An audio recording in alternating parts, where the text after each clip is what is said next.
Chapter 3801, Unique Origin. Many eyes were still locked on the gardens, on what was left of 3 lives that had just bloomed and vanished in under a minute, and then, Master Hannibal's cold voice cut through the reverent silence like the final stroke of a guillotine. They have returned to the light of the sun. He turned, his figure wreathed in a restrained halo of authority. Their sacrifices will not be in vain. Now we understand the level of threat before us. Choose your archetypes. Without waiting, his body pulsed dense with power, his golden lattices like living blades folded over him. His steps did not pause. He moved directly toward the cubes, and with that, the spell was broken. The other Primarchs stirred, the dread in their hearts overtaken by urgency. The faster they claimed a cube, the rarer the archetype, the greater their chance of survival. Feet began to move, rushing. Choosing, but not Noah, he walked forward slowly, calmly, his crimson gold eyes flickering across the field of cubes. 1,000 runes within each triangular marking danced before his gaze, ever-changing and difficult even for his mind to fully decipher. His expression remained unreadable. Beside him, Sigrid raised her hand to sign something, her face inquisitive, but before she could begin, Noah glanced over and smiled. "We're in a new space now where you have even been able to walk by yourself," he said softly. "Why don't you try speaking again?" She blinked, then tilted her head. "What do you mean?" A sound, a glorious sound. The sound that came out was music, her voice gentle, melodic, yet piercing with clarity, rippled across the labyrinth. The very frequency of it tugged at the strings of reality. Noah's ears buzzed. All around, Primarchs stopped mid-step. Heads turned. Eyes widened. It was as though a celestial choir had spoken into the bones of existence. Sigrid froze, hands covering her mouth as if she'd said something wrong, then suddenly smiled. Brightly. Radiantly, "I can hear my voice." It was simple, it was profound, it was freedom. "I can speak." Her voice exploded out again, echoing like a siren through the square space. "Bzzzt." The 50 golems twitched. They did not act, but many heads turned toward her, those white masks subtly tilting in response. The room turned tense. Sigrid shrank slightly as she let out a cough, moving behind Noah protectively. She scooted closer to Noah again, whispering like someone hiding from trouble. She whispered to herself to make sure that she really could hear her voice, even musing that this was her voice, even though she did not remember it. After she confirmed this again and again, she proceeded to look at Noah and ask the question that she had wanted to sign. "So, how many archetype points do you have?" "Mine seem off." Noah's eyes narrowed, tone calm as he replied, "That's not something we should share out loud." He looked left and right, Master Shintu engrossed in evaluating cubes, Master Hannibal radiating sharp intent in his own selection, and then leaned in towards Sigrid. His hand gently pushed Sigrid's dark hair back from her ear, his breath brushing lightly against her skin as he whispered, "I have 200. A pause. Her skin felt a tingle as her eyes shone with light. She then seemingly steeled herself before she looked around with clear eyes to make sure others weren't listening, and then, she rose onto her toes as her lips neared his ears, breath warm against his neck as she whispered back, "If you have 200, then why the heck do I have 500? Noah stopped, his smile didn't fade, but his mind sharpened like a tyrannical blade. 500, he didn't react outwardly.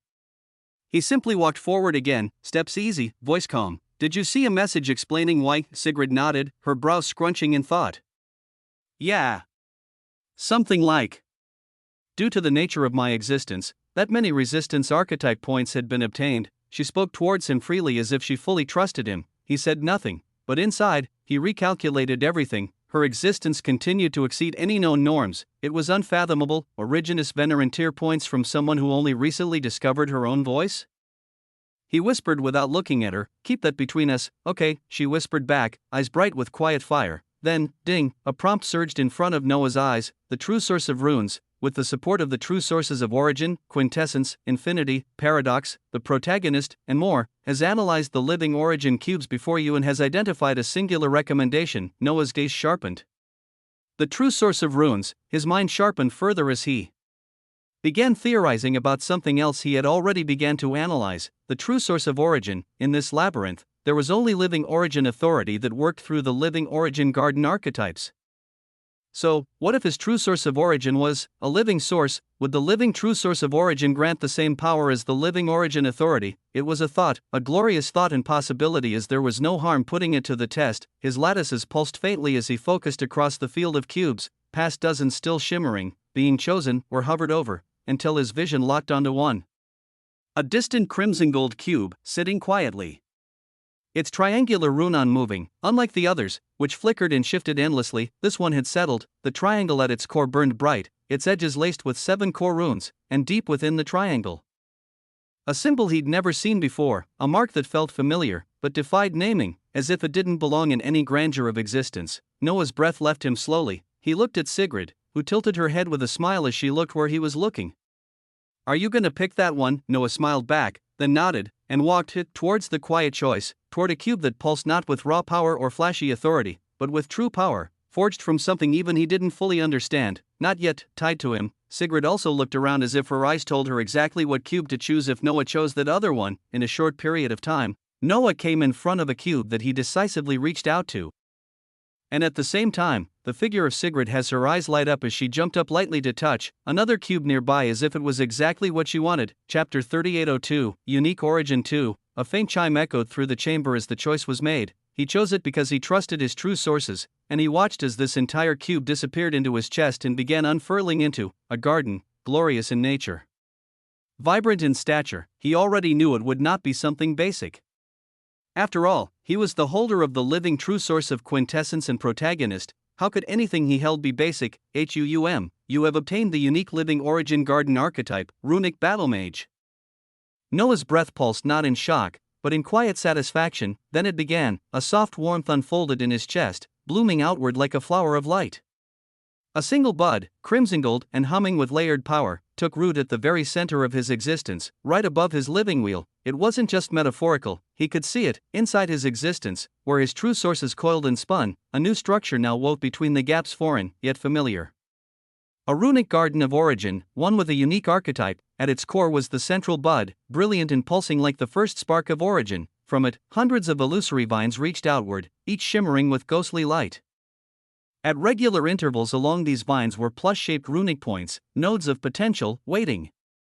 A silent invitation to mold the unknown with points. It resembled a vast skill tree written in the script of existence itself. A prompt appeared again. A unique runic garden of origin has bloomed within your being and is awaiting resistance archetype point distribution. Noah took in a long, measured breath, feeling the threads of crimson gold lattices brushing against his mind like eager suggestions. There were many possible areas to add points to, but before he could act, before he could explore this unfathomable new construct, he felt the pull on the tether at his wrist. He turned. Sigrid was standing unnaturally still. Her gaze wasn't focused on the surroundings or even her own chest that was now shining. It was far off, distant. Her fingers twitched. Her lips parted. Noah narrowed his eyes. "What is it?" She blinked, and then, something shifted. "I remembered something," she said slowly. Her voice was quieter now, distant but focused. "Something about origin. But it doesn't make sense. It was like a story.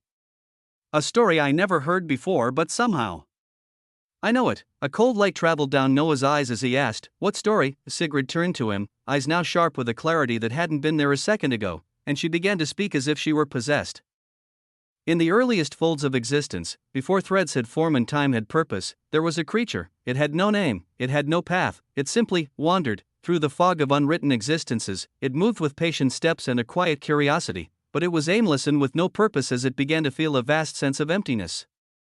An emptiness that only grew, a loneliness as vast as the folds of existence. One day, the creature came upon something it had never seen before, a small glowing orb that pulsed with rhythmic, living light. It was warm, comforting, it radiated purpose. The creature gazed at it for a long while, then asked gently, "What are you?" And the orb answered, "I am the memory of structure. The will to begin. I am the living origin." The creature tilted its head, watching the light, its mind already churning.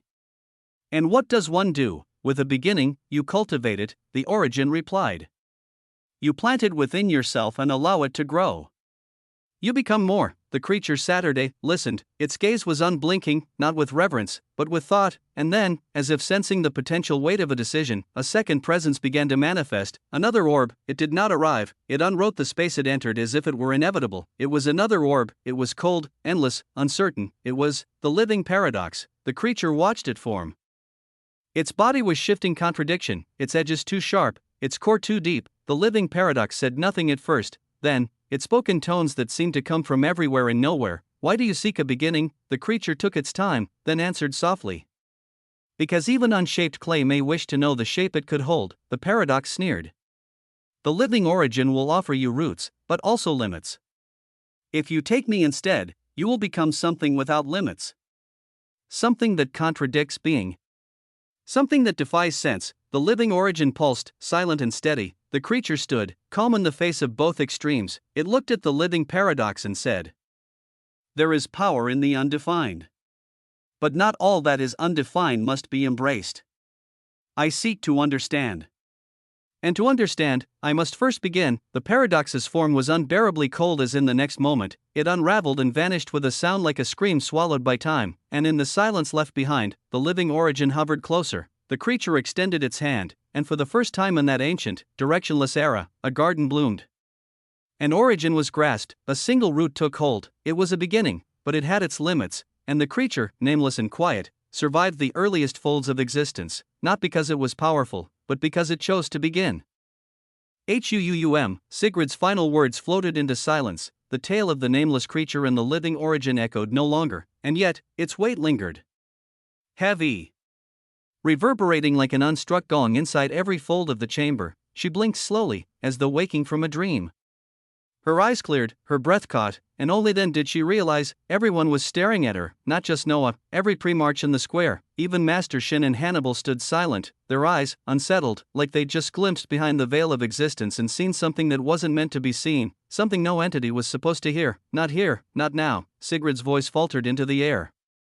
The earlier joy at reclaiming her voice fading under the growing weight of realization, she slowly stepped back, slipping behind Noah's figure like a child seeking shelter from an unseen storm. "Was the story that scary?" she asked quietly, as if afraid her voice alone might cause another disturbance. Noah didn't answer immediately. His expression was calm, almost gentle, but his mind was burning. What the fuck was that? The earliest fold of existence, a creature that chose the living origin, a living paradox that challenged that choice. Her story hadn't been innocent, it hadn't been metaphor, it seemed more like a memory, a story of something that had happened and was passed down. Not invented, but a true record. He could feel it in his existence. It wasn't fiction, it was history from a time before history. "It was fine," Noah said softly, voice as calm as glass.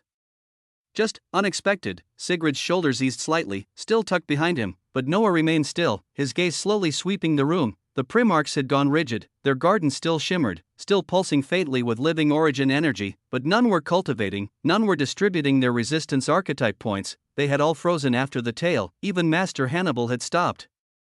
The cube he'd chosen was fusing to his chest, but the light in his eyes was unfathomably bright. His gaze? Cold. Calculating.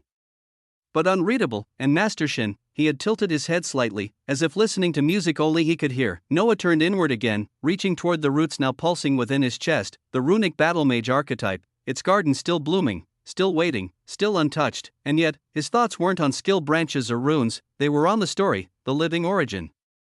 The living paradox. What if these weren't just types of power? What if they weren't just authority classifications? What if they were entities? And not in the sense of foldless ones being living paradoxes. What if they were states of being? Or the oldest concepts of existence?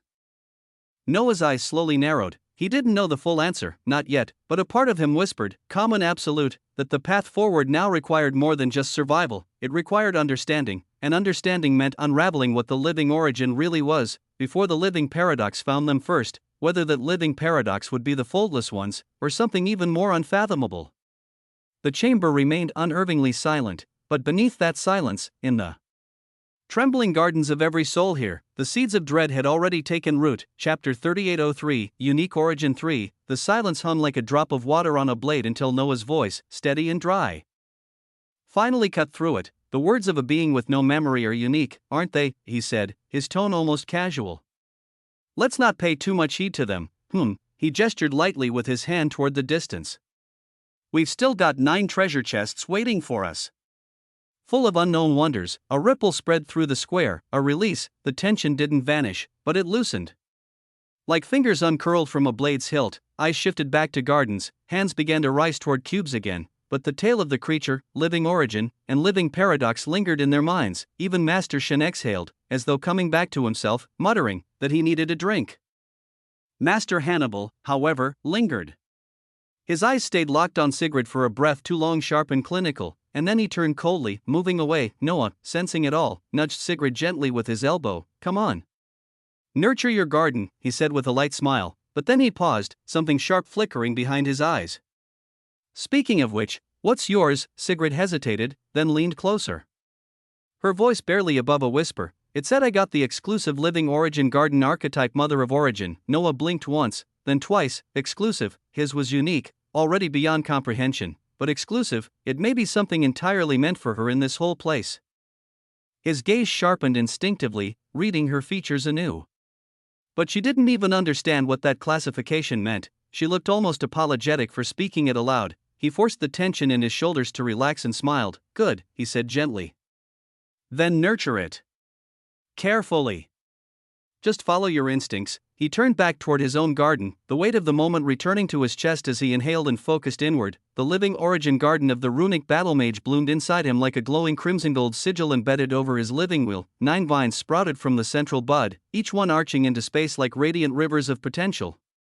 Each vine bore 9 glowing nodes that were crimson gold plus signs lined like beads of fate.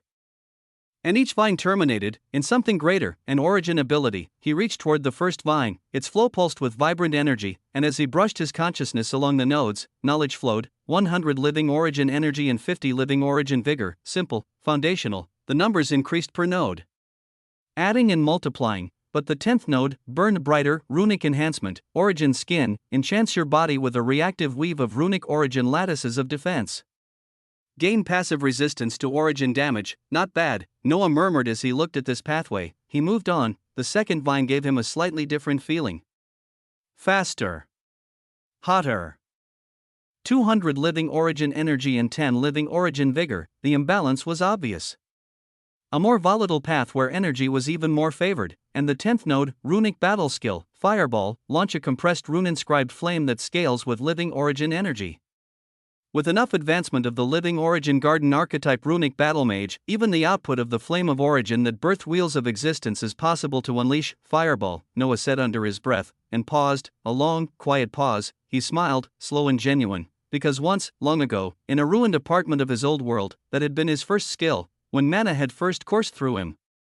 When his fingers had trembled with the weight of power for the first time, and all he could do was hurl flames at his enemies endlessly. Fireball. The path was different now, more profound, but that root, that origin, it was always fire. He touched the first plus sign on this vine, just 1 point for now so that he knew exactly where to continue. He then gazed at the other pathways. The third vine pulsed with a different hue altogether.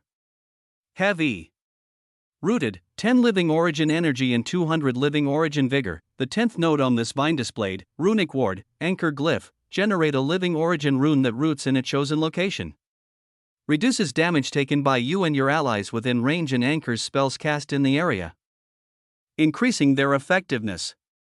Gain 10% regeneration of energy and vigor every minute. He nodded in appreciation, and he looked at the other possible pathways. Each vine was a philosophy, a doctrine, and every step along them changed the foundation of his being inside this labyrinth. The possibilities were immense, but for now, he looked back again at that second vine, the one with the fireball. He added a second point, then a third, then a fourth. Each one pulsed into his garden, the vine glowing more brightly with every step, the garden beginning to bloom ever so slowly. The runic battle mage of the living origin had begun to awaken. 6th point, 9th point, 10th point. The 10th pulse settled into place. Noah's breath flowed out like quiet steam as the final node along the second vine bloomed with light inside his garden. He felt it before he saw it, a distinct change in the texture of reality around his body, like the thrum of potential coiling tighter. Then, a crimson gold rune ignited on the back of his right hand, curling into a complex sigil that pulsed with living origin authority. The air shimmered faintly. The rune wasn't passive. Every breath he took fueled it. Every thought shaped it. This wasn't just an ability, it was his origin taking form. He turned his mind inward. The garden of the runic battle mage hummed with completion. 10 points along the second vine activated, unlocking his first battle skill, and with that, a runic status panel shimmered into being before his eyes, something he compiled based on the 10 resistance archetype points he had used so far, with 190 remaining. Name, Noah Osmont, Living Origin Garden Archetype, Unique, Runic Battle Mage, Living Origin Energy, 1800, Living Origin Vigor, 90, Archetype Resistance points used, 10, Vine 2 Offensive Origin Path, runic battle skills unlocked, runic battle skill, fireball, the numbers matched perfectly. Numbers of a glass cannon, each of the 9 foundational nodes along the second vine had granted him 200 living origin energy and 10 vigor. Cumulatively, they now surged in his core, shaping his power applicable here from the inside out. Chapter 3804, Unique Origin 4. The moment Noah invested the 10th point and awakened Fireball, the vine he had been feeding responded with renewed vigor, the garden became bigger, the living origin authority within him increased, the length of the vine stretched, the runes along it multiplying. 3 new paths lit up beyond the Fireball node, each radiating a distinct hue and essence. He scanned them swiftly, one pulsed with kinetic rhythm, a streak of motion encoded into light. Its nodes shimmered with inscriptions of 3% increased origin cast speed and origin attack speed, the second glowed deep with living origin energy. Its nodes cycling in steady pulses 200 energy per point, the third carried weight, 200 living origin vigor, its glyphs dark and grounding like the runes carved into mountain roots. He didn't hesitate, speed was control, and control was everything. His mind reached for the first kinetic node, and it welcomed him, 3% origin cast speed and origin attack speed, then the next, and the next. The pulses cascaded, each node breathing more rhythm into his form. His weavings of existence sharpened. His vessels, arteries, and stellar capillaries forged by a heart of infinity and a living wheel of existence now coursed with living origin authority freely as if they were being built for it. Making its coursing unimaginably faster, he continued adding points to these nodes until the 29th was lit up brightly, and then, the 30th node glowed. It was different. It did not bear numbers, it bore a name, Runic Origin Flame Aura, you exude an active aura formed of living origin flame, inscribed with layered runic weavings. While passive enemies within 25 meters suffer -45% resistance to origin damage and are periodically ignited with flame runes that detonate after 2 seconds, dealing fire damage based on your living origin energy. This aura also empowers your runic battle skills, granting them 45% area of effect and 45% increased detonation speed. Only 3 runic auras may be active at a time. The moment he unlocked it, a radiant sigil appeared over his chest, its outer circle of blazing Ouroboros of fire runes, rotating slowly beneath his skin like a sun drawn from runic scripture. The aura hadn't even been fully activated yet, but its presence was enough to make the very space around him waver as a burst of crimson gold heat burst from him. The vine pulsed once more, and now, 2 new branching paths split from the awakened runic origin flame aura node. One began with an increase of living origin energy, vigor, and combinations of cast speed and attack speed as he made the choices based on intuition, continuing to select nodes until he reached the 60th node, which granted a runic battle skill, Origin Rune Brand, HUUM. The entire vine flared with resonance, and another rune engraved itself into the mental fabric of his inner garden, Runic Battle Skill, Origin Rune Brand, you passively generate branded origin runes. Whenever any form of enemy energy physical, metaphysical, mental, spiritual, or dimensional comes into contact with your being, the source is branded with a single origin rune. A branded target has the rune explode after a nanosecond delay, dealing 200% living origin damage in a cascading detonation that disrupts spellcasting and mobility. This effect scales with your cast speed and can occur multiple times per second. The glowing rune appeared above Noah's collarbone, etched into the space between his throat and shoulder like a sigil stitched in light. It pulsed once, then vanished beneath his skin, but he felt it. The moment energy touched him, even from observation, even from intent, something would be branded, and a fiery hell would bloom, a silent warning wrapped in beauty. He continued, pushing deeper down the vine. The following nodes flowed in rhythm, alternating bonuses in living origin energy, living origin vigor, and increased origin cast and attack speed. His core bloomed brighter, his weavings gradually felt invincible as they were getting filled with living origin authority. Because he had now spent nearly 90 points, which would be equivalent to a pre-march with 90% resistance, until the 100th node on this advanced path revealed itself, but instead of an ability or a passive stat, it bore a singular, pulsing phrase etched in deep blue crystalline runes unlike any he'd seen before. Living origin resistance, you carry a spark that resists even the source itself. Grants 25% origin resistance. The path you walk now resists even the foundations of what birthed it. Noah froze, the garden trembled faintly as his awareness spun inward, and immediately, a notification shimmered into existence, this time from outside the garden interface. His original existential status panel reappeared. And beneath the category of true absolute existential resistances, he saw it, where it had read origin resistance, 10%, now, origin resistance, 35%, an unfathomable gain, a ridiculous capability. This wasn't a bonus from a loot cache, this was a direct upgrade to his core authority, one of his 10 resistances, and now, his origin resistance had tripled. He looked around him. The living origin labyrinth held secrets even he hadn't calculated, and if this was only the 100th node, then what lay deeper? The garden inside pulsed once more as it had grown tremendously now. His existence felt the foreign yet familiar living origin authority coursing through him as he felt like if he went against the living origin golems in the distance. He may not need to be fearful of them, but it did not seem like he was the only one with this idea. He looked up as he saw Master Hannibal, already moving ahead at the forefront, his body pulsing with terrifying waves of living origin authority as 3 golden hammers and 3 golden shields surrounded him. Master Hannibal was already moving, not running, not walking, just advancing.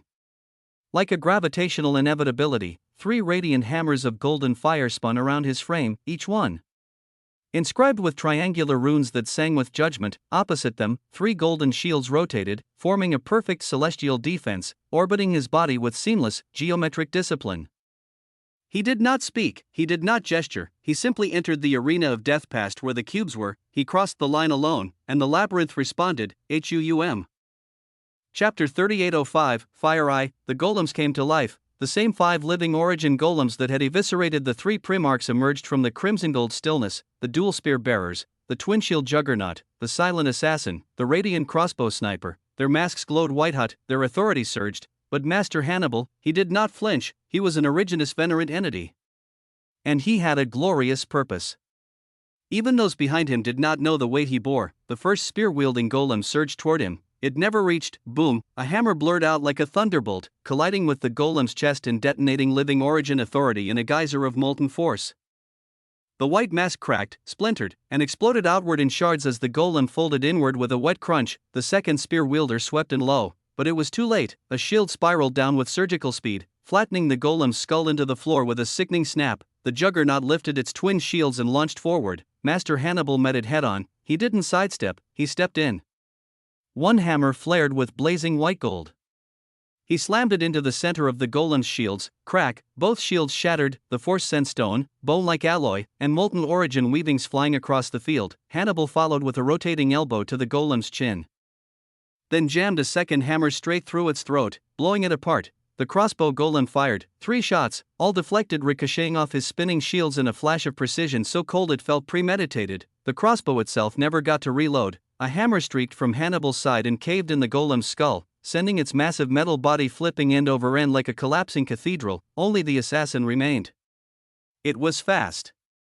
Too fast. It blinked behind him, but Hannibal spun before it arrived. A golden shield detached and intercepted the blade midair, the collision ringing like cracked glass. With his free hand, Hannibal grabbed the assassin golem by the face and crushed it, fingers clenched. Runes flared, the mask burst. Then the head. Then the spine of the golem, one-handed. Effortless, blood-like energy sprayed from ruptured origin cores as all 5 golems fell in under 6 seconds. But he wasn't done, not even close. From deeper within the chamber they were in, 10 more golems surged forward, their armor humming with living origin authority. Some glided, some bounded, one slithered like a fusion of serpent and machine, its body formed of coiled runic wire and spike-covered muscle. Hannibal inhaled once, the hammers stopped orbiting, a runic battle. Skill was likely activated, and, crack, boom, a massive golden hammer bloomed in the space above and crashed down over everything, releasing holy gold-ebb waves of light that spread out like a sea formed of smaller hammers and shield. In every direction, golden arcs of living origin burst outward. Every hammer was a headshot. Every shield was a parry. Every step Hannibal took left a dead golem in its wake. One tried to form a barrier of twisting vines. He spun through it, hammer first, smashing through both the spell and the caster's chest in one strike. Another fired condensed beams of origin light. He reflected the first with a shield, absorbed the second with a spinning guard rune, then speared his shield through the caster's throat, pinning it into the ground like a ritual. More came. 5. 10. 15. The full tide, the entire arena surged with all remaining 50 living origin golems, bursting out in droves, some armored like titans, others with claws like manticores, some casting illusions or ripples of flames. And Hannibal, he still didn't pause. He slid under one, severed its limbs, jumped off another, caving its back, dismantled the fourth with one rotating series of shield bashes that shattered its faceplate, then drove his knee upward into the exposed core, ripping it free with his bare hand. Blood and shards of authority rained in every direction. The ground, once pristine, was now painted in molten gore and fractured runes. His hammers moved like celestial executioners, bursting skulls with thunder and tyranny. His shield spun like saw blades, shattering ribs and warping heads. Every motion was clean, calculated, cruel. One golem tried to bellow out before he bisected it vertically with a hammer strike that left its body twitching in two. And finally, silence, heavy, immense silence. The last golem fell with a metallic gasp, its core caving inward before shattering into flaming particles. Blood pooled at Master Hannibal's feet. 50 bodies lay scattered around him, gutted, pulverized, silenced, and still, his face didn't change. Not even a twitch, only his golden eyes narrowed slightly as he looked ahead, across the steaming graveyard he had carved, to the 9 treasure chests at the end of the arena, each one pulsing with sealed power, each one waiting. At this time, above Master Hannibal, golden words appeared, 5 resistance archetype points, words that caused Master Shin and others to stare in shock and eagerness. Master Hannibal did not change his gaze. He took a single step forward. The air burned around him, and every being still watching held their breath. In the distance, Noah watched and analyzed everything with cold calculation. Thereafter, he walked forward in silence. The air was still thick with residual fire and ruin from Hannibal's massacre, the floor littered with mangled golem remains that shimmered faintly with dissipating runes of living origin.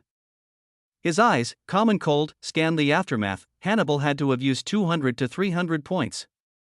At least, that was the only reasonable assumption. The coordination between the 6 golden constructs, the fluidity of his casting, and the brutal efficiency of every kill. Those weren't the product of a basic archetype either. That was a refined, near-perfect distribution along multiple vines, perhaps more than one fully unlocked branch. His garden was likely monstrous.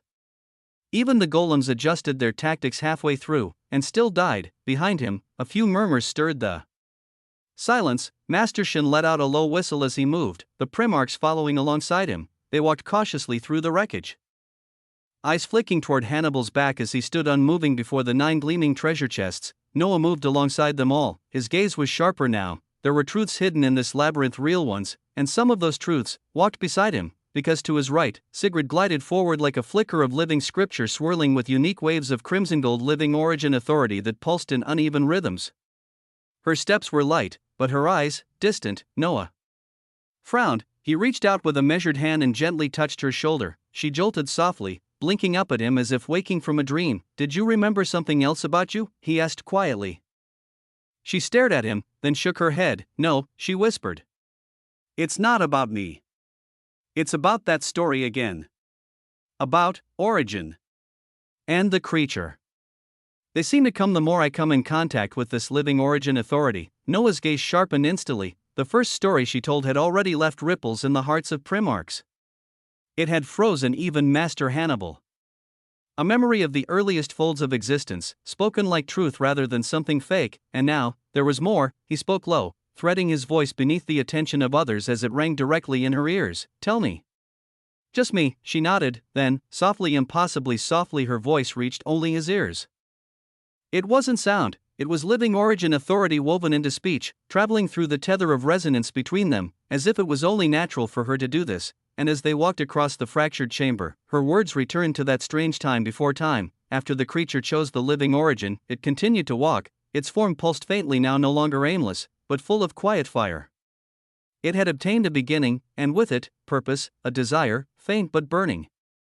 To understand. To become more. But though it felt this purpose, it could not act upon it. Every time it reached outward, its limbs failed. Every time it imagined doing, it faltered. No tools.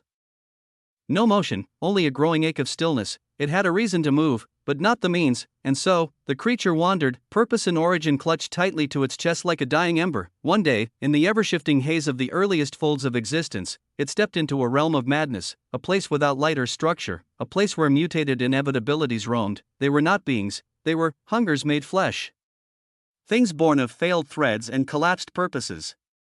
They did not think.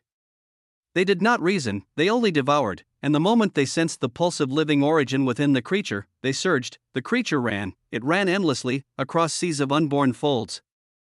Across mountains of screaming entropy, it fled for years, never stopping, its beginning burning ever brighter beacon and curse as millions of mutated inevitabilities followed it now. But it could do nothing but run. It had purpose, but no claws. It had beginning, but no force. And it began to hate. It hated its stillness. It hated its helplessness. And in that moment of despair, a ripple, a laugh. The living paradox appeared, like oil sliding across untouched canvas. Its body was chaos made beautiful, contradiction incarnate. It floated beside the creature and sneered. "Do you see now?" it whispered. "You have purpose. You have origin. But still, you have nothing to act with." The creature stared ahead, breathing heavy, but it said nothing. "I can save you," said the paradox. "But you must give up your beginning. Let go of the weight of structure. Let go of this foolish thing you cling to. Embrace contradiction, and I will give you power." The creature trembled. It had just obtained its purpose and beginning. It did not want to give it up, so it did not answer, not then, not yet. Instead, it continued running, until after an unknown amount of time, it found folds of endless blue. Ahead, a radiant cerulean sea shimmered in the folds impossibly still. It leapt into it, sinking deep, and within its depths, it found a third orb, smaller than the others. Smaller than origin and paradox that had even following the creature here with a sneer. The third orb was glowing with endless fractals of color, as if each thought it inspired could birth wonders. The orb spoke. "I am the living concept." Another. The creature whispered, weary and tired. "I am the shape of imagination. The whisper that defines action. I am potential." The orb circled the creature slowly. "I can join you in the origin. And with me, I will give you the means to act. But I will need something." "What?" "Your imagination. The power of interpretation." The creature recoiled. Another cost. Why did everything beyond the living origin demand something? "What is this existence?" the creature asked, "where every step forward requires pain? Where everything has a price?" And from the shadows, the living paradox laughed again. It hovered behind them both, smiling wide, and in a voice as old as contradiction, it said, "Because that is the first truth of existence, everything comes at a cost." The creature turned back to the living concept. "Then tell me," it said softly. "What is it, about you, that gives me the power to act?" The living concept pulsed, radiant and steady, and in a voice that was both whisper and law, it answered, "Inside of me dwells mana, the engine of all action." The cerulean sea was still. And in its depths, the living concept hovered silently, pulsing with infinite potential like a nebula folded into a single thought. The creature said nothing for a long time. It simply floated, thinking, burning, weeping, though it had no eyes to weep with. This was its second chance, another choice. The living origin had given it purpose, but purpose without power was cruelty, and now there was a path, but it came with a cost. Imagination, or his purpose, a part of the creature stirred in defiance, but a deeper part, one carved by years of running, of helplessness, of screaming silently against inevitability. That part stepped forward and whispered, "Take it.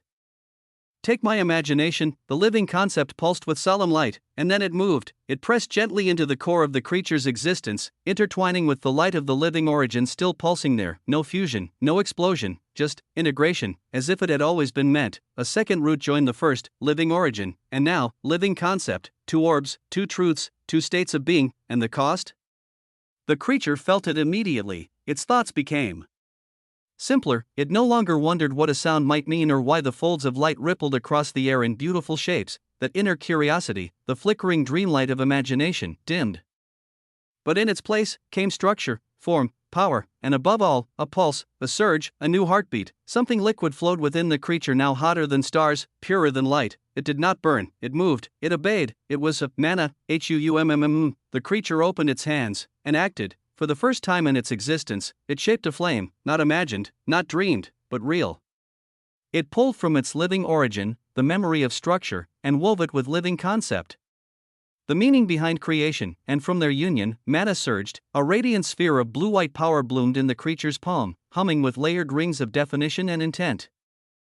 It pulsed once, then again, and the folds of existence bent around it. The creature lifted its head. It could still feel them, the mutated inevitabilities, still lurking, still hungering, still chasing. They had chased it across eternities, but now, it would no longer run. Now it could act, now it could fight, and the flame in its hand was only the beginning. Boom, Sigrid's voice faded again. No, it didn't speak, couldn't. Her tale echoed within him like a foundational equation, a principle of power etched deeper than memory. He looked straight ahead, his runic garden still burning behind his ribs. He felt it now, more than ever, mana, Oh, mana, was what he had. The same mana as what the creature had that allowed him to act all those years ago. Chapter 3806, Fire 2. Noah stood in quiet contemplation, the echoes of Sigurd's story still etched beneath his skin, the living origin, the living paradox, the living concept, each one seemed ancient, unknowable, absolute. Each one defining truths buried deeper than the very scaffolding of existence, and now, mana, the engine of action. The force that turned potential into presence. He closed his eyes, and for the first time since waking in this labyrinth, he let himself sink inward, past the radiant lattice of his runic battle mage garden, beyond the spirals of glowing sigils and the layered vines of origin energy. Beneath the pulsing true sources, orbiting like distant stars around his living wheel, he dove deeper, into the still, quiet core of his being. There, waiting like an ocean beneath the foundation of who he was, lay mana. It didn't surge, didn't roar, it simply existed, an endless sea of brilliant blue stretching beyond comprehension, like omniverse caught in slumber. Tranquil. Endless. Silent, Noah's inner gaze drifted over its surface. He stared at it the way someone might look upon a sleeping titan. He looked as if he expected this mana to gain cognizance and begin speaking right after, but the sea didn't answer, no awareness. No voice echoing through his mind like the living concept in Sigurd's tale. Just silence, and yet, when his will gently brushed its depths, two of his true sources stirred in answer: infinity, mana dynamics. The first poured limitlessness into the stillness, the second shaped it, fine-tuned its ripples with precision, responding to even the slightest shift of thought. He exhaled slowly, grounding himself as his awareness returned to the living world of the labyrinth. Eyes open and senses keen is what remained of the tale of the creature danced in the back of his mind. Ahead, Master Hannibal approached the first of 9 crimson gold treasure chests, the silence broken only by the hum of living origin authority resonating through the chamber. Noah's gaze focused. Without looking at Sigrid, he spoke softly, his voice laced with living origin so only she could hear. If more of that story, about the creature comes to you, tell me. Okay, Sigrid blinked, startled, then nodded once, her eyes lit with quiet brightness. To Noah, it wasn't just a story. Sigrid's eyes were hazy with complex thoughts. Together, they stepped forward, their stride sinking as Hannibal reached the first chest. The lid creaked open with a low hum, releasing a soft flood of light like a sunrise rising from within. All eyes turned. A perfect white orb floated upward from the chest's center, suspended by threads of visible authority humming with runic resonance. A golden string of text formed beside it: white tear living origin tear, a tear of unfathomable origins that allows for the beginning of many things.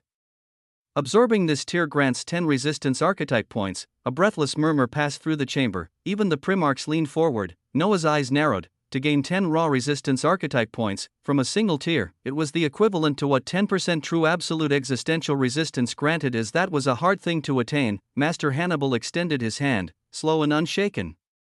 The orb sank into his palm, melting into his skin with a soft shimmer. No hesitation, no celebration, only intent. Then, without a word, he moved toward the next chest. At that moment, Master Shin entered, his gourd swinging lazily at his hip and a sharp light flickering in his eyes. He tilted his head toward the next chest. Planning to take all of them for yourself, Hannibal?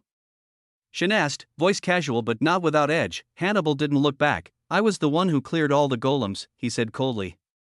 Naturally, I'll be the one to claim the rewards.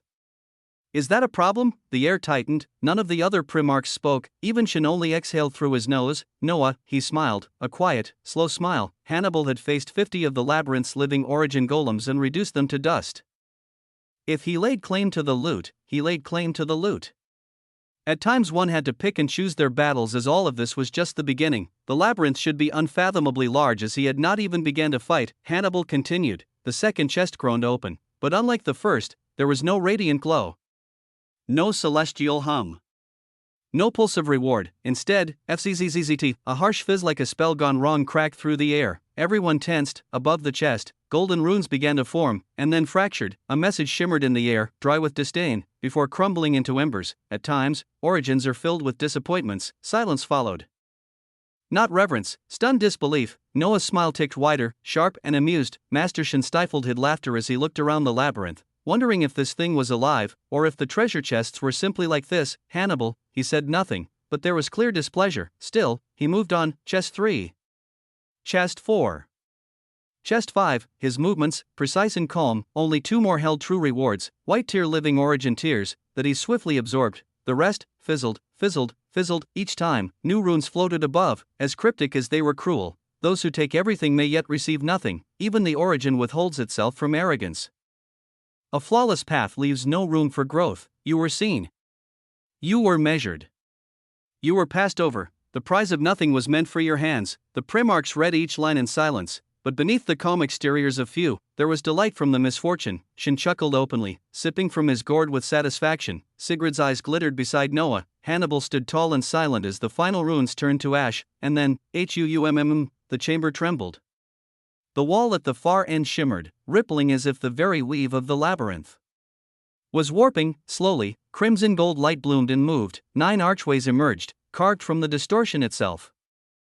Each pulsed with layered authority, some glowed crimson, heavy with pressure, others gleamed gold, quieter but no less dangerous. 9 paths, 9 deeper folds of the living origin labyrinth. Noah's gaze fixed on them as finally, a moment of choice had come that would change the tilt of true power. Chapter 3807, Fire 3, silence lingered. 9 archways pulsed across the wall, crimson and gold, each a gateway into the next unknowable fold of the labyrinth. All eyes stared. Master Hannibal stepped forward, his golden armor catching the layered glow of authority as his footsteps echoed through the ruins of the shattered arena. But instead of entering any of the arches, he turned. Slowly, his gaze didn't land on the drinking Mastershin, not on the Primarchs, but directly on Noah, and then Sigrid. His stare wasn't curious, it was cold, heavy, disdainful. To Hannibal, power had shape. Power had gravity. Power was earned through blood, through battle, through sacrifice. So when he looked at Noah, at the calm smile, the easy posture, the flicker of amusement dancing in those crimson gold eyes, something inside him ignited. He hated those who wore confidence like armor but hadn't bled enough to earn it. False entitlement, empty bravado. Was this man an Originus Venerant? No, so why the hell did he look at him like they were equals? Why did he act like he was part of the weavings of existence? He was the unbound living paradox. He was the one who opened the path to this cursed, glorious labyrinth from a key stemming from the anomaly. But that was it. At the end of the day, this being was still merely a piece on an unfathomably vast board. Some pieces had influence and affected change, others were broken rather quickly. He just didn't know what kind of piece Noah was yet. But if he did know that if he were alone with this being, he would have long since dissected and devoured his existence. After all, why wait for more living collapses to appear to kill him when he could have his unique weavings for himself? So he made his choice as his voice echoed out, "You too will come with me. The rest of you can enter the other paths and see what lies beyond." The words froze the chamber. Sigrid tilted her head, brows drawn as she frowned. Noah, he blinked once, then smiled wider, and he replied, "No thanks." He shook his head slowly, already stepping forward. "I'm vibing a lot more with Mastershin over here. If an Originus Venerant from the Veiled Sunfolds is going to keep an eye on me and little Sigrid, we'll go with him." He glanced over his shoulder, eyes half-lidded and bright. "That shouldn't be a problem, right?" A breath of silence. Then, "Ha-ha!" Mastershin let out a raucous laugh, his gourd tilting as he took a long swig and slapped his chest with pleasure. "I'll keep an eye on them, Hannibal. You explore without worry. The rest of you, don't die." Tension cracked through the air as Noah moved speedily and stepped into a distant golden archway without waiting for permission. Shin followed, tucking away his gourd as he rushed after. Sigrid stayed close, her steps steady beside Noah's as they still remained tied together. Behind them, Hannibal remained still as his eyes flashed coldly, as if he was changing his plans, expression unreadable, but his golden eyes narrowed. The light from the archway soon dulled, dimming until it faded completely into smooth, seamless wall. Master Hannibal frowned and strode forward, lifting one of his golden hammers and slamming it toward where the arch had been. Boom, and the crimson gold floor barely shivered, not even a scratch. The labyrinth refused to yield. Its structure too complex to do anything against, as not even his own awareness as an Originus Venerant could pass through these walls. He turned with a clouded expression, gaze sweeping the remaining arches. 8 still pulsed. He moved towards one as he voiced out coldly, "Enter in groups. Protect each other." There seemed to be boundless possibilities here. Without another word, he stepped into the nearest archway and vanished. The Primarchs of the Sunfolds exchanged glances, grouped together, and surged forward with excitement. The golden archway sealed with a soft chime behind them, its light folding inward until all that remained was smooth crimson gold stone, and then, everything changed. Noah stepped forward. Sigrid moved beside him. Master Shin followed a pace behind, their feet touched down, and the ground thrummed. A vast world unfolded before them, contained, yet immeasurable, a sealed garden seemingly stretching across a space the size of a world, its boundaries hidden by horizons of folded geometry and glowing light. A soft breeze stirred the air, but it didn't carry wind, it carried power, power radiating from the monstrous golden tree at the center of this place. Its bark gleamed like polished ore, laced with deep crimson veins of living origin authority. It stretched skyward, 1,000 miles high, its crown vanishing into a dome of refracted gold. Each branch was wide enough to cradle mountains, and on 9 of those branches spaced perfectly around the colossus of tree, 9 massive magisterial treasure chests bloomed like celestial fruit, each the size of a city, pulsing with layered runes and humming with living origin authority that sang a silent, sacred melody. But the tree was not alone. Beneath its radiant shadow, dozens upon dozens of golems moved in deliberate, silent patrols all around. They were different from the ones before, taller, sleeker, their forms shaped like ancient warriors cloaked in emerald-tinted armor. Their masks bore slanted runes, and their limbs pulsed with fluid, rhythmic light. Above each head floated, green tier living origin golem. Noah's gaze swept them quickly. Green tier, an entire level above the base white tier golems that had slaughtered Primarchs. Sigrid moved a little closer, instinct guiding her response to the shift in atmosphere. Master Shin was stern and unfathomably serious at this scene as something alarmed him. It wasn't the tree or the golems, or even the chests blooming like puzzles across the skybound branches. No, it was the sky. High above, circling with grotesque stillness, loomed a crimson gold mass with wings and writhing tendrils. It pulsed. It breathed.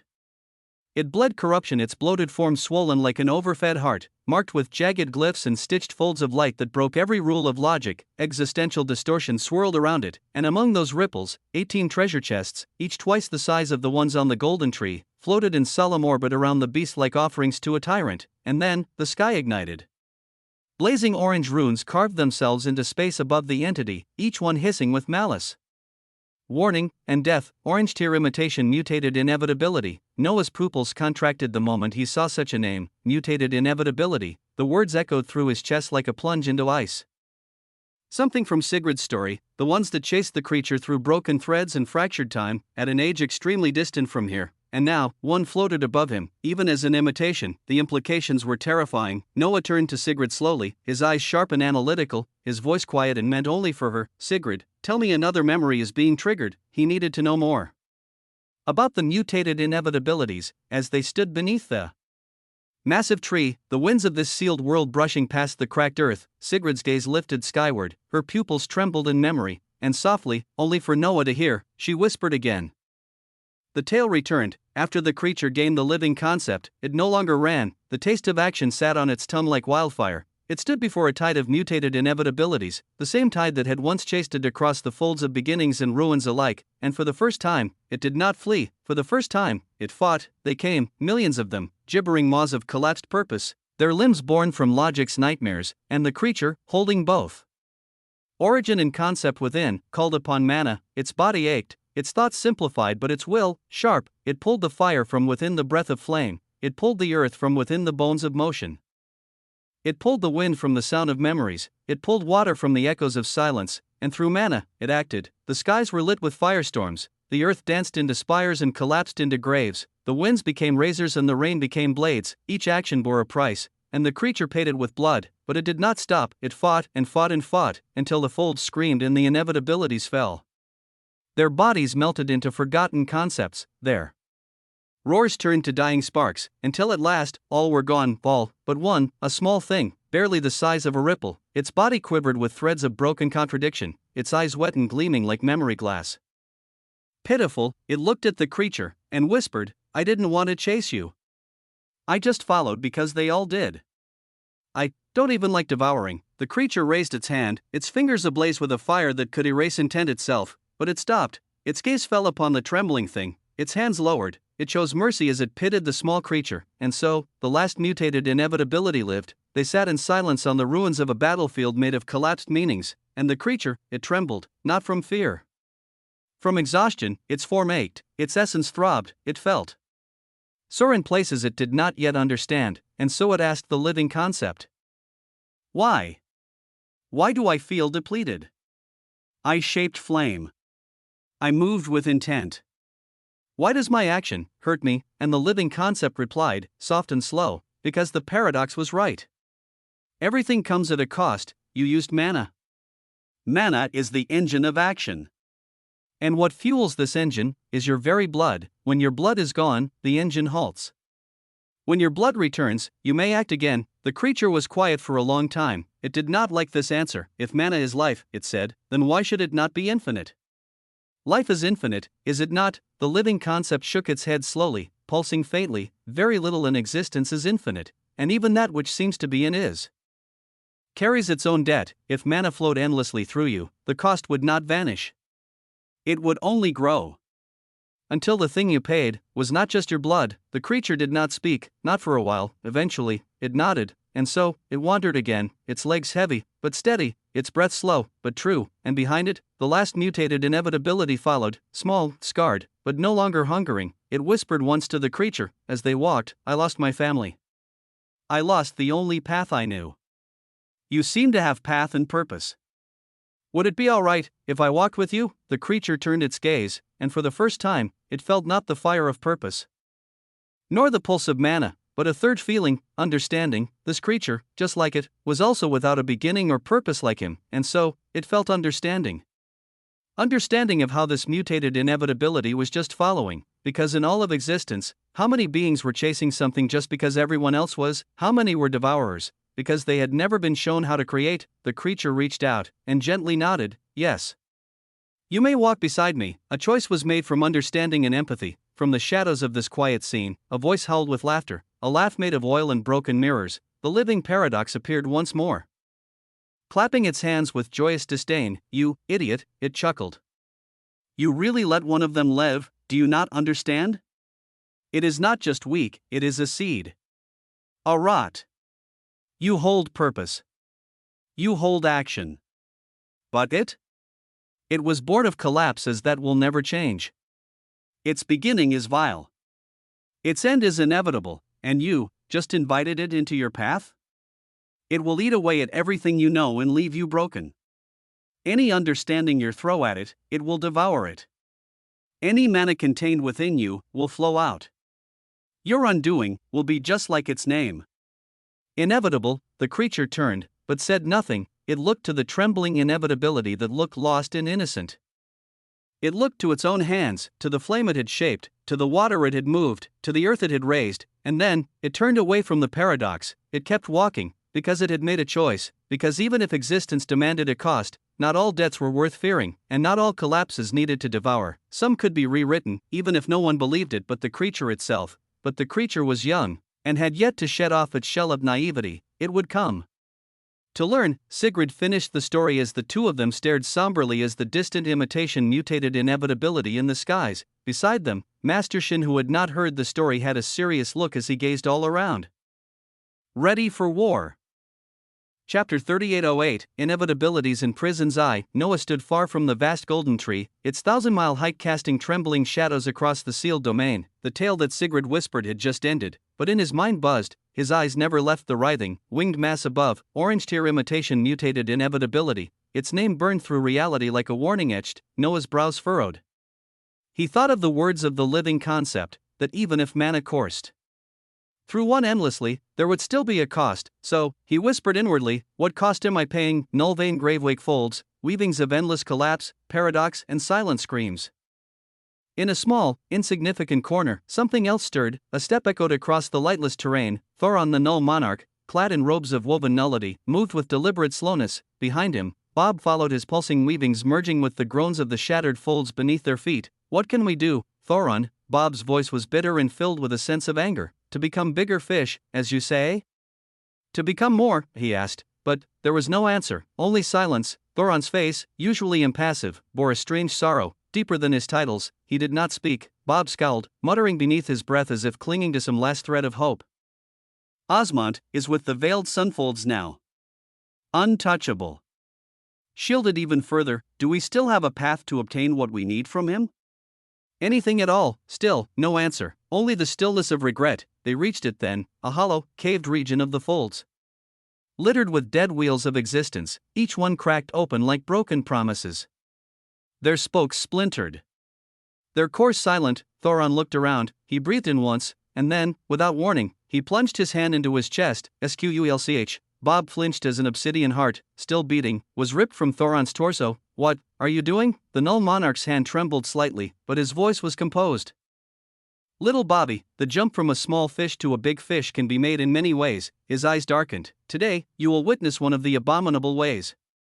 A path I never wanted to take." Bob stepped back with disgust, apprehension creeping up his spine. The heart in Thoron's hand shattered suddenly. Crack, an explosion of nullity and sorrow surged outward, causing the dead wheels nearby to wail with echoes. From the rift of silence torn in space, something emerged, a wriggling black and white mass. It had wings, but they were torn and regenerating constantly. Its shape twisted with uncertainty, its essence radiated inevitability. Its every pulse whispered, "You were always meant to see me." Thoron looked at it with an expression that bordered on affection. "Do you know why I was imprisoned?" he asked softly. Bob's face twisted in disbelief as he shook his head. "What?" Thoron stared at the wriggling mass and spoke without shame. "Because I bore a smell the foldless ones did not like. When I was a master of existence, I found something I should not have found. I hid it. But they still found out. They took my realm. My wheel. My everything. This," he looked at the creature writhing in the tear of space, "this is the first time I've unveiled it, since I gained freedom." The mass trembled. A soft, eerie cry echoed. Bob felt sick. How can this help us?" Thoron did not answer. He stepped forward and placed his palm upon the creature gently, lovingly. He leaned close and whispered, "Is the obsession strong enough? It's been nurtured. Sharpened. And it has entanglements with a young living paradox that has survived a living collapse. It should be enough for you." The wriggling mass pulsed violently, as if in agreement. Bob's expression fell. "Just what is that?" he asked again. This time, Thoron turned toward him. His eyes carried sorrow, and something far more dangerous. "This, little Bobby, is an inevitability." Boom! Tentacles exploded from the mass and reached out instantly, wrapping around Bob like a cocoon in less than an instant. It was a shocking turn of events. Bob screamed, his true source of chaos erupting as a complex will burn behind him, but it was useless. The tentacles wrapped around him, tighter than any authority. "Thoron. What is this?" Why, Thoron did not move. He stood by the inevitability, looking more solemn than ever. "I did not wish to." He said such words while his body erupted with hundreds of thousands of existential dimensional lattices of finality, but the weavings of existence moved too drastically. "I had to do this, much earlier. It is simply the musings of finality occurring in advance." He stroked the inevitability as he continued. "I nurtured obsession in many. But yours, it's just right. Your desire, your entanglement with Osmont, your yearning to save your dear daughter. You are ready." Bob screamed, madness and terror in equal measure. "No. No. I have to save her. IFTO." His body twisted, the inevitability dragged him in, weaving its tendrils into his being, his wheel, his true source. He roared once more, his hands outstretched toward the glowing image in his obsidian wheel, his daughter, his light. It was so close. So close, but it was also already gone. His screams echoed once more, and then, silence. The mass pulsed, and shrank rapidly. It continued shrinking until it became so small that it could fit in one's hands. Thoron held it. He looked at it with a sense of finality and sorrow, and placed it within his torn chest. Where once a heart had been, now, an inevitability beat. "Use that obsession," Thoron whispered. "Burn brightly, and you may use mine too as you can take me high. Return me to the state of an originus venerant and beyond. I rejected you then, but I accept you now, so let come what may come." The folds around him warped, the dead wheels trembled, and Thoron, his eyes glowing with finality, looked beyond the grave wake. His voice rang out like prophecy. "I will reach the foldless ones. Starting with the unbound living paradox youngling who seeks to become one of them." Chapter 3809, Inevitabilities in Prisons 2, away from the entity irreversibly entangling themselves with an inevitability, deep within a concealed region of the folds, a golden figure stood surrounded by a suffocating veil of silence. It was Master Hannibal, or at least, one of his bodies. He was still meeting two other masters of existence at this moment. He turned his gaze to the others, golden eyes glowing faintly. "The key led to a domain perfect for what we need. Authority is limited inside the labyrinth. Isolation is normal. It's ideal for killing Originus Venerants." Silence. Taurus raised an eyebrow, his third eye flickering. Modiana let out a faint hum. They all knew what Hannibal was implying. In the upper realms of power, ascension was no longer about progression for thousands or millions of years. They had enough of that shit, it was about devouring. True progress came from consuming the weavings of existence of others at the same level. A true source would be made even more complex when supplemented with the qualities of another. A true source of destiny that devoured the weavings of the true source of beginnings could do even grander things. Purity would suffer, but complexity would continue to rise. It was a dog-eat-dog reality, but doing that wasn't easy, not when originous venerants were nearly indestructible and likely holding multiple resistances at 100%. To kill one, you needed 2 or 3 masters, but these 3, they had done it before, quietly, efficiently. Multiple Sunfold's masters of existence are already isolated in this labyrinth, Hannibal continued. There'll be more as they use this opportunity. But, once the labyrinth seals them in, no one will know what happens inside. A more perfect killing field could not have been asked for. We share the weavings of existence just like before. Okay, Taurus remained silent, but his third eye slowly opened wider, a signal of agreement. Modiana finally spoke, her voice like layered echoes. What about the anomaly with no memory? The unbound living paradox. Hannibal's smile was cold. The unbound living paradox, a little chick trying to act like some big time schemer. He was separated from me, but this labyrinth will bring us together soon enough. With nobody to protect him, he will learn what having true power means. The anomaly with no memory, we will see about that one. But let's get going. 3 masters of existence plotted, and then made the moves to carry out their plans. As they did this, back in the veiled sunfolds, past the entrance leading to the living origin labyrinth, the body of Master Hannibal found itself standing at the entrance of a vast forest filled with glittering and massive crimson gold trees. Vibrant possibilities and dangers could be seen within its depths, with many unknowns as in the next moment.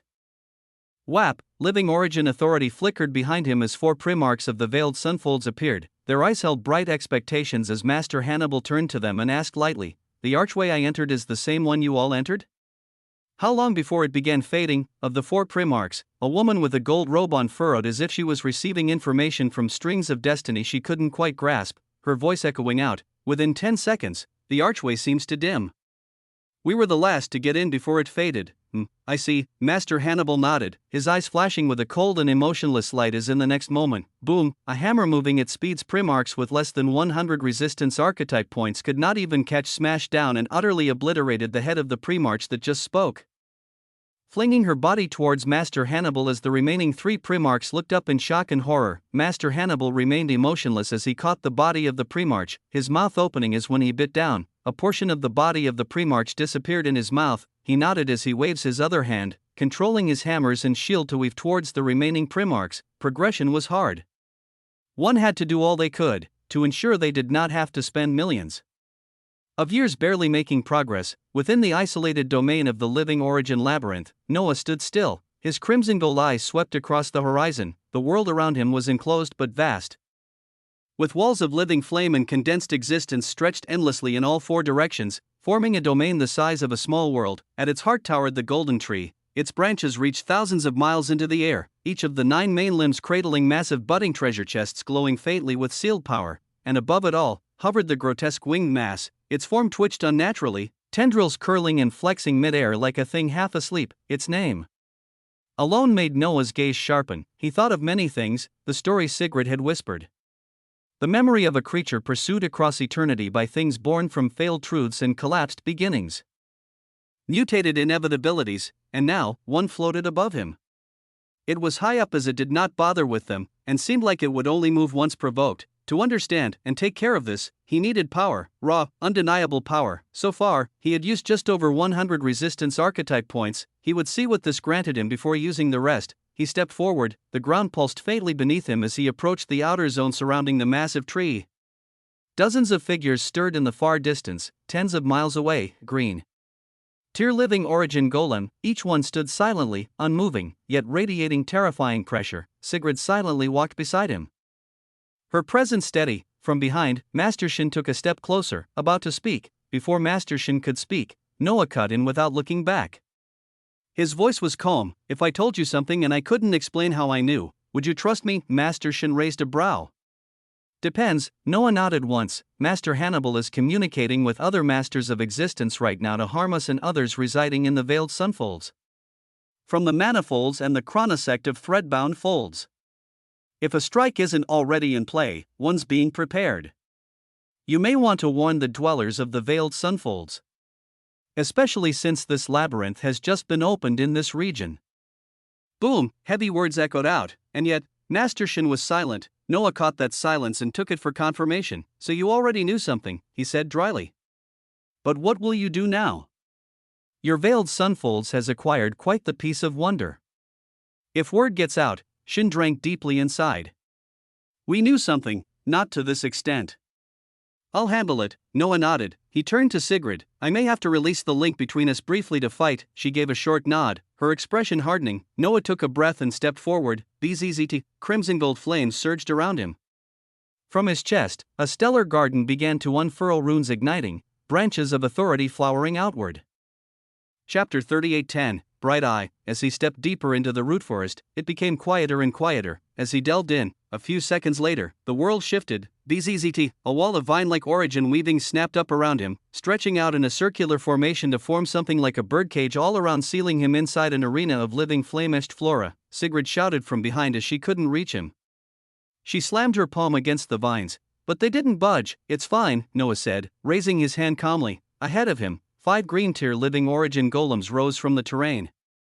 They shimmered with structures of archetypes. One wielded dual axes, another bore a tower shield and massive blade. A third hummed with magical glyphs over its body, a fourth drifted silently with daggers, and the last towered with molten fists. Noah's voice was low. Let's see what 100 resistance archetype points gives main. Then the earth pulsed. Boom, 10 more golems emerged. 15 in total. The atmosphere became oppressive. Master Shin's languid expression became serious as he seemed to be dealing with the issue of Master Hannibal currently, but seeing Noah's expression that didn't seem fearful, he only watched. Sigrid's eyes were stern as she watched with somberness. The golems closed in, but Noah, he closed his eyes. He reached inward, into his garden, to the node.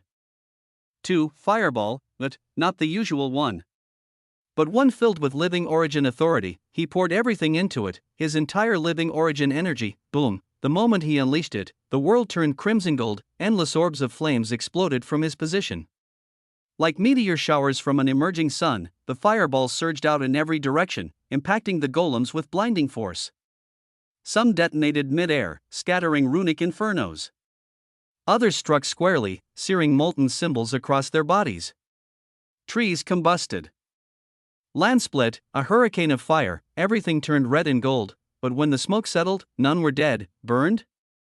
Yes. Heavily injured? Absolutely. But they stood, emotionless, and they began walking forward again. Noah exhaled, his body now empty of origin energy. He shouldn't have been able to cast anymore, but his eyes narrowed. He reached deep, to the source. O living true source of origin, are you not living? He whispered. Do you not hold living origin authority? HUUM. He funneled his infinite mana into it, the thing he may be paying the cost of without knowing. The living true source of origin within his living will stirred, and then, it awakened. Authority sparked as it flowed from his living wheel and into the living origin garden, as if the energy from one system of power tried to flow into another. And at first, it was rejected, but it was an authority of origin. And it is living. Noah spoke coldly to the crimson gold garden. When he sensed the rejection, his eyes pulsed with tyranny as he bellowed out, it is living. HUUM. He battered the authority again, and again, forcefully, until eventually, living origin authority flowed from his source and into his garden. HUUM. The fireball node lit up again, mana flowed, mana transformed into the authority of his living true source of origin, and this authority flowed into his garden to activate the living origin authority. Noah smiled, fireball. The word rang like an invocation. Boom. Endless volleys launched again, more this time, dozens. Then hundreds. A flood of crimson gold fireballs rained down endlessly, roaring with living origin authority. The golems, already scorched, now began to shatter. Bones cracked, armor dented, explosions danced like celestial wrath. And in the middle of all this, Noah smiled as he looked at his garden again. Living origin energy would not be an issue for him now, and this changed many things in this living origin labyrinth. The countless sons of origin only left devastation. The aftermath of his overwhelming fireball assault still echoed in the trembling ground long after the golems fell, but already, his mind moved on. Inward, he returned to the pulsating webwork of his garden, his crimson gold runic battle mage archetype glowing with fresh layers of power after annihilating a wave of green-tier living origin golems. Yet his gaze was fixed far ahead, past the 100th node, past the resistance bonus, deeper. There, the branches split further, new nodes shimmered, barely stable from the sheer pressure of meaning embedded within them. Several offered powerful modifiers, ones that increased damage by 5%, or cast and attack speed by 6% per node. All respectable, but one path called to him, a distant, burning glyph, a node unlike the others. His eyes narrowed, a massive node in the garden that pulsed pure gold. To reach it, he'd need to invest 50 additional resistance archetype points. Without hesitation, he began to pour in points: 5% damage, 6% cast and attack speed, 550 living origin vigor. Each point sharpened his weavings of existence, reinforcing the blooming power within his garden. Until, at the 125th node, the garden trembled. Another rune pulsed into existence: runic battle skill, runic origin hand-to-hand combat, imbues your limbs with intricate runic overlays powered by living origin authority. Each strike you deliver triggers compressed runic bursts that detonate on contact, dealing 250% living origin damage and applying ignition brands, flaming runes that delay explode after 1 second. Gain increased knockback resistance and generate 2% living origin energy per hit.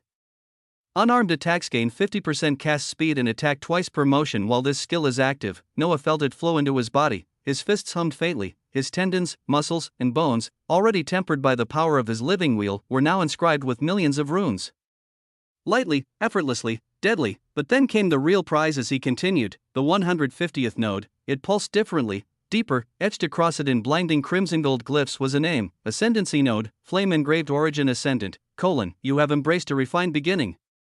This ascendancy elevates all distinctions tied to your origin, amplifying the depth of purity and complexity across your weavings. A simple distinction, and yet the moment it came, Noah felt many parts of him pulse. Everything tied to his lineage rose: his distinction and titles, his distinction as a living paradox, his identity as a living true anchor being of existence. Everything. Noah clenched his hands slowly, and felt it. The garden trembled violently for a moment, then settled. Inside him, his lineage began to feel the flow of Hebe runes filled with unique lattices. The weight of the living paradox within him coiled tighter, expanding through more layers of existence. And then, his threshold as a living anchor, his innate limitation of survival within impossible conditions, changed. For 98/500, it surged across his existential status panel like a rising tide, and in the depths of his existence, his complexity quotient began to rise, his purity quotient followed.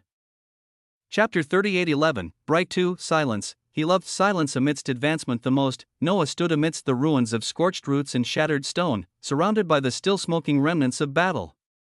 The area where the forest once stood was now reduced to blackened ash and molten bark. Above him, glowing words etched themselves across the air in shimmering runes: 15 resistance archetype points. A soft crimson gold pulse followed as the authority from the notification surged into his body. Noah didn't speak, he only watched. He should have had 50 points left, but now, 90. The 25% increase in origin resistance he'd unlocked had granted him an unexpected return, a rare return of 25 points.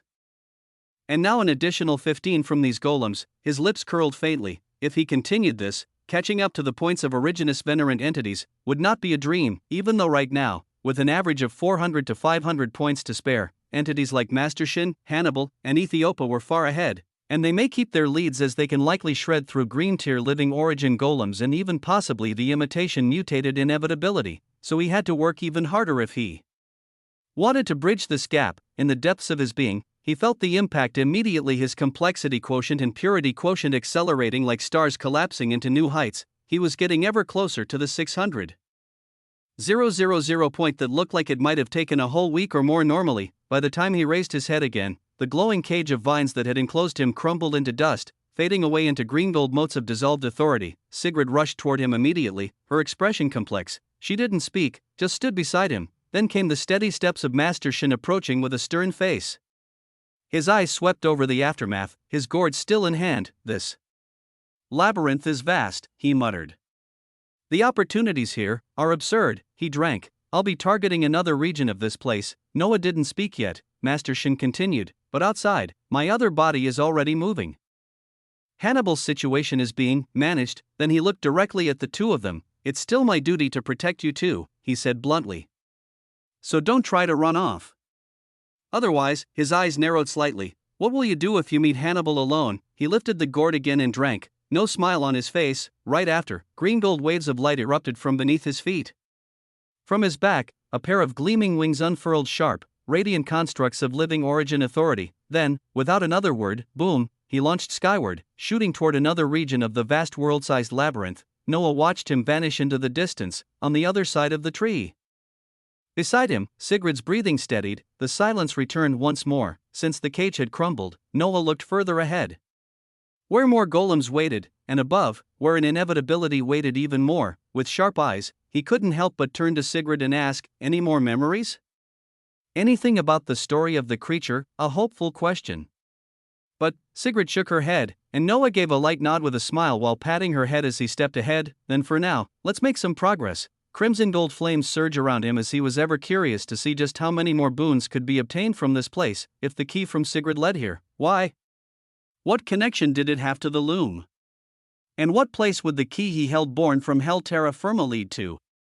There were many questions, and not enough answers. Somewhere else within the living origin labyrinth, it was a realm unlike any other, a sealed domain where the seas shimmered not with water, but with living origin itself. Endless tides of crimson gold rolled calmly beneath clouds of the same shade, each droplet and vaporous wisp humming with the thrum of complexity. It was serene, alive, and at its center floated a man. His skin glowed like polished suns, golden and unblemished, as though no scar, no fault, no blemish had ever dared form on him. His eyes were closed, but behind their lids danced thousands of runes, the runes of beginning. Of origin, he was still, weightless, yet the air around him warped.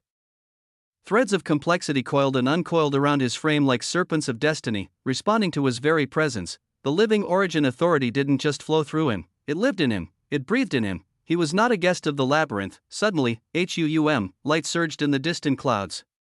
A burst of spiraling brilliance unfolded above him as a creature appeared, small, winged, feminine in form, with flowing red gold hair and eyes like spinning runes. She was only a few inches tall, yet the power radiating from her frame would silence entire domains. The man opened his eyes calmly. "Labyrinth Guider," he greeted. The fairy-like being nodded solemnly and spoke with a voice like chiming bells.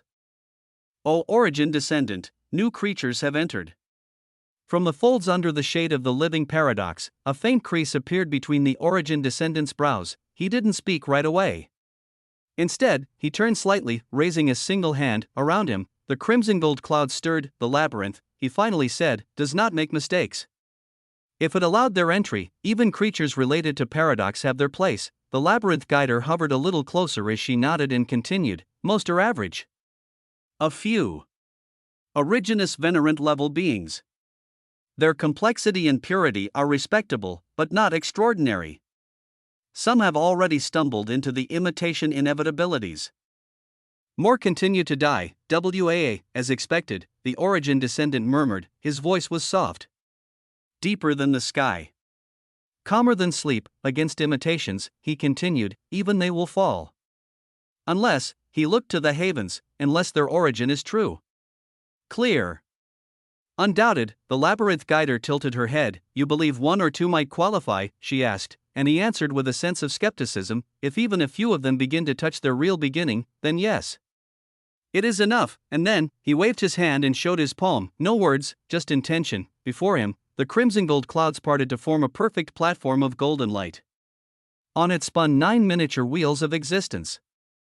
Inside a garden on his palm that looked to be inches wide and light years at the same time. Inside each of the wheels of existence in the garden, the pulse of life itself could be felt. Wheels that had never undergone breakings. On the palm of his hand, in each wheel, countless strands of frequencies swirled, each one a nascent reality, brimming with unborn life. The origin descendant gazed upon them, his expression unreadable, and he whispered to no one in particular as he shook his head, "Existence continues to be unfair. Brutal.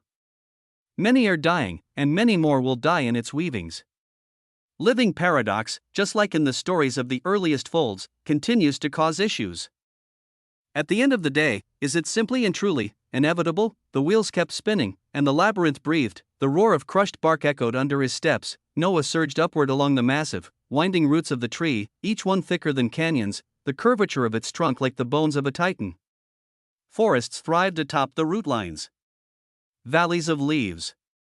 Groves of ancient origins, and above, treasure. He could feel it.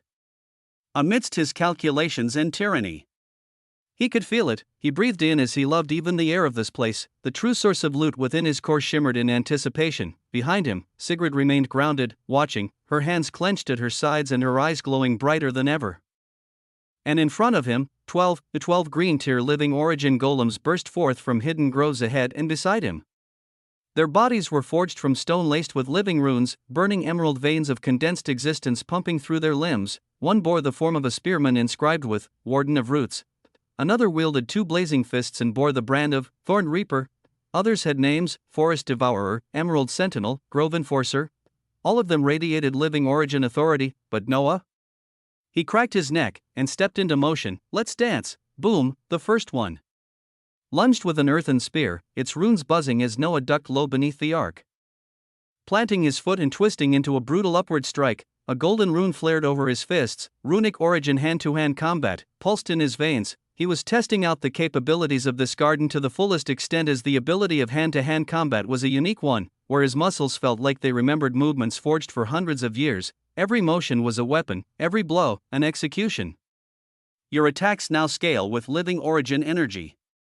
Runic emblems reinforce your joints, granting passive reactive ignition runes on contact.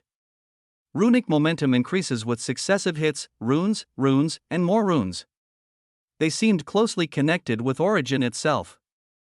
With this ability, he didn't need spells, he was the spell. Crack, a punch smashed into a golem's leg, an eruption of crimson gold detonation runes erupted from impact. The limb blew backward in a spiral of stone and bloodlight. The other golems rushed, 3 from the left, 1 above, for behind. Noah moved like a beam of crimson gold light. He twisted around a flanking golem's punch, catching its wrist, and branding it. The origin rune brand triggered a whisper. Then, boom, the branded rune on its forearm exploded, sending cascading eruptions down the length of its torso. Its limbs trembled. Noah was already airborne, riding the explosion like a stepstone as his foot came crashing down onto the cracked core of another golem's chest. Runes sparked, fire surged, crash, a wave of crimson gold fire detonated outward, fracturing bark-like armor. Another punch, another strike. He caught a spear mid-lunge, twisting it around, stabbing it back into its wielder's head, and then leapt forward as he slammed both palms into the earth. Boom, with flames erupted in every direction. One by one, the golems shattered. 6 down, 7, 8, the remaining 4 tried to retreat, and yet Noah shot forward with runic origin flame. Aura surging around him, igniting every step with crackling firelight. He didn't stop, elbows in his headbutts laced with runes. Every strike was layered in origin, every scream of the golems was the hymn of their death. One final golem grabbed him from behind. He let it, only to drop his weight and twist viciously like a sumo wrestler. Crunch, he shattered its grip and his own hand dislocated from the violent motion. BZZT, he snapped it back into place with one hand, his eyes filled with savage fire of brilliance. Then, as the last golem limped toward him, he raised his finger like a gun. Boom. The branded rune on its core of existence flashed and detonated. Sigrid gasped from below, her eyes wide with awe as if she were watching a grand show. High above the world tree's titanic trunk, Noah stood surrounded by smoking rubble, fractured soil, and broken golemic limbs, still as a statue.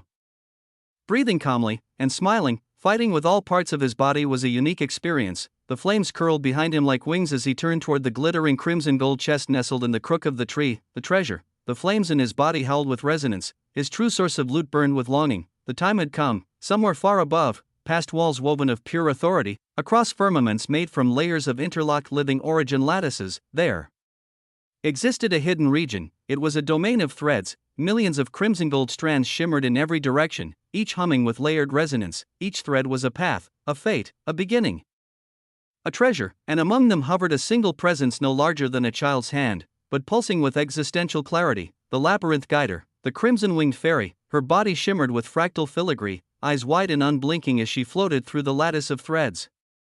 She moved like silence itself, light and reverent, touching nothing, until she stopped. Her fingers closed around one glowing string. It buzzed with chaotic intensity, its frequency shifting. She tilted her head, inspecting the string as it pulsed. At the end of this particular thread was a treasure chest, one of the many buried within the labyrinth, a chest nestled in the crook of the titanic world tree. Inside the glowing panel hovering just above it, a scene played out in real time. A being with a crimson gold aura was nearing the chest, flames wrapped around his form like obedient specters. His movements were precise, eyes clear, steps silent with purpose. She blinked once, then frowned faintly. The labyrinth guider drew the thread upward slowly, inspecting its tail end where the probability runes flickered. Normally, all outcomes were pre-written. Balanced, but this one, it was actively shifting. The chest's reward was changing, drifting toward a more favorable outcome. Not by outside influence. Not by interference, but by the very presence of the one approaching it. As though his origin demanded it, as if it rewrote probabilities just by being close, the guider looked closely, parsing the runic tremors, a somewhat unique origin. Her voice was soft, untroubled. She tilted her head again, wings flickering behind her, then she gently released the thread, letting it fall back into place. For now, she would only watch, high above the scorched valleys of the origin tree. Noah stood still before the treasure chest nestled in the root-socketed platform. The golden bark beneath his feet radiated quiet heat. The air was laced with static, carrying faint reverberations of origin authority. His true source of loot simmered with anticipation. Far below, Sigrid's form pulsed with glowing crimson gold waves, the node she had unlocked across her exclusive living origin garden archetype. Mother of origin shimmered across her being. Runes trailed like falling petals behind her, her knees bent once, and with a single leap, no wings, no aid, she soared. Boom! Her body tore through the air in an arc of origin brilliance before landing softly behind Noah, her breathing steady, her presence subdued. Noah, without turning, reached forward and opened the chest. The lid rose. From within, blinding light spilled out, pure and untouched. It wasn't aggressive, it was welcoming, a radiance of beginnings. From this brilliance, two glowing green spheres floated upward, their forms pulsing with harmonic resonance. Beside them, a third item hovered, a constantly shifting cube. Its edges never held a shape longer than a heartbeat. A rune flared in Noah's vision, green tear, living origin tear, a tear of unfathomable origins that allows for the beginning of many things. Absorbing this tear grants 30 resistance archetype points. Green tear, living origin tear, a tear of unfathomable origins that allows for the beginning of many things. Absorbing this tear grants 30 resistance archetype points. Breakthrough cube of the beginning, a tool of mild existential frustration and cheating. Formed from the complaint of a million beings halted at bottlenecks. It senses what you cannot do and kindly violently makes it possible. When applied, it allows expansion beyond your limit, but whispers in your ear. You didn't really deserve it. Noah reached out, catching the green tears first. Cool, weightless, and radiant, the cube dropped into his palm like a living question mark. It vibrated constantly, shifting between platonic shapes and absurd configurations, sometimes resembling a spoon. Behind him, Sigrid drew closer, her eyes widened at the sight of the items, and in the light of the two orbs in the cube, her pupils dilated, her breathing paused, something flickered in her, a forgotten something as it seemed like she was remembering. But before she could speak, Noah calmly turned his hand, letting the loot flow into his garden. Authority surged through him in elegant waves. He felt the 60 resistance archetype points from the twin tears settle evenly across his garden, his vines flourishing instantly in length and complexity. Then, he looked at the cube, a slow smile crept across his face. He focused and directed the breakthrough cube of the beginning into his garden. Boom! The cube spun violently. A dozen runic glyphs exploded out like clockwork gears, embedding themselves across his vines and roots. He directed it with surgical focus to the blockade, where his existential dimensional lattices had halted. 81 for paradox, 81 for origin, 81 for infinity, 81 for mana dynamics, and many others. The cube pulsed, once, twice, then, like a hammer shattering glass, crack, the barrier gave way. Boom! The 80-second lattice of paradox formed, then origin, then infinity, then one after another. The cores of his existence began to expand again, like a dam burst under existential pressure. Noah inhaled deeply, his eyes shimmering, his internal world blazed with new structure, with new possibilities. But as this happened, as the treasure chest was fully opened, right after, the branch of this massive tree trembled as if it lost something, and in the next moment, a booming screech was released from the tree. A screech, the moment it echoed, the slumbering inevitability above opened a dozen wriggling eyes. High above, nestled in the clouds of crimson and gold, the dormant horror twitched, crimson gold. Wriggling. Layered in spirals of inevitability, each eye released a narrow beam of focused authority. Wherever that gaze fell, reality warped, stone turned to bubbling light. Air hissed and fractured. Leaves shriveled into fine powder, the gaze alone, was ruin. Noah's expression hardened immediately, his eyes narrowed. Sigrid stood beside him, her fists clenched. That thing, she said, her voice low. It's far more dangerous than the golems. Noah didn't answer yet. His mind was already working through probabilities. She turned her head. You might not be able to beat it. Still, he didn't respond. The branch beneath them screamed again, and the inevitability locked on. A sudden snap in the air, the sound of something breaking, and, boom, a sonic rupture tore through the sky as the winged mass shot downward, its form shrinking and expanding all at once. Faster than a thought. Faster than Noah could track, and then, it arrived far too quickly. Noah's eyes widened slightly, but he wasn't the first to move. Sigrid was. Her body shimmered with blinding white light, brilliant and sudden, radiant like a newborn dawn. The power of her archetype surged without hesitation. Mother of Origin responded. She stepped in front of Noah, hands raised, palms pressed together. Her voice rang out, crystalline and fierce. Flower of Origin. Boom, a blinding bloom of white unfolded instantly around them. A flower, colossal and alive, unfurled its petals with protective force, each layer inscribed with millions of swirling runes, runes of beginnings. Of creation, each rune spun in perfect cadence. A hymn of life wrapped in light. The inevitability's jagged limbs collided with the petals, and were thrown back. The creature shrieked, its mass flung through the air like a ragged comet. The impact wasn't just physical, the white light burned, but then, it absorbed it. The inevitability's pulsing form swelled. Each layer of its flesh and entropy devoured the runes. Swallowed the brilliance. The light became mass. Another pair of wings unfurled from its sides, vast and crooked. It had grown stronger. By devouring the light of a beginning, this was an inevitability. Sigrid breathed hard. Her frame trembled faintly from the exertion of conjuring the flower of origin, her arms dropping slightly as the blooming white petals around them gradually dissolved into motes of radiant runes. Each breath she took shimmered with living origin authority. Noah stepped forward calmly. He stopped in front of her, his eyes half-lidded, unreadable. Then, he reached out and gently patted her head, a gesture of thanks. But beneath the surface, his thoughts moved like a sharpened guillotine. How deep does the Mother of Origin archetype go? And how precisely can I shape it toward what I need? She was a boon. A beautifully naive one wrapped in radiance and power. Noah's eyes shone faintly, the corner of his mouth curling. He simply calculated quietly, and then, a voice cut through the heavy silence like a drunk thunderbolt. Oh? So that's why it was so noisy. From across the vast world tree, another branch began to screech, a sound identical to the one they had triggered earlier. Noah turned his head slightly.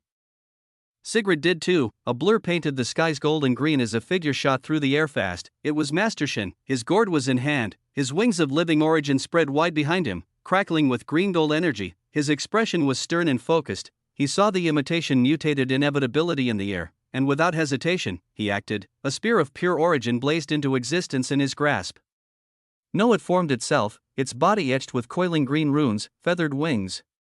Sprouting from its shaft, boom, the spear launched faster than thought. It broke past the sound barrier, the light barrier, and any other barrier that dared to exist, reaching the inevitability in a blink.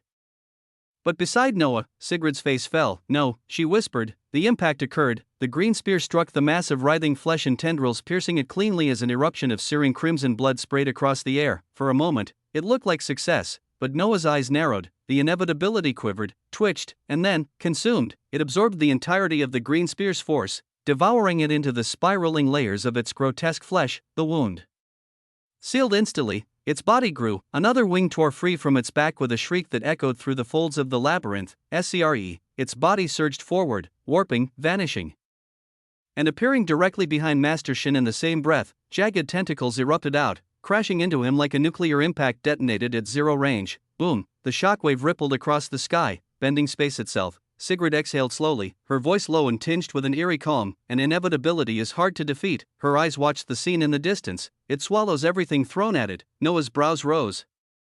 The smile returned to his face, sharp and serious. As the enemy was deadly, and he did not wish to lose this body here, he turned slightly toward her, crimson gold eyes gleaming. You've remembered another part of the story of the creature. Sigrid nodded once in affirmation. The inevitability shrieked again across the skies. Its wings spread further. Its gaze turned toward them once more. Noah's hand flexed as he began distributing the rest of the resistance archetype points while crimson gold flames raged around him, his visage looking like a celestial titan ready for war. Then let's hear the rest. And so, Sigrid's voice returned to a whisper, a melody of memory threading across the sky. The creature wandered through the earliest folds of existence. She looked ahead, but she did not see the branch, nor the flames, nor the looming inevitability in the sky. She saw a tail, and beside it, an inevitability followed. The folds were dark in those days. Lonesome, even the stars were unborn, but there, amidst the untold vastness, the creature and the inevitability moved together, one walking with quiet steps, the other floating in silence, wriggling softly beside him. At first, they spoke little. But over time, the creature began to listen. It spoke to the inevitability. And strangely, it began to understand, for this inevitability was a fractured one. It had no purpose beyond hunger, its beginning had failed, it had no imagination. The creature knew why he had traded it away, long ago, in exchange for the living concept that gave him mana to act. And as a cost, imagination was taken, so he looked at the inevitability with eyes of empathy, because what was a creature without imagination? A tool. A fate, a death without thought. For many years, the two wandered the folds together, neither asking why nor where. They simply walked, until one day, the inevitability spoke. "I am hungry," it said. "But I have nothing to eat." The creature tilted his head. "That is unfortunate, my nature is inevitable," said the being. "It is to hunger. But I have nothing," and so the creature, curious and kind, searched. He found an empty wheel of existence, bare and hollow. He offered it to the inevitability. It devoured it, and for a moment it smiled, but by the next day, the hunger returned. The creature did not grow angry.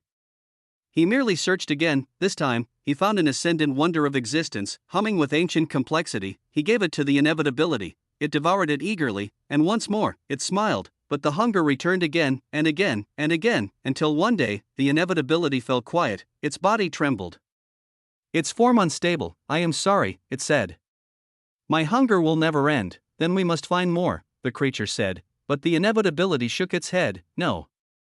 There is a truth," it whispered, "a being born to eat will never be full. Do you know? There once was a phoenix that wished to be a tree. It planted its claws into the soil and waited. But its heart beat too fast, its flames too bright, and its dreams always wandered. In the end, it remained a phoenix.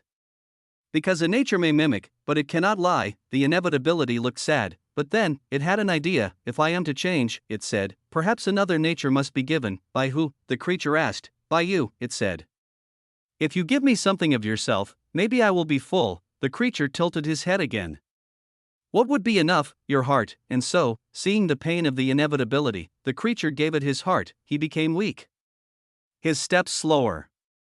His light dimmer, but the inevitability smiled. "Wider than ever before, I feel full," it said, "but maybe if I had your lungs, I would be complete." And so the creature, already weak, gave his lungs. The inevitability bloomed in power. Its body throbbed with origin, wings sprouting, its aura stronger than ever. It hugged the creature gently. "I feel nearly done," it said. "Almost whole. But I think what's missing now is your purpose, your beginning." The creature paused. This, he could not give. "No," he said quietly.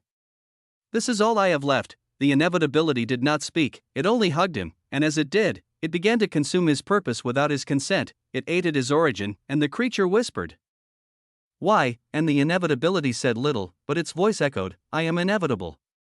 No matter how much you fed me, I was bound to take everything." And so, the creature wept, because regret had bloomed in his chest, but regret is a broken tool. It fixes nothing. It fills no hunger. And in the end, it is only a mirror you hold up when the damage is already done. And as he withered, as his light faded, a familiar orb descended, spinning with laughter. "The living paradox, I warned you," it said, voice ringing like chaos. "I told you this was inevitable. And now, here you are." The creature looked up, tears in his eyes. "Living origin tears, help me," the living paradox sneered. "You cannot pay my price anymore. I'll give you anything," said the creature. "Anything, anything," said the creature. The living paradox smiled, because it knew a truth that the creature did not. "I only want one thing." It floated closer. "I want your everything now." "Then take it," said the creature, and in that moment, the living paradox descended, and the creature gave up everything, and in return, it gained something it could have never imagined. Sigrid stopped speaking. The air felt heavy, as if the very labyrinth itself had listened. Noah looked at her calmly, the gears in his mind already turning. Something had changed. Again, and far above them.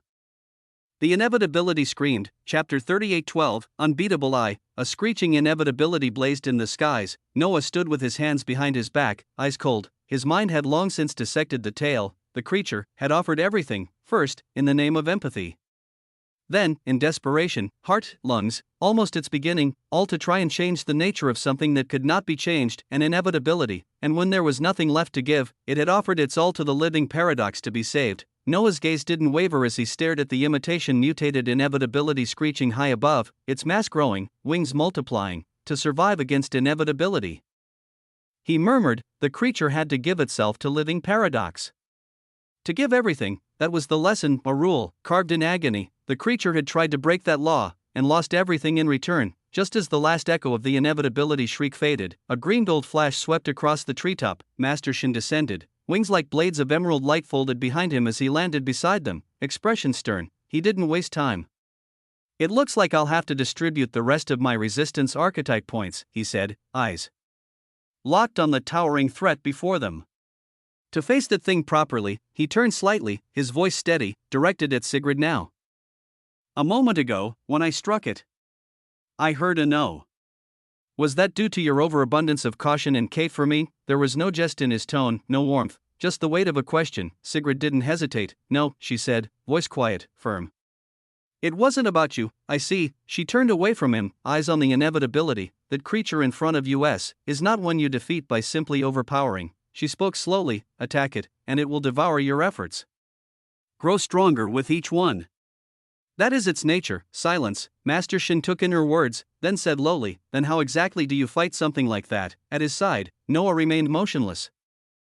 His voice calm. The answer lies in the story. Sigrid nodded, her expression calm, but the light in her eyes pulsed brighter as she looked into the burning horizon, toward the thrumming mass of inevitability. And then, she continues the story that held a clue on how to defeat an inevitability. I'll tell you the rest of the story of the creature. Once it gave everything. The moment that the creature was at its lowest and filled with desperation, he gave away his everything to the living paradox to be saved from the inevitability, and in that moment, the living paradox filled him laughing, victorious, woven from whispers and riddles. The creature, hollowed and shivering, turned its thoughts toward the inevitability that still devoured him. It looked up through the light bleeding from its cracked soul and said weakly, I have given you my all.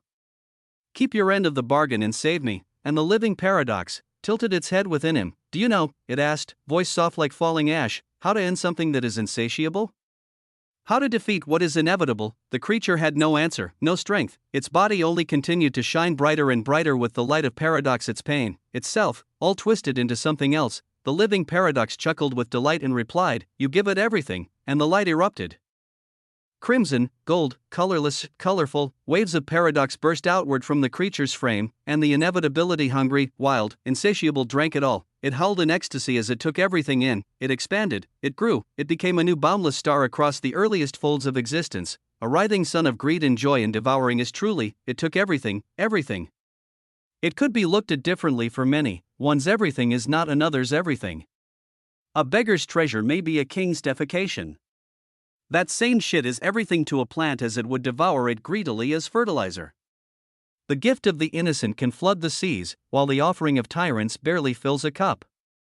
But creature didn't understand, how was the living paradox able to give so much? The light kept pouring out of him but he was no longer dimming, he should have been gone empty, but the paradox kept giving. He finally asked, how are you giving everything this freely?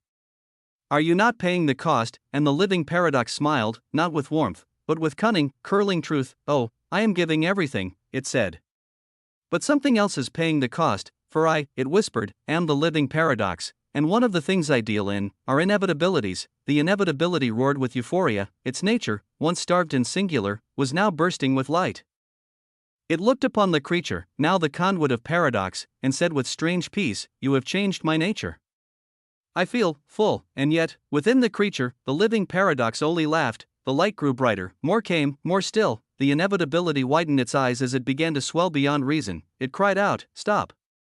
I have changed. I am full. I am no longer dash, but the living paradox did not stop, and the light poured still, poured endlessly, flooded the inevitability, whose voice turned from joy to fear. I cannot hold any more dash, and here, the living paradox said simply, those who wish to swallow everything, will learn they cannot bear its weight.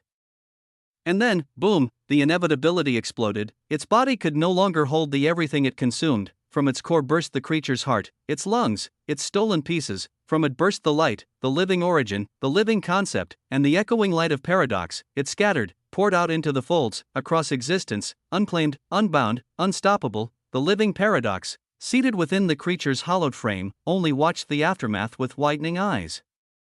That were no longer the creatures. It laughed, slow and full, its weavings burning with schemes, and whispered into the silence of the folds, "Now that you've given away your everything, creature. Without even knowing what you truly were, I shall use your everything, to spread my weavings over everything." And the folds trembled, as if dreading what was to come. Chapter 38:13, Unbeatable. 2. Sigrid's voice faded with finality. Silence lingered like a thin veil after a thunderclap, its weight heavy. Master Shin slowly turned, eyes narrowed in clear disbelief. He shook his head with the lazy grace of a man unsure if he was drunk or struck. "I feel like I missed some critical parts of this story," he muttered. "That little tidbit you told everyone at the beginning and this one, there seems to be a gap in between." His gaze swept between her and Noah. Noah stood motionless, but his eyes, crimson gold and sharp like 1,000 spinning blades, were radiant. The implications twisted through his mind with perfect clarity. The living paradox. It had spread its influence across the folds not through domination, but through orchestration. Through a trade. A contract of despair. And all it had needed was for a being to give away its everything. He analyzed what it meant, what it could still mean, but for now, he focused. To defeat an inevitability, he said softly, almost to himself, one must give it everything. Then, louder. With clarity, if the solution is everything, his body surged with living origin authority, then let us give it everything. Crack, his arm rose like judgment passed. From his palm, the air screamed, then, boom, from his hand, incandescent fireballs of ancient suns streaked upward like a chain of miniature supernovae. Crimson gold flames, radiant and primal, shot toward the screeching inevitability above. Each sun was forged with authority, each one, a piece of origin. The inevitability screamed in euphoric hunger. Its writhing mass, layered with wings and pulsating crimson tendrils, absorbed them greedily, as it consumed them all, and from its body, a brilliant new wing erupted, featherless and veined with white runes. Its aura intensified into a storm, but it did not stop there. The inevitability countered. From its bulging core, jagged tentacles erupted like a sea of falling blades. Hundreds of them. Each one radiating existential rot and imitated authority, they fell like a crimson gold monsoon upon Noah. Sigrid, and Master Shin's face twisted into grim resolve, his foot stomped down, the tree quaking as a shockwave of green gold runes bloomed beneath him. Verdant bastion, wrath of root-bound Yggdrasil, boom, from the roots beneath him, a colossal wall of spiraling wood and mythic bark erupted. Glowing with ancient sigils, it formed an arched bulwark etched with the memory of the first tree. Dozens of tentacles slammed into it, cracked, and shattered through its layers. Sigrid stepped forward as golden threads wove between her fingertips. Her face was serious but resolute. "Sanctuary of the Origin Warden," she whispered, "HUUM." A circle of blinding white runes expanded around them, forming a dome with intricate spirals of celestial script. Light bloomed. An enormous statue formed at its center, an Origin Warden, faceless and serene, its arms spread in a glorious embrace. It radiated waves of calm. From it came wonders, and they came just in time, because the remaining tentacles came with fury. They struck, boom. Boom.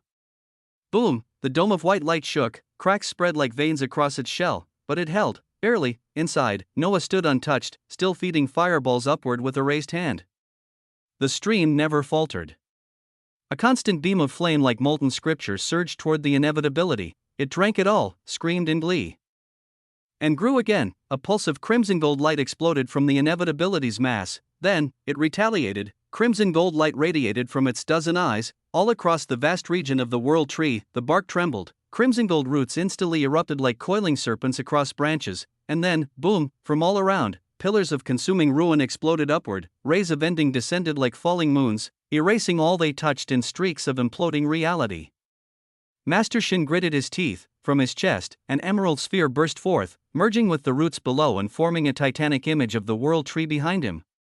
A tree layered with runes, twisting upward to shield against the devastating end rays.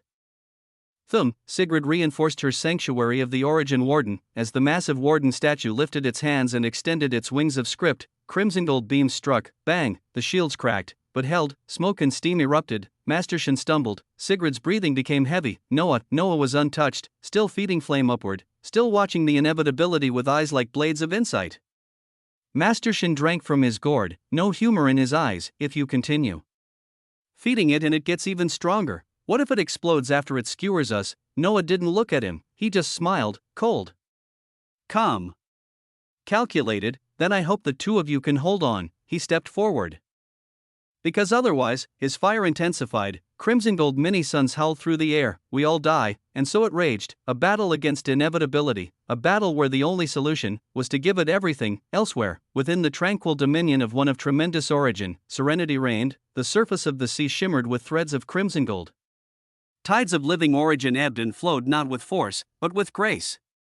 The sky mirrored the sea, boundless, iridescent, swirled with spiraling currents of authority. Clouds of lattice-woven runes drifted like whales across the high firmament, casting veils of quiet over all, and above this peaceful realm, seated atop a floating bloom of origin crystal, was the origin descendant, still, silent, his eyes closed. But then, he opened them and turned his head slightly. To the east, a gentle breeze carried a playful chuckle. And from the horizon, amidst curling bands of light, a new figure stepped forth across the sky. A woman clad in robes stitched from radiant script and harmonic origins of existence.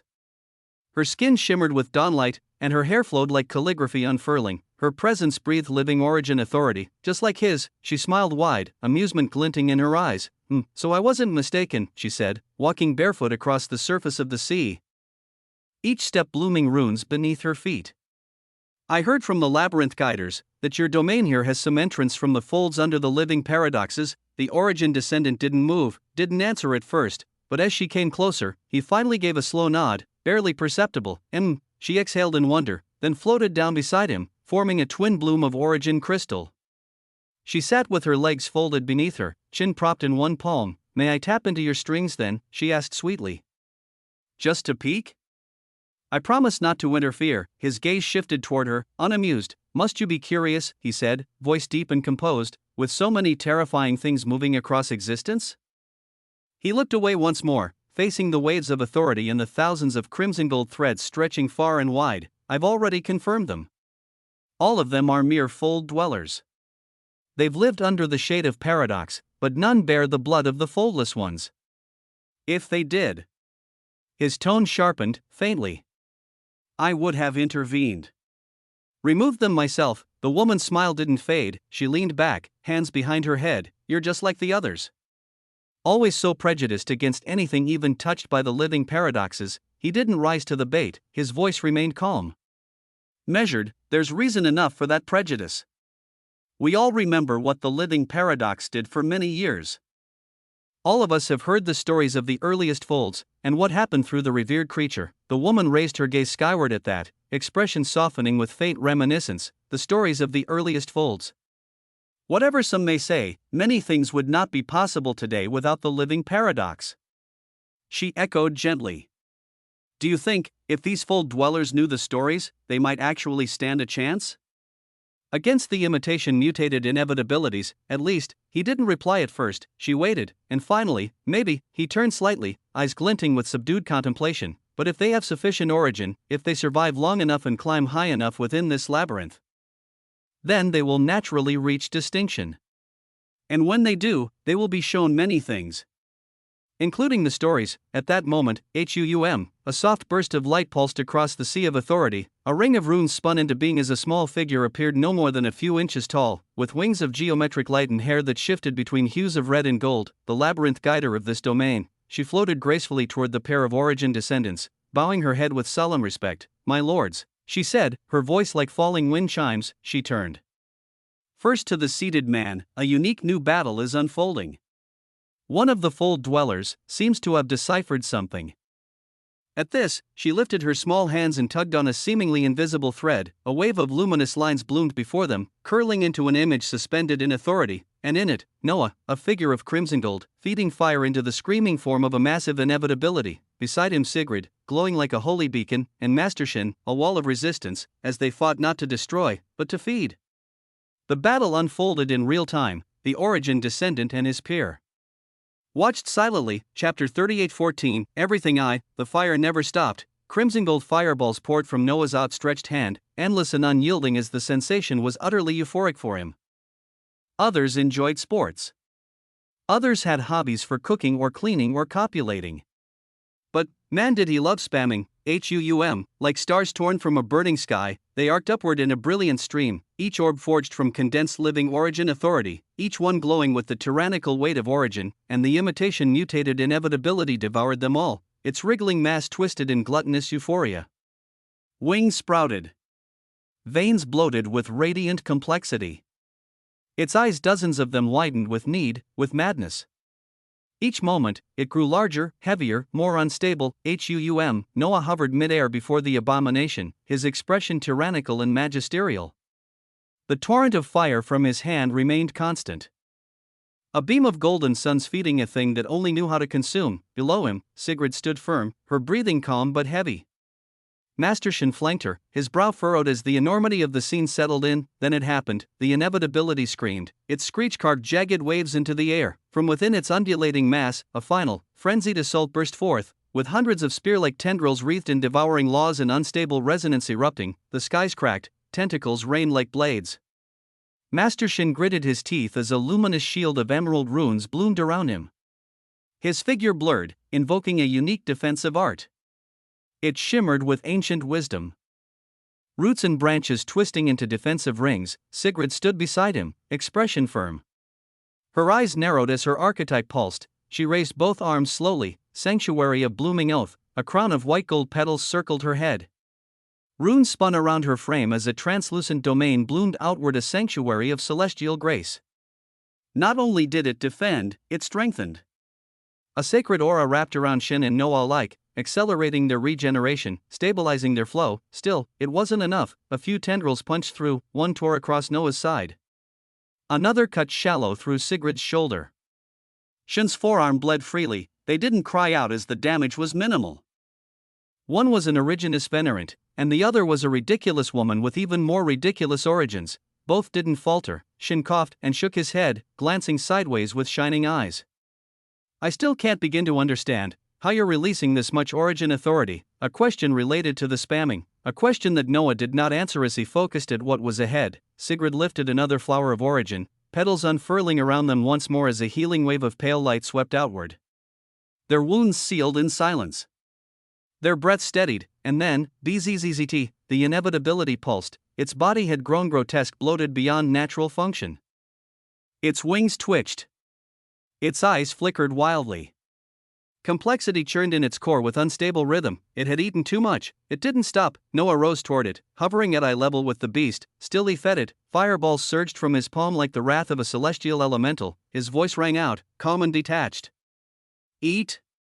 Eat all of it, the inevitability screamed again, but it didn't resist. It couldn't. It was bound by its own nature. It consumed, it swallowed, it overfed. Noah gazed at it coldly, his dark hair dancing like a mad tyrant as he bellowed out, eat, Endless consumption continued, and then, whap, it stopped moving. The mass began to quiver. Its insides twisted in on themselves. Runes blinked and died. Wings spasmed without control. The inevitability had everything. It had fed on endless waves of mana turned into living origin authority. It was full, too full to the extent that, boom, it exploded, not in gore, but in release. The power it had stolen, the origin authority, the fireballs, the blessings of sacred combat, all of it came roaring out in a hellish, blinding storm. Crimson gold flames filled the sky. Trillions of orbs, amplified and distorted by the inevitability's inner crucible, burst forth in an ever-expanding shockwave. The forested trunk of the massive tree was seared bare. Valleys disintegrated into shining glass. The firmament split with light, a domain a few thousands of miles wide, scorched clean. Yet, amidst the destruction, Noah stood unburned. The fire knew its master. The authority bore his name. Master Shin remained untouched within his shield of twisting Yggdrasil roots, though cracks veined its surface. Sigrid, beneath the second bloom of her sanctuary, shone with untouchable clarity. Everything else burned. The aftermath settled like ash. Noah watched the storm fade with unblinking eyes. His lips didn't move, but within his gaze, a truth shimmered. This was the end of gluttony. This was the cost of endless hunger. The inevitability was gone, and only silence remained. The aftermath still hung like mist in the air, crimson gold embers drifting slowly across the charred span of what used to be a thriving dominion. In the center of this ruin, where the imitation mutated inevitability had erupted, a low hum began to swell. Then, bzzzt, from the scorched ground, the authority-laced soil trembled, petals of golden light bloomed, and then it rose, a massive treasure chest, nearly 30 meters tall, forged from layered lattices of living origin authority and shimmering bronze threads of existence. It pulsed gently, as if acknowledging the one who had made its appearance possible. Noah descended slowly, his body still crackling faintly with the residual firelight of his origin. He approached with no fear, only a sharpened curiosity and expectations. The chest opened, a soft glow pulsed outwards as 3 objects floated free, each encased in its own halo of unique light and origin. Their details bloomed under the light of runes, an orb made of translucent crystal, within which spun 9 miniature wheels, each bearing distinct sigils of true sources. Orange light poured from its surface like flowing sunfire, imitated epic of everything, a construct of imitation. Insert a true source, and experience an entire epic built from its complex and pure manifestations.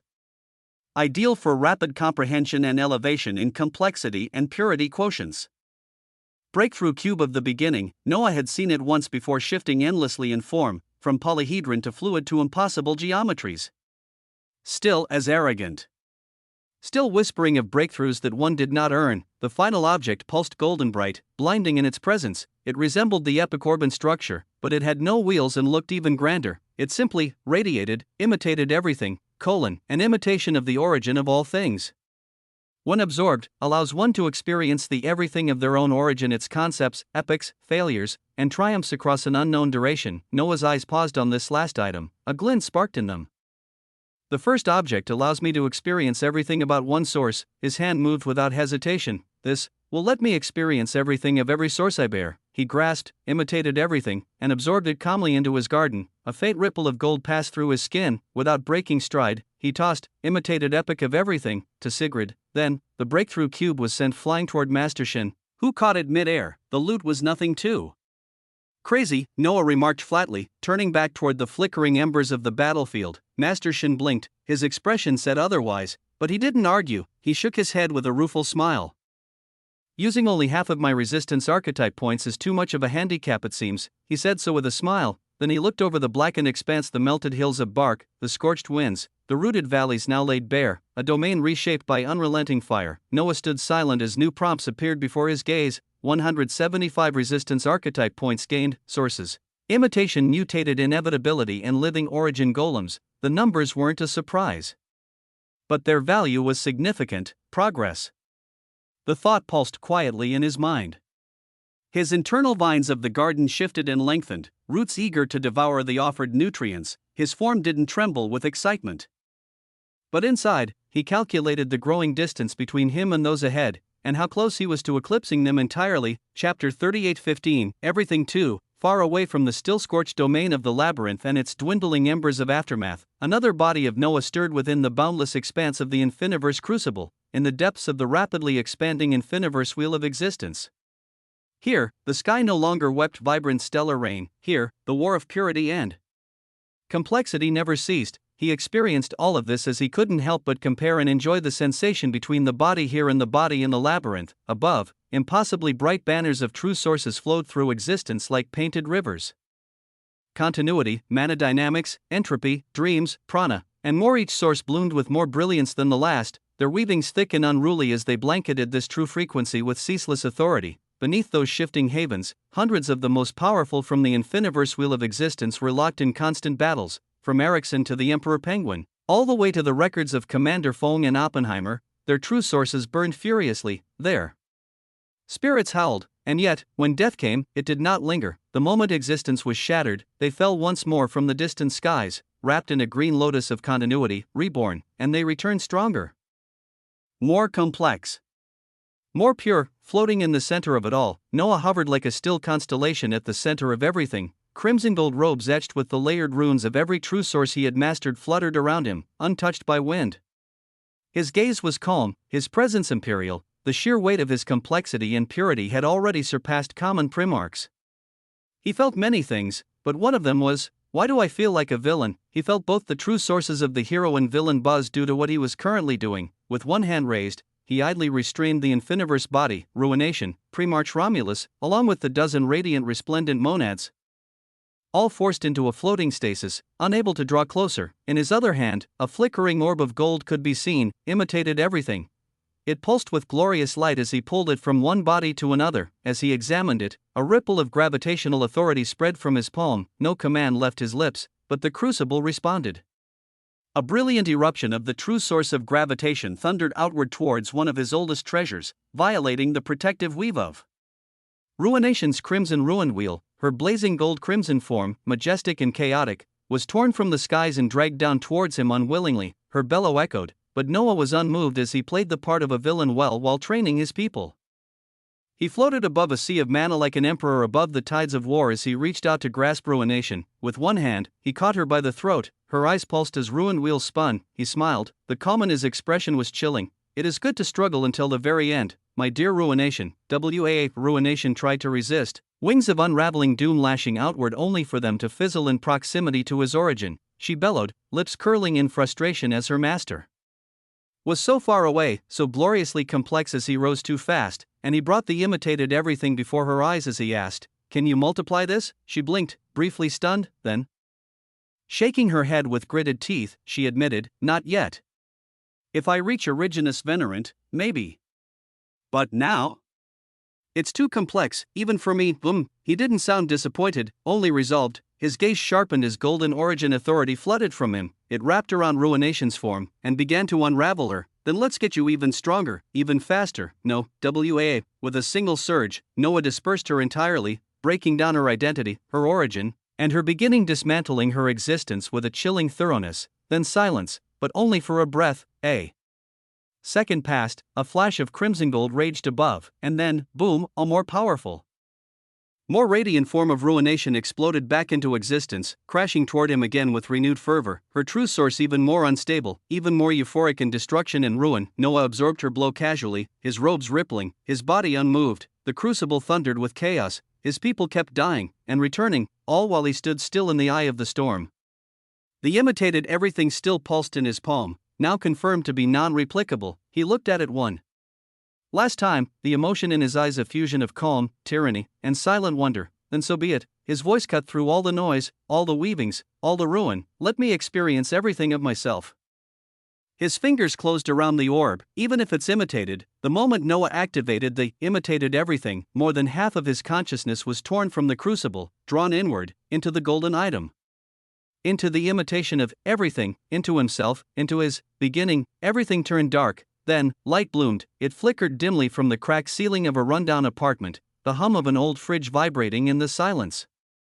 His fingers tingled. The cheap wooden floor felt oddly familiar beneath his feet. This was the very beginning. His eyes adjusted slowly. The scent of mildew. The quiet desperation of being weak. Alone. Forgotten. He was, in a dilapidated apartment, on a blue planet. On the desk in front of him sat a tattered book, its cover barely holding together. Skill book, Fireball. He reached for it slowly. But unlike the first time, this time, the true sources were with him. Wrath, origin, paradox, infinity, they pulsed behind his eyes, orbiting his soul like starlight that had always been there. The book burned in his hands the moment he touched it. This is where it started, Noah thought. Then time twisted, moments passed like tides. He was in Ape's paradise. But the low-ranked beasts that once required a lot from him now collapsed with the lightest wave of his true source of entropy. His hand rose, and a rune-bounded fireball turned into a miniature star, consuming the furred apes in the dungeon hole. Then, the Goblin King's abode. The thick stench of rotten goblin blood once choked him with caution. Now, his true source of dreams expanded over the battlefield, turning fear into illusion, and illusion into death. He walked through the dungeon slowly, every step annihilating swarms of monsters as he reminisced with a cold smile. "I was truly weak, wasn't I?" he murmured, his beginning as an F-rank hunter. He reminisced, but he kept going, moments blurred. Days passed in a blink. He saw the first time he faced a true boss. The first time he stood atop mountains of corpses and chose to keep going. The beast world. The spiritual lands. Demon kings. Atlanteans. He relived the birth of his empire. The forging of his destiny. The slaughter, and he had truly slaughtered many, every note of his life, every breath that shaped who he had become. he saw himself acquire systems and then destroy them. He saw the stars break. He saw blood flow like rivers, and felt nothing. The colors of his true sources swirled around him with every step he took. From the edge of death to the throne of endless victory, he saw it all. He lived it again, and through it all, his complexity surged, his purity refined. The imitated everything didn't simply replay his life, it perfected it. It stitched the cracks, removed the hesitation, multiplied the clarity, all the way to his current point, and then, at the end of it all, he exhaled softly, the flames around him dimmed, and he began to return, but not to his body, not yet. The imitated everything pulled deeper. Beyond the nodes of his known past. Beyond the familiar, into another beginning, one not his own. He opened his eyes, and found he had none. His body was translucent, a quivering mass of mana-infused gel, a slime, inside a vast, echoing cavern lit by ethereal moss. Dozens of other slimes bounced around him, aimless and instinctive. But he was not like them, his mind was intact. His true sources pulsed within. So this is everything, Noah whispered, or tried to. His voice was a ripple in his gelatinous form. The conquest began there. In that damp cradle of absurdity, he devoured and absorbed. One by one, slimes followed him in silent awe. He consumed beasts. He consumed dungeon knights. He consumed mana-rich stones until his form grew, evolved, and distorted. He forged a capital of slimes. A harem of variant slimes swirled around his great gelatinous throne, each one intelligent, each one loyal. A slime empire rose beneath his command, until his name echoed across entire caverns, then continents, then plains. He ascended past omniverse and wheels of existence as the years passed. And the fold dwellers took notice. Primarchs from the manifolds came. He annihilated them, until the masters of the manifolds arrived, and in one breath of existence, everything ended. His empire melted. His body, devoured. His throne, shattered, all of it, gone. He opened his eyes again. He was now a goblin, green-skinned. Short. Surrounded by chaos and flames as adventurers tore through their ranks. His kin fell to blades of light and righteousness. A paladin's sword of holy judgment swung down, and he swatted it aside like a child's toy. The priestesses of the group screamed as they stared at the goblins now looking greedily at them. Noah's eyes gleamed. This life too became a campaign. He rose. From chieftain to warlord. From demon king to monarch of dungeons. His banners flew over omniverse as he formed omniversal dungeons. Then once more to wheels of existence as he found dead wheels of existence and retrofitted them to become dungeons of existence. The primarchs of the chronosect rose in fury after an incident. He faced them with laughter. He held entire wheels of existence in chains. Then, the masters arrived, again. He fought, he lost, and all of it ended. Another life of everything lived and gone. Yet another began right after. He was now a cultivator. He tread sacred mountains, devoured Tao fruits, slew ancient beasts. He gathered chi to such extremes that even true sources buzzed nearby. His eyes saw karma threads, his palm ruptured havens. He studied the Tao in its true form, going past martial kings and martial emperors like nothing. He stood on a flying sword made of a shattered wheel of existence, each buzz able to cut down a primarch. He died standing, surrounded by multiple shattered wheels of existence, killed by a single finger from an enemy master of existence. Another life ended, and another beginning bloomed as he woke up in another life. Again and again, a wizard in a tower, a dragon with a horde of wheels, an undead lich with thrones of bone built atop the dead frequencies. In each life, he lived everything, he conquered everything, he died, every time, until, a final life, a unique place, like hell terra firma. No true source could be used here, no flames. No essence. No laws, only science. Equations. Mortality. He became a doctor. A surgeon who saved lives, an engineer who built cities, a politician who rewrote laws, to legalize many things, including polygamy. He held hands with many wives who loved him, children who adored him. He ruled not from a throne of power, but of peace. Not from fear, but respect. He was not feared, he was cherished, and on his 100th birthday, surrounded by mourning nations and tearful family, he smiled softly in his sterile white bed. No powers, no killing, no regrets. He closed his eyes, and died. The everything finally ended, from the folds of fiction, from the abyss of lifetimes. Noah felt his weavings return, reality condensed, the true sources realigned. Time had not moved, not even a second, but Noah Osmond had lived an unknown millions of years in the space of one breath through multiple everythings, and he opened his eyes. Back in the crucible, he was changed. Complete. Unyielding, everything was his. The moment his weavings of existence slammed back into his body, his figure trembled, not from strain, but from compression. The very fabric of his being surged with layered torrents of authority. Boom! A catastrophic detonation of golden crimson brilliance thundered out across the crucible. Thousands, tens of thousands of his existential dimensional lattices ruptured into existence, flooding the space like a tyrannical calamity. Entities were obliterated without resistance. Resplendent monads, primarchs. It did not matter, every single one of them was flattened, torn apart as the waves of lattices spread from him like folding suns. Only one figure remained standing barely. The infiniverse body, covered in burns of complexity, floated in place with bright eyes. Her mouth parted faintly with wonder, the crucible rumbled and resurrection activated en masse. Green lotuses of continuity bloomed across the shattered arena, raining down bodies that Weds restored, reborn, and revived. The battle paused after this, all eyes were on him, and Noah didn't move, his breathing was calm. Controlled, he was watching the influx of authority. Feeling it, the flood of new lattices didn't stop, every true source he held now numbered in the thousands. All of them had crossed well past 81 lattices. He didn't even bother tracking them individually. 500,000, that was his total now, 500,000 existential dimensional lattices. They swam around him like omniverse made sentient, floating, folding, overlapping across all his being. His 10 true absolute existential resistances also roared to life.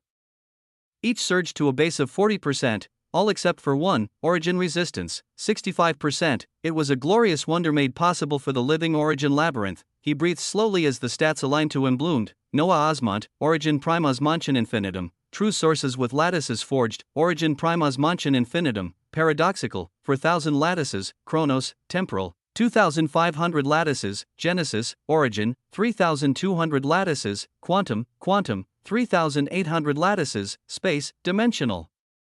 2,900 lattices, uncertainty, emotive. 3,300 lattices, veritarch, law. 2,700 lattices, loot, paradoxical. 2,600 lattices, conceptum vitae, temporal/conceptual.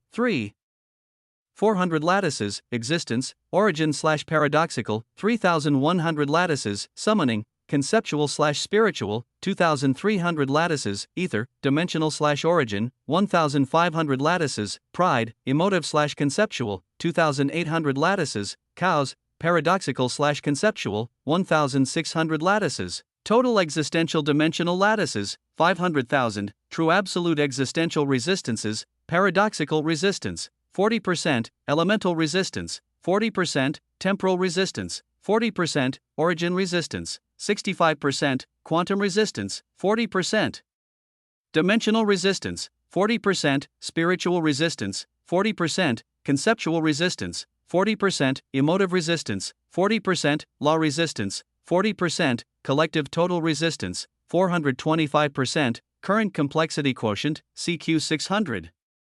000 900,000 SU, current purity quotient, PQ 600 000 900,000 SU, heavy, fucking heavy it was. Even now, the crucible was trembling from his terrifying collective resistances that neared an originous veneran entity. Noah's eyes glowed faintly as he floated in the center of it all, a tyrant of serene violence. A sovereign of subtle domination. He had experienced everything, and now, he returned into his weavings of existence as his power exploded upwards. The loot from an imitation mutated inevitability was that terrifying that it nearly took him to peak primarchy. Chapter 38:16, Release the protagonist. Noah stood at the center of the infiniverse crucible, the weight of existence bending around him as the scorched winds of ruined continuity whispered his name. Gloriously, he was motionless, yet everything around him trembled, as if the very fabric of existence knew its master had grown. His crimson gold robes fluttered without breeze, etched in the runes of dozens of true sources, each symbol a legacy carved from countless lifetimes now condensed into one. The imitation everything was that profound, but at the end of the day, it was still imitation as it held shocking implications. Noah thought grandly, the stillness he held was the eye of a catastrophic storm. A calm not born of peace but from dominion. And around him, the crucible, a place meant to refine, was now struggling to contain the one who had ordered its design, only because he wanted to test his new power of a pre-march approaching the peak, and yet he held a total collective resistance that neared that of an originous veneran entity. He wanted to see, and so, he tapped the void beneath him once. Ahum answered, from the abyss of his will, lattices of the true source of Genesis bloomed like newborn suns, fractals of embryonic light that tore through the sky with the wrath of creation itself, the primarchs and resplendent monads, even those reborn just moments before from the grace of continuity. All shattered in body and soul under the weight of Genesis, only the infiniverse body survived, barely holding form as cracks webbed across her light-drenched figure. Her gaze was locked on Noah, a warring with a hunger to catch up, and yet Noah did not stop. The second tap came without pause. The crucible inverted itself as the true source of chaos erupted. It wasn't madness, it was entropy incarnate. Rules twisted. Concepts folded into contradictory reflections. Time slowed while causality laughed, causality itself laughed. Those who returned from continuity's rebirth just now were torn apart by unexplainable laws. Existence protested, and Noah remained unmoved. The infiniverse body stumbled backward mid-flight. Her own lattice were dimming as her existence, backed by many of the same true sources Noah had tasted the edge of unmaking. While he had forged all his lattices already, she was still catching up with the complexity he would soon pass to her. But for now, then the third tap fell, and all stopped. The true source of sloth exhaled its poison. Apathy became a weapon. Lattices formed in turbidity, stretching into the crucible like slumbering giants. Their influence was subtle, suffocating. Motion slowed, resistance grew still, and even thought seemed to freeze. The infiniverse body, for the first time, died. Her glorious frame simply ceased to respond, crumbling to stillness before the lotus of continuity claimed her existence anew. When she returned, her eyes were wide, her chest heaving. She understood now. Her master was sprinting ahead, and she barely crawled. She had to take control and rush ahead just like him, and yet it was not over. Each cycle of death and rebirth brought them all closer. The crucible bloomed with the screams of evolving existences, even as the one who cultivated them remained still. They all sought to reach him. To catch him. To understand what it meant to hold such power with calm restraint. Ruination's blazing body returned once more, battered and furious. She stood tall, but her every movement whispered frustration. She had been his partner, his weapon. But now she saw him as something different. Something unreachable. An anchor tethered to impossible heights. Tyrannical heights. Within this storm of resurgence and death, Noah turned his gaze inward to think. He had seen too many lifetimes now, experienced too many paths. And the one truth he held tighter than all others was that those who felt pride at a milestone were the ones who stopped. And those who stopped? They died. Maybe not in body, but in growth. In ambition. In existence, his hunger for infinity was beyond measure. It wasn't ambition. It was principle. He did not crave an infinity of existence and paths for the sake of control. He chased power because to not do so would be a betrayal of what he was becoming. Stagnation was the only sin he could not forgive. And thus, he pressed forward. Even now, as he floated within a place tailor-made to elevate his people, he calculated the margins of his own acceleration, the living origin labyrinth. That peculiar domain of chests and inevitabilities. It had gifted him additional origin resistance and allowed him to push past blockages that would have halted others for centuries. He recalled the pulsating cube of breakthrough. The battle against hunger. He remembered how the story of the creature had taught him not just about overcoming inevitability, but about the cost of resisting one's nature. And he had resisted. Then fed it.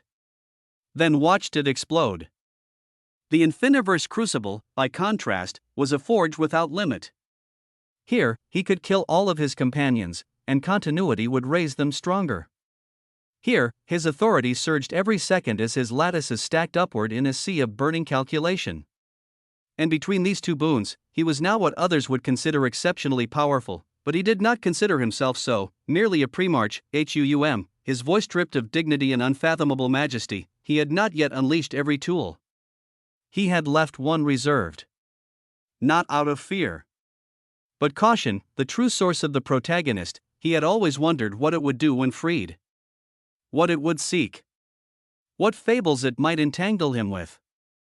He had restrained it because fables, once released, rarely obeyed their authors. But now, he was no longer cautious of detours. He had stepped out of his native wheel of existence only days ago. Now, he was nearing the peak of primarchy, only short of Originus Venerant by a veil he did not know. He had reached this height in a short period of time. Without shouting. Without coronation. Without too many entanglements. Now, perhaps, it was time to allow the tale to begin. His internal gaze passed through ether, through origin, through quantum, and many others. Past them all until he saw it, a glowing, golden knot of blinding radiance, the true source of the protagonist. It pulsed quietly. As if watching him, Noah's lips did not move. But his existence called out, "It is time.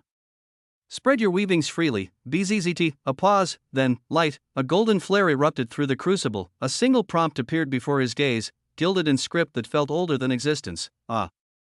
I thought you'd never ask." The living true source of the protagonist spoke, and with those words, existence began to listen. Chapter 38:17, Release the protagonist. 2. In the infiniverse crucible, silence folded in layers over Noah as his eyes narrowed into thin slits of intent. Within him, thousands upon thousands of golden lattices surged forward like celestial filaments unraveled by existence itself. Each etched with the impossible majesty of the true source of the protagonist. They did not rush. They drifted with regal inevitability. They left his being like strands of golden breath, threading through the sprawling infiniverse wheel of existence with no destination, and every destination, everything, wherever they passed, the air itself seemed to lean in reverence, authority kneeling to its terrifying external influence. The most terrifying thing about the true source of the protagonist was its unfathomable external influence as it sought to make Noah the center of unknown entanglements. He raised no hand. He gave no further command. His eyes slowly closed as his chest exhaled a quiet breath of controlled revelation. And in that moment, it was as if the veil between stories thinned, absolute fictional transcendence surged. He did not activate it with force. It simply acknowledged him.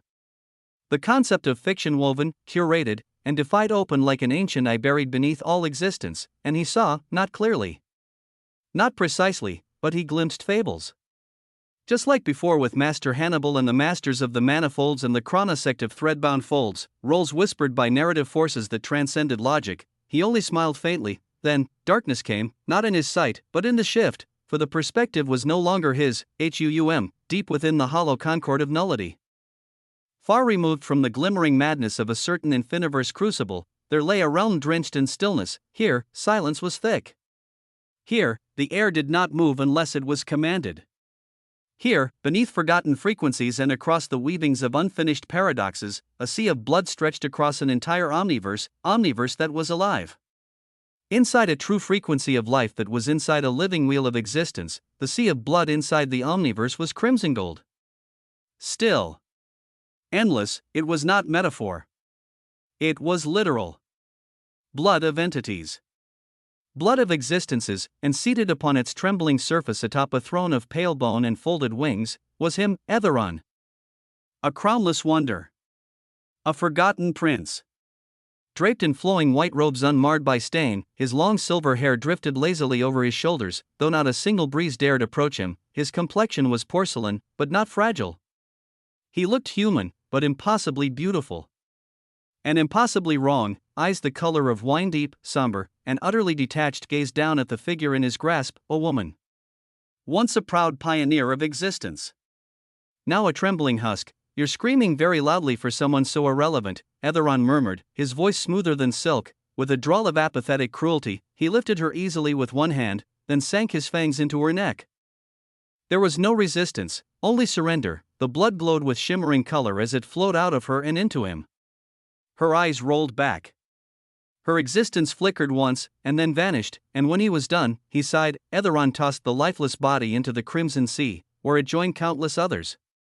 They bobbed gently on the blood, some half intact, others reduced to shimmering fragments. Billions. Each one once an entity of hope. He burped. "Excuse me," he said with a bemused smirk to many lifeless corpses. Then, with a flick of his fingers, his authority pulsed, like an uncaring anomaly idly reaching across dimensions. Etheron's hand closed around a flickering light somewhere within the omniverse. It warped, compressed, and reappeared before him. This time, it was a prime source entity. She was radiant. Terrified. Her body screamed with the resonance of origin. She tried to resist. To scream, she managed neither, his fingers brushed her hair aside gently. His voice was a whisper of sweetness. It is a great sin to be weak, you know, he bit with blood poured, because the strong will never ask. They take. And if you can't stop them, then you die. His eyes fluttered closed as he drank deeply. Most don't even know they're already dead. How quaint, he dropped her. The prime source entity's corpse sank slowly into the blood, leaving ripples of dull golden light. He was about to continue his daily fishing for entities to drink the blood of from those with no mana to even those who had attained a true source in any frequencies of this wheel of existence. But then, existence trembled, the blood sea rippled violently. The skies darkened. Not the false skies above the omniverse, no. The fabric of the true frequency of life itself began to quiver. The entirety of the wheel of existence it was part of groaned like an ancient beast being suppressed and crying pitifully as it asked Cor mercy. Etheron simply looked up and saw, past the frequencies, past the wheel of existence itself, a shadow. Then a shimmer, then, a being, ahead. Just ahead, looming past the horizon of the wheel of existence itself. The head had features that were carved from obsidian gold. His face emotionless and immense, the visage of endless judgment, his eyes, sunless and infinite, glowed with a color that defied all frequencies. The rest of his body was vaster than even the wheel of existence, wings stretched from his back, each feather the size of frequencies. Behind his head, 3 obsidian halos rotated with mournful solemnity. The being looked at Etheron and spoke, his voice shattered echoes. Have you played enough, Etheron, Huum? It was not a question, it was a decree. The only requirement I placed upon you was that you become a master of existence before I came for you. And here you are.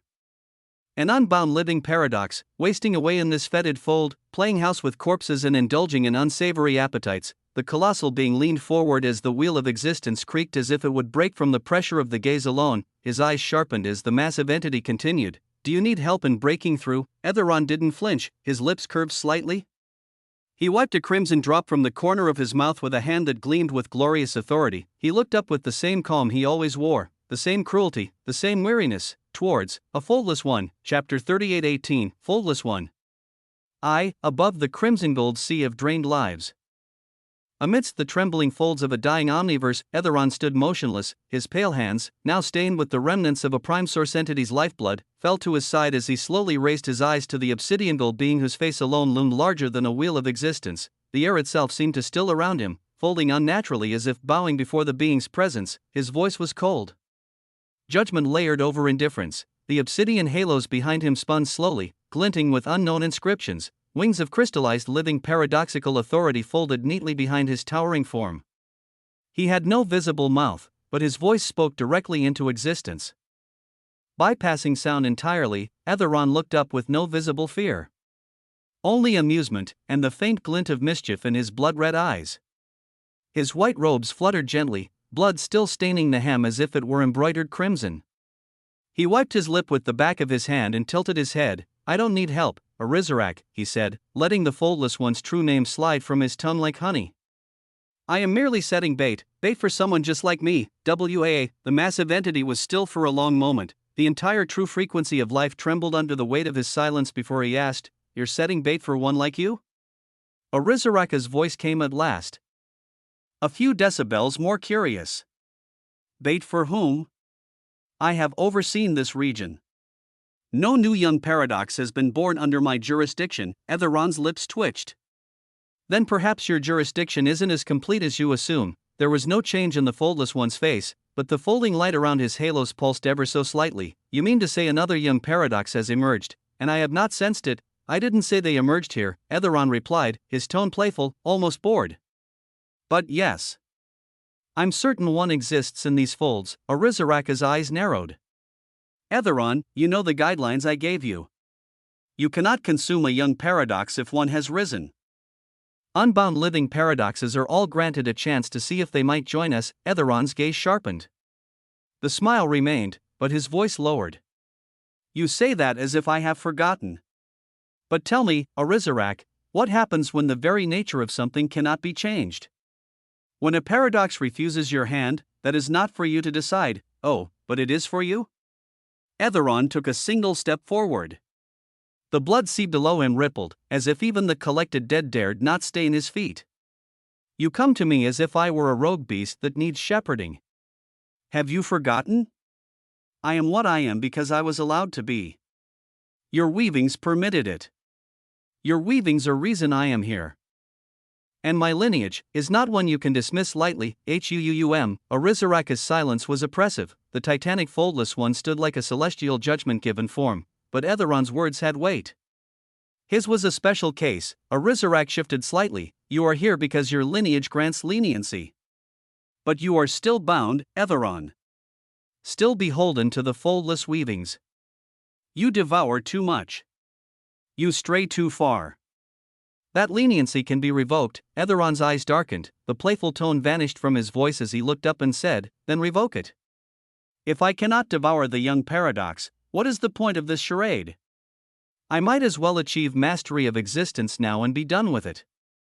There is nothing in nullity or origin that interests me anymore. Arizaraka's wings extended, the motion was slow, deliberate. A cascade of paradox halos rotated behind him like dying omniverse. No, Arizarak said.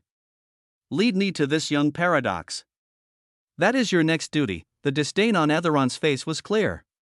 His name is Noah Osmont, he said with a bored drawl, as if merely stating it cost him effort. And no, I do not know where he is. I've tried. His story is not yet clear, but he is like me. That much I can feel. There was a pause, then, Arizaraka's entire body flashed. For the first time, the foldless one moved. Noah Osmont, he repeated. This is the one you believe is a young paradox? I know it, you presume too much, I see too much, Etheron whispered. Arizaraka's colossal eyes closed. He did not summon a sigil, nor a rune. He simply willed, and across the layers of creation, past wheels of existence, he began to search for a name, a weaving, a distortion. For Noah Osmont, Etheron watched him carefully, folding his arms as the blood sea behind him churned and boiled in response to the mere passive resonance of a foldless one extending his will. Arizarak remained still. The moment Arizarak, the foldless one, closed his eyes, the entire true frequency of life seemed to hold its breath. It was not a gesture of effort, nor necessity. It was merely an act of will. Of attention.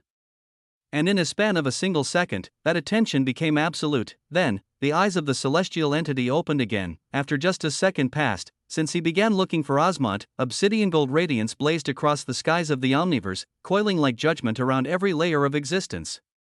The halos behind his head spun faster. The wings that folded behind his back shimmered with a deeper hue of finality. When he spoke again, it was like the murmurs of ancient weavings being rewritten. Yes, how interesting, he intoned. His voice caused the very blood sea beneath Etheron to ripple backwards as if retreating from the weight of revelation, from the weavings of the folds. There is, and there was, mention of one who once stood within a wonder and invited a living collapse over. The folds witnessed it. Only one entity, in all this region, should align with such a feat. It must be the same one you speak of. Etheron tilted his head ever so slightly, his crimson eyes narrowing. And yet, you only see it now, a young paradox. It was something far too important as it should have been sensed as soon as it rose. Arizarak remained motionless. For a foldless one, admission of fault was impossible. But even now, there was something like a pause in the skies. A hesitation born of deeper reflection. Curious indeed, the foldless one said, voice low. I was not able to gain any information about this being until I looked now. Heavy silence followed. An oppressive, thinking quiet, the white-robed Etheron, draped in blood and contempt, gave a subtle nod.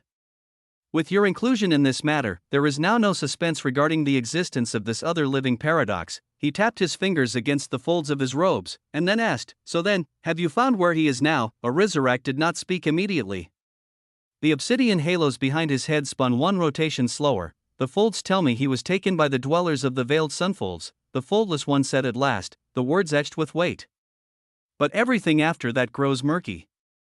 A haze lies beyond their reach. The space around Etheron grew colder, the blood sea stilling. He frowned lightly. But surely, no one escapes your gaze, no entity can hide from me in this region of the folds, Arizarak said with chilling certainty. And so, I followed another weaving of his, in another region entirely. He turned his gaze downward, and though there was no movement on his face, the implication was clear. I have found him. Etheron simply nodded, as if this was always inevitable. As if everything was proceeding as it should, then he sighed, with the weariness of someone far too powerful for his surroundings. Fine, he said, voice detached. I'll make my breakthrough to become a master of existence. I will return afterward. Arizarak gave no approval. He did not have to. Etheron looked up once more, eyes gleaming with that perpetual hue of mockery, half-veiled hate, and amusement. Since I have helped the foldless ones uncover another living paradox, do I get anything out of it? A reward, perhaps. Arizaraka's reply was slow. Measured. Cruel, you get the pleasure of having contributed to the legions of your father. Your father, who in a moment of weakness laid down with a whore from the folds of the living origins. Bom, Etheron's fingers stilled, the blood sea boiled, but he did not move at the foldless one's voice. Unflinching, continued, you are fortunate you were not labeled an abomination. I shielded you. Protected you. The others would not have. I will introduce you as if you were a newly born living paradox soon enough. The air turned frigid, so cold the omniverse began to groan. Etheron's form pulsed with restrained rage, though his face remained blank. His body did not tremble. His hands did not twitch. But everything around him did. The entire blood sea began to tremble with unspoken fury, the dead rising in form but not spirit, the pain of millions echoing as if to voice his thoughts. He said nothing, he simply looked away, into the crimson tides of silence, and he thought of his mother. Of the one the foldless one had just called a whore, and the things he would one day do, even to those too large to kneel. But for now, he said nothing. Arizarak, hovering above like a titan without pity, gave a final word. I will return for you the moment you attain mastery. I am proceeding now to inspect the other living paradox who has risen in my region. Whap, then, he was gone, no light.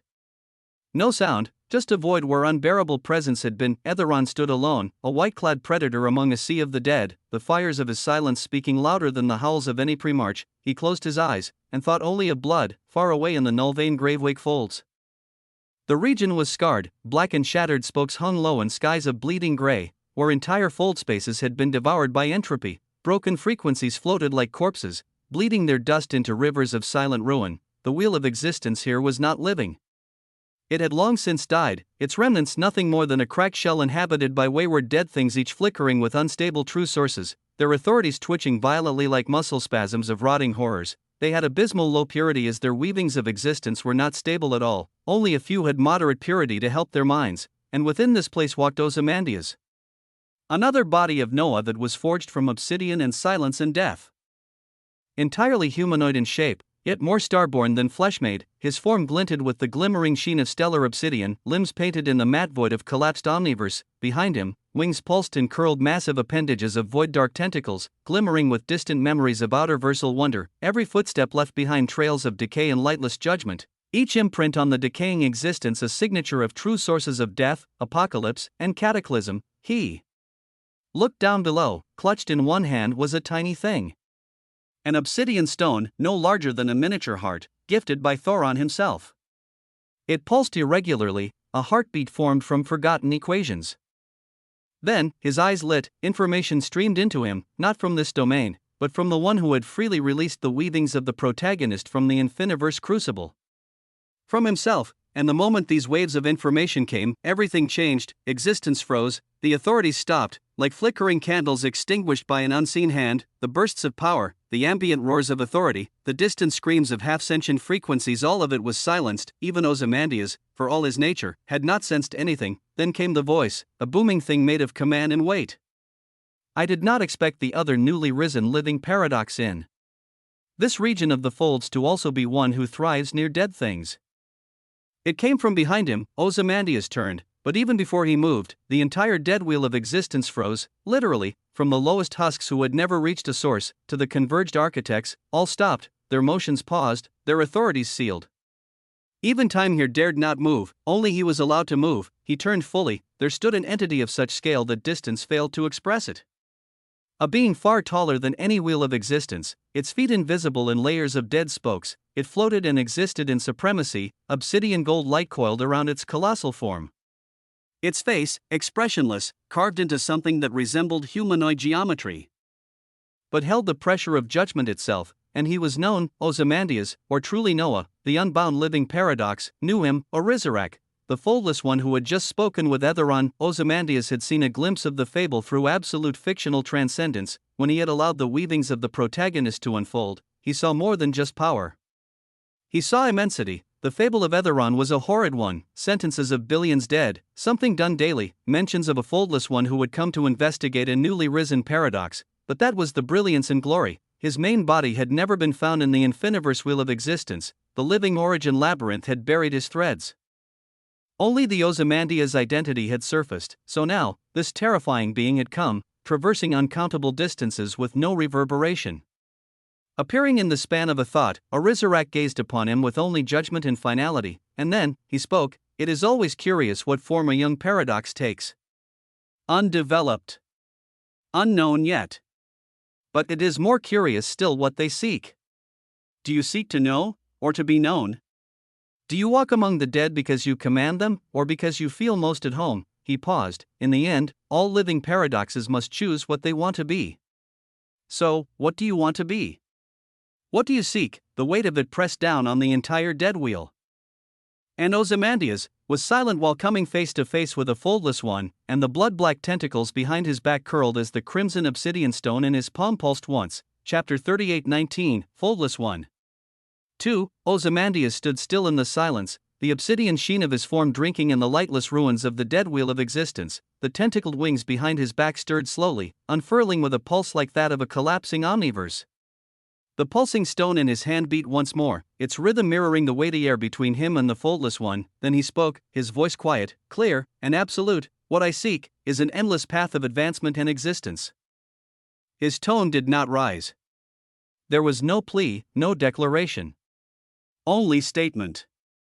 And in the echo of that statement, the stillness around them deepened. He showed that even before this terrifying being who was filled with question marks all around, he was not fearful. Arizarak gazed down, the halos behind him spinning with unreadable speed. The silence of the foldless one was more potent than 1,000 roars, and when he finally responded, his words fell like the tolling of existence itself. As a foldless one, he said, his voice seeping into the fabric of the folds, you will have that. And more. As a young living paradox who has even survived the presence of a living collapse, you are even more worthy. Your designation has already been marked. You merely need the prerequisite of reaching the stage of Originus Venerant. After that, we will take you. Train you. You will become what you are meant to be. The words floated, unshaken, and yet Ozymandias remained calm. He tilted his head slightly, just a fraction, and asked with the same even voice, and what if I do not wish to become a foldless one? It was as if the breath of all dead things had been snatched away. The folds around the wheel buzzed with tension. The authorities of everything in this region recoiled. Even the frozen dead things within the distant folds trembled. Arizarak did not react at first. But when he did, it was with terrifying stillness. His glowing eyes burned brighter, and his halo slowed until they spun with grim deliberation. It is not a choice, he said, the voice now held coldness. A finality. To be a foldless one is not a decision. As a young paradox, your existence has already stepped on the path. That path does not end in denial. It cannot. You are paradoxical. If you do not become a full-fledged living paradox, then the living collapse will devour you. Other living existences will erase you. Your own weavings will unravel. The foldless one's wings extended, releasing a ripple of authority that pressed onto the entire wheel. I will not allow such waste. I will ensure your entry to the Originus Venerant stage. Ozymandias did not flinch. Internally, Noah's mind moved with sharp precision, his thoughts like knives slicing through the implications as he wondered, why? Why was a being like this, who was among those that represented the apex of paradoxical authority, who should rule the folds with untouchable certainty, so unwilling to have even the idea to let a young paradox go free? They were the rulers of the null-vein gravewake folds. They had reigned for longer than time dared count. And yet, there was a hunger beneath their certainty, a hunger. They wanted more foldless ones. Like Etheron. Like him, it was a glimmer of something larger. But before he could trace it further, Arizarak's voice thundered again, a young paradox like you would never understand what it means to truly be one of us, unless you know your history. Noah's thoughts stopped, Have you heard the stories of the earliest folds? The foldless one's gaze bore into him, the story of the earliest creature, WAA, the pulsing obsidian stone in Ozymandias' hand throbbed once. Noah's weavings flashed to Sigrid. He remembered the trance-like cadence in which she spoke about a certain story, and now, Arizarak was saying the same words. He contained all surprise. He showed nothing. Instead, he tilted his head, just so, and let the corners of his lips curl slightly. Stories of the earliest folds? He asked.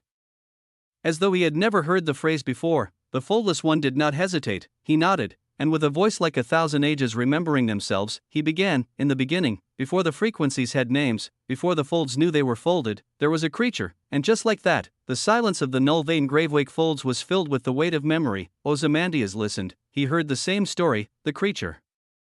The living paradox. The living origin. The living concept. The inevitability. The giving away of everything to paradox to save itself, and then, the creature awoke from what felt like a slumber that had no beginning. It stirred not with strength, but with absence. As it rose from the dustless cradle of the blank folds, it realized it felt nothing. When it looked inward, it could not sense the living origin. When it reached for meaning, the living concept did not stir, hollow, empty, not even despair lived in its chest. Only silence. It looked outward then. The endless expanse of the fold shimmered before it, the raw threads of existence stretching like wild lightning across a dark canvas, and then, it saw them, points of singularities, scattered through the folds, like stars still blooming. They spun with chaotic beauty. Some began to pulse, spinning faster, growing larger. Slowly, across that formless abyss, more wheels of existence were being born. The creature said nothing for a long time. Then, from the silence within it, a voice slithered out. "Will you ask your questions already?" The voice curled into its ear like smoke, bitter and bright. It was the living paradox. The creature turned inward. It spoke not aloud, but within. "What did you do? Why can I not feel the living origin, or the living concept?" The living paradox laughed. "Because, little creature, you gave me your everything." There was a pause. When the last ember of a fire is given to warm the hands of another, the giver freezes. The living paradox's voice was a sneer now, but laced with the thrill of purpose. "You denied paradox. You relinquished your imagination. You began, and you took on concept, as if structure alone could hold meaning. Then, you spared an inevitability. You pitted it. You fractured your origin to give it reason." The creature felt the weight of those choices echo in its bones. "So I took your everything. Your heart scattered into fragments that now swirl as singularities. Your dreams became the fuel of burgeoning domains. Your blood courses through the dust of the folds, blooming into the coat of existence. The folds you now see? That order? That growth? That is you." The paradox exhaled softly. "I did you a favor. I made you into an originator. From your folly, paradox bloomed, and through it, all things took shape. Of all the living existences, I shall be the one that covers all." The creature could only rise then, shaking, silent, but it could not deny what had been done, and so it moved forward. One step. Then another, through the early folds, now blanketed in the cold laughter of paradox, and as it walked, a whisper rang through its head. When one has nothing left to give, they have only one path. To adapt. To walk forward. To become. The foldless one's voice fell silent. The stillness that followed was a presence of its own. Then, his gaze locked once more on Ozymandias. "You see now. In the beginning, it was paradox that gave birth to everything. The living paradox spread its threads when all else slept.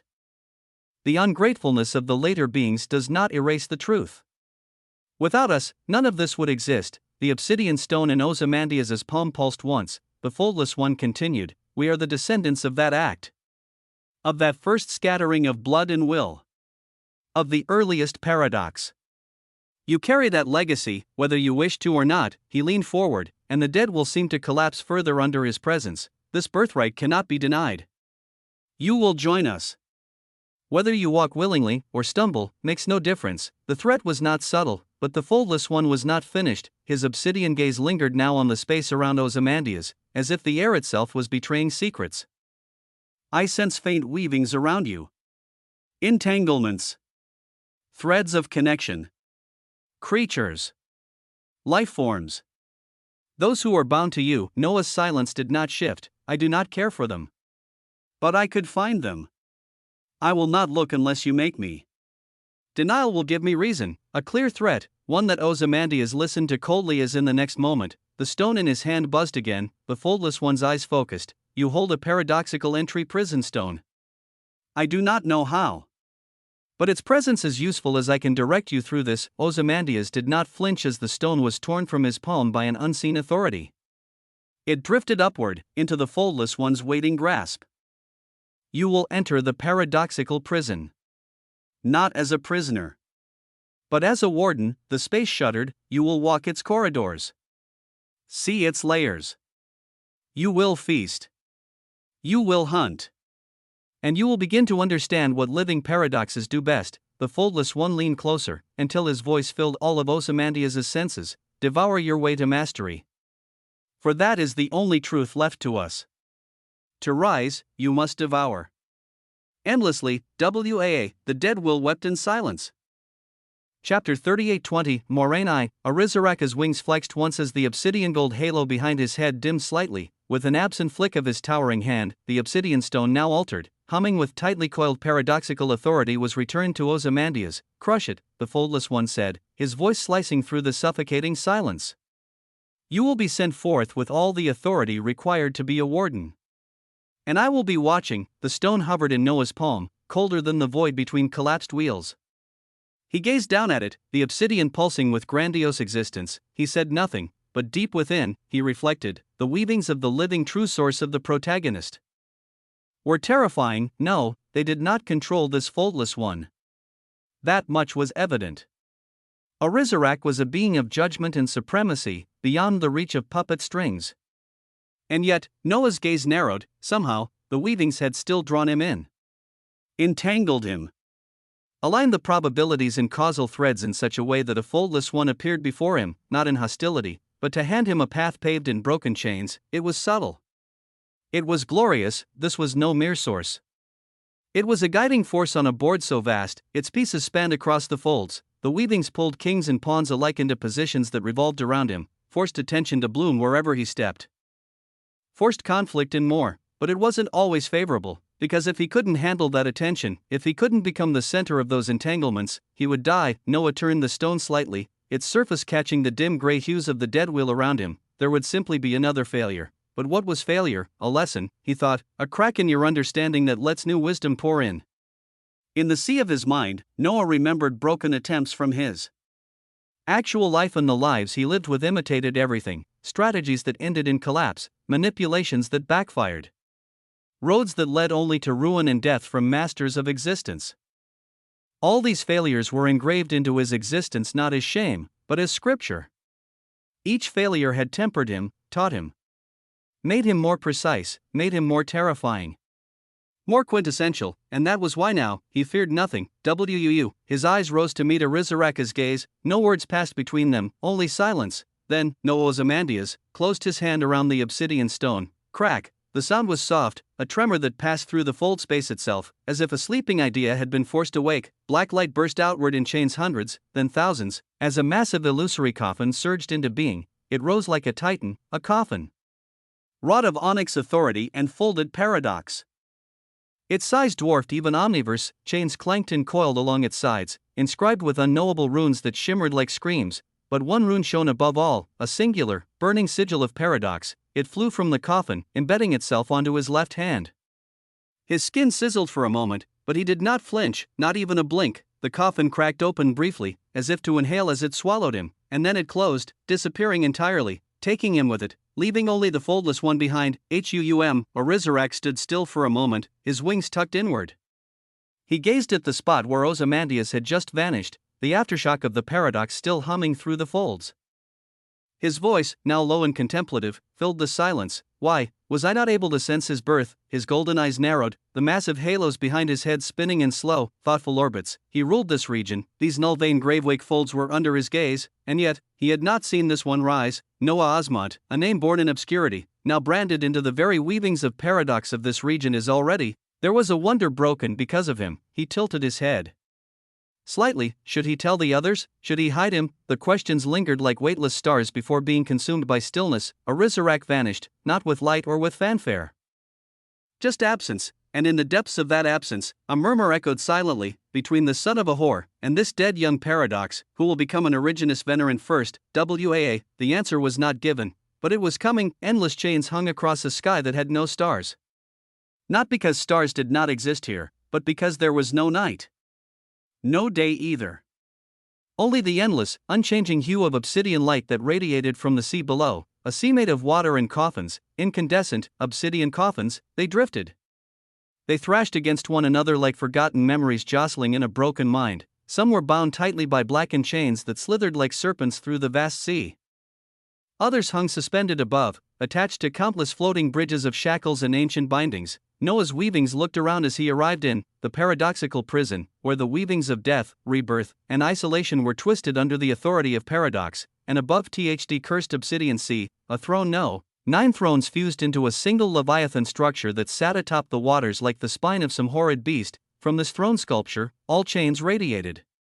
They snaked out in every direction, weaving through every level of the prison like veins, above the chains extending across the skies and forming halls, and those descending in the endless sea. There was a radiant island.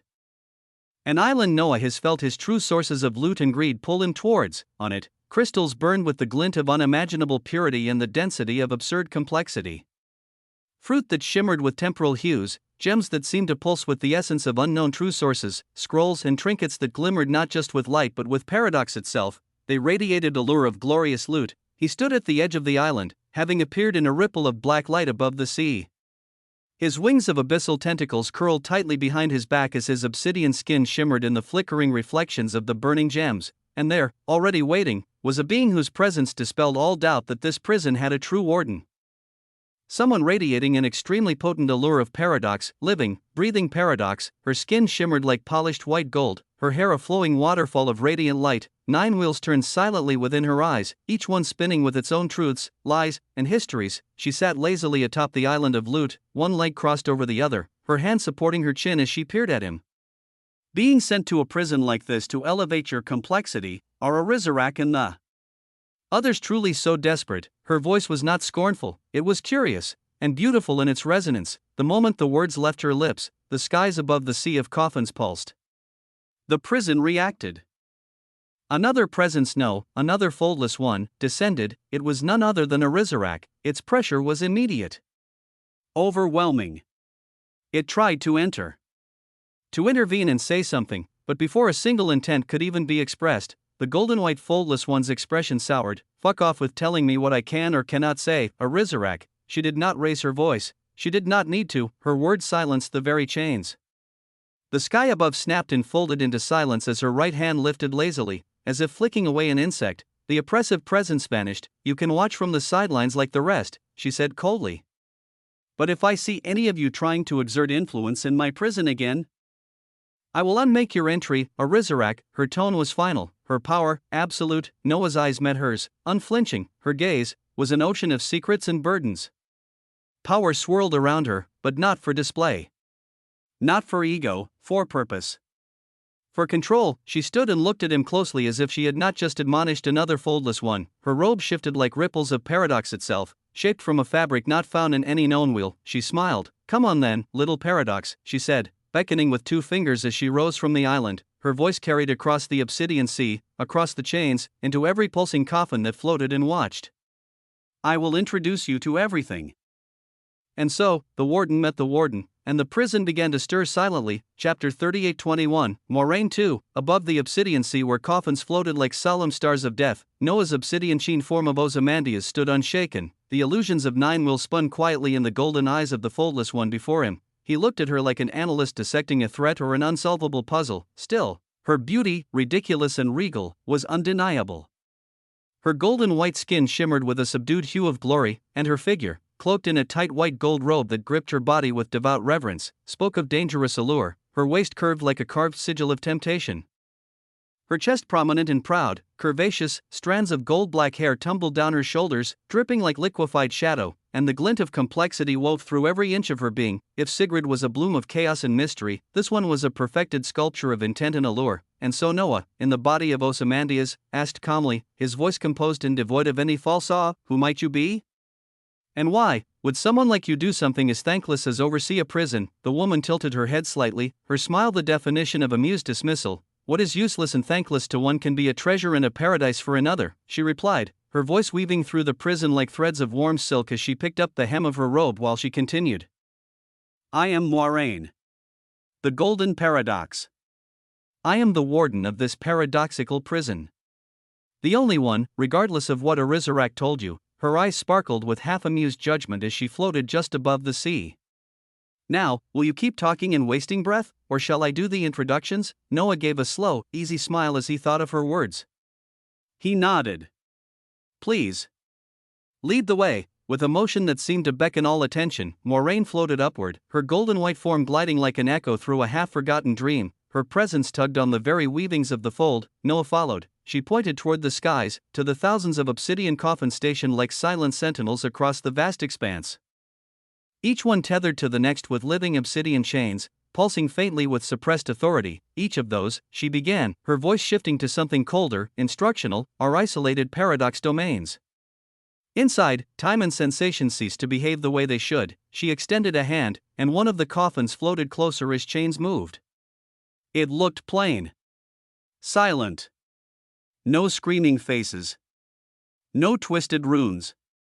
Just quiet death. It may look simple, she continued, but within each of these is a space as vast as an entire world.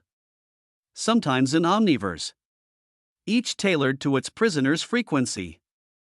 Within, you lose time. Sound. Sight. Emotion. You become unanchored, a beat past. And that is the mercy of it. The coffin turned slowly in the air, the chains rattling like echoes of forgotten guilt. Those inside? Some are monsters. Others are mistakes. Life forms that crossed our paths. Or worse, they delved into taboos. Interacted with things they were never meant to. Some dared to touch inevitabilities. Noah's expression didn't shift much, but his mind honed in on that word like a sword finding its edge. Inevitabilities, he asked, calmly. I thought the last of them were destroyed. The creature from the earliest folds took care of that, didn't it? Moraine's eyes gleamed, and her lips curled. She tilted her head like a cat watching prey. You really haven't heard the rest of the tale. Have you? Noah gave a slight shake of his head. Only fragments.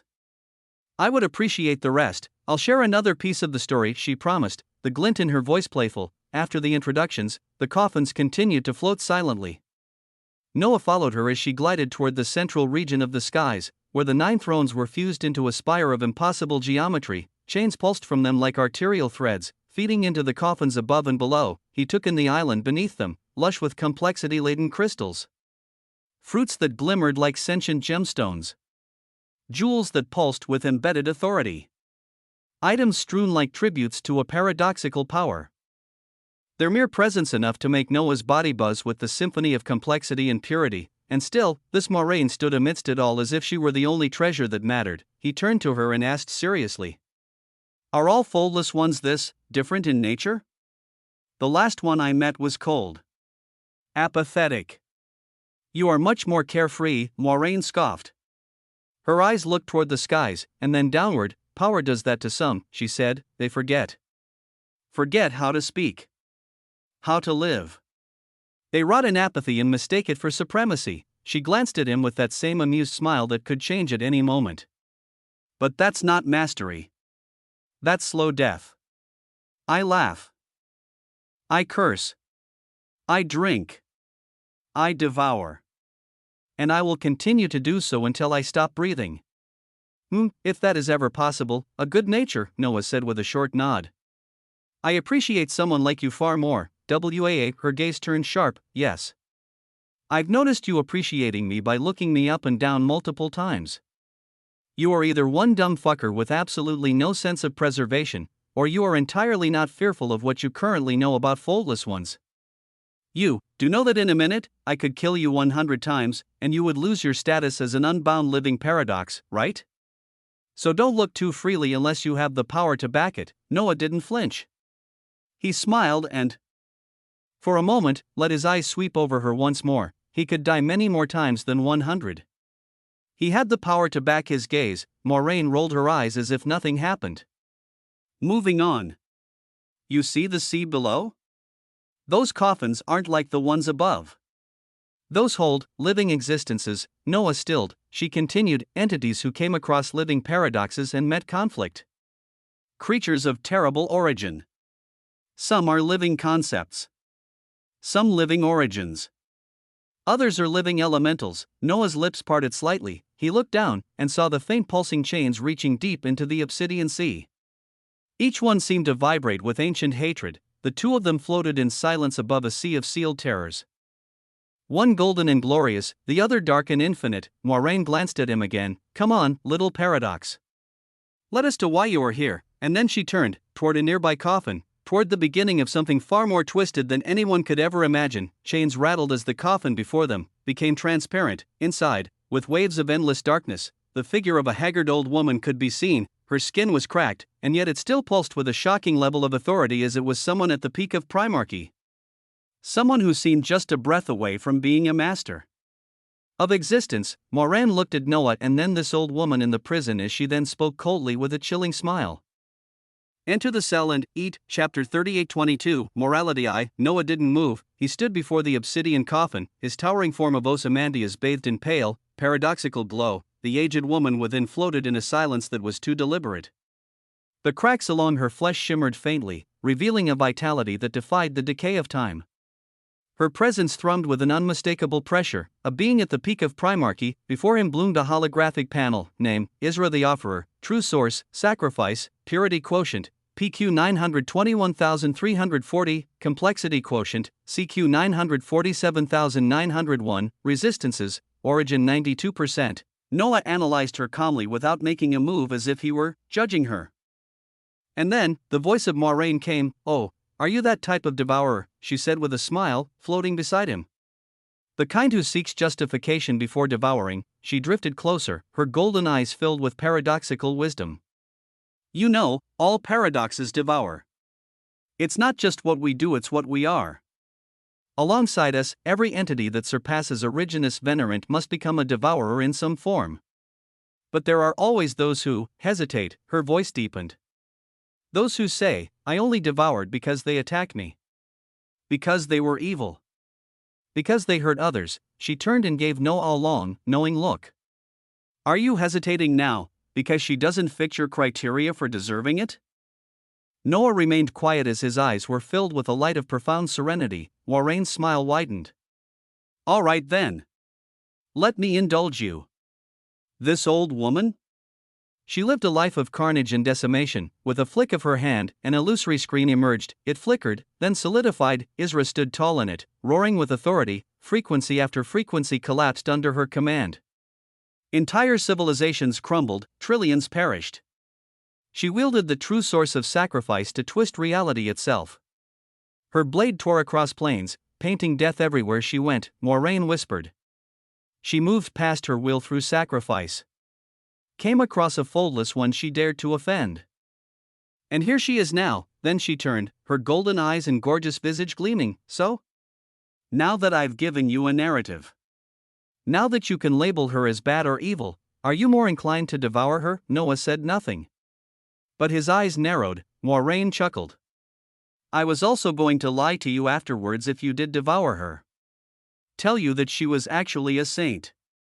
That she saved countless lives, lifted civilizations, fought to preserve harmony. I was going to show you that same scene and say it was her defending trillions from destruction. And then watch your face as you realized what you'd done. She floated before the coffin, arms crossed. Why? To teach you something simple. If you only devour what you label evil, you are no paradox. You are just another judge. Another weak-willed existence clinging to morality like it means something. Moraine exhaled slowly. You're young. Nearing Originus Venerant. About to enter adulthood in terms of existence. So I won't speak to you like a child who doesn't understand. But let me tell you something important. Her voice grew softer, heavier. From now onwards, power will only come if you abandon the illusion of good and evil. She raised a finger, pointing to him directly, because for a devourer, good and evil do not exist. They are illusions. Subjective. You will find one being's saint is another being's monster. And if you spend your time trying to categorize each life form by your limited understanding, you will never ascend. Moraine turned back to the coffin. You do not know her. You owe her nothing. Why should it matter what she did, or did not do? In this vast and ancient existence, there have been more acts of cruelty and kindness than stars in the sky or the wheels across the folds. Injustice is greater than your comprehension. Mercy's deeper than you can measure. And yet we, are but specks. Meaningless in the grand scheme of existence as from the earliest folds until now, our footprint will be absolutely nothing. She gestured outward to the infinite fold. Even if you lived 1 trillion years, you would be a spark in the wake of those who have already walked this path. Existence does not remember saints. Nor monsters.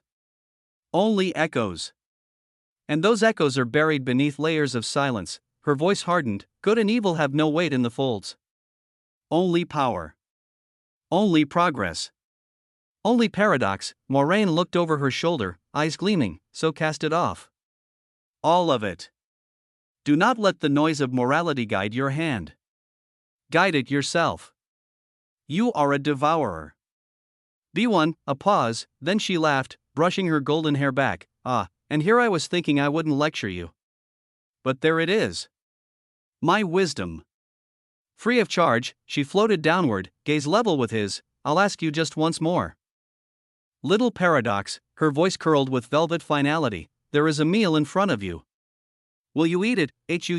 Far from the paradoxical prison, within the heart of the infiniverse, nestled deep inside the true frequency of Genesis, there existed a secluded blue realm, a realm seemingly insignificant amid the grand workings of creation. Yet here, beneath a sky brushed with soft azure hues and drifting streaks of golden clouds, tranquility reigned. The land was humble and blessed.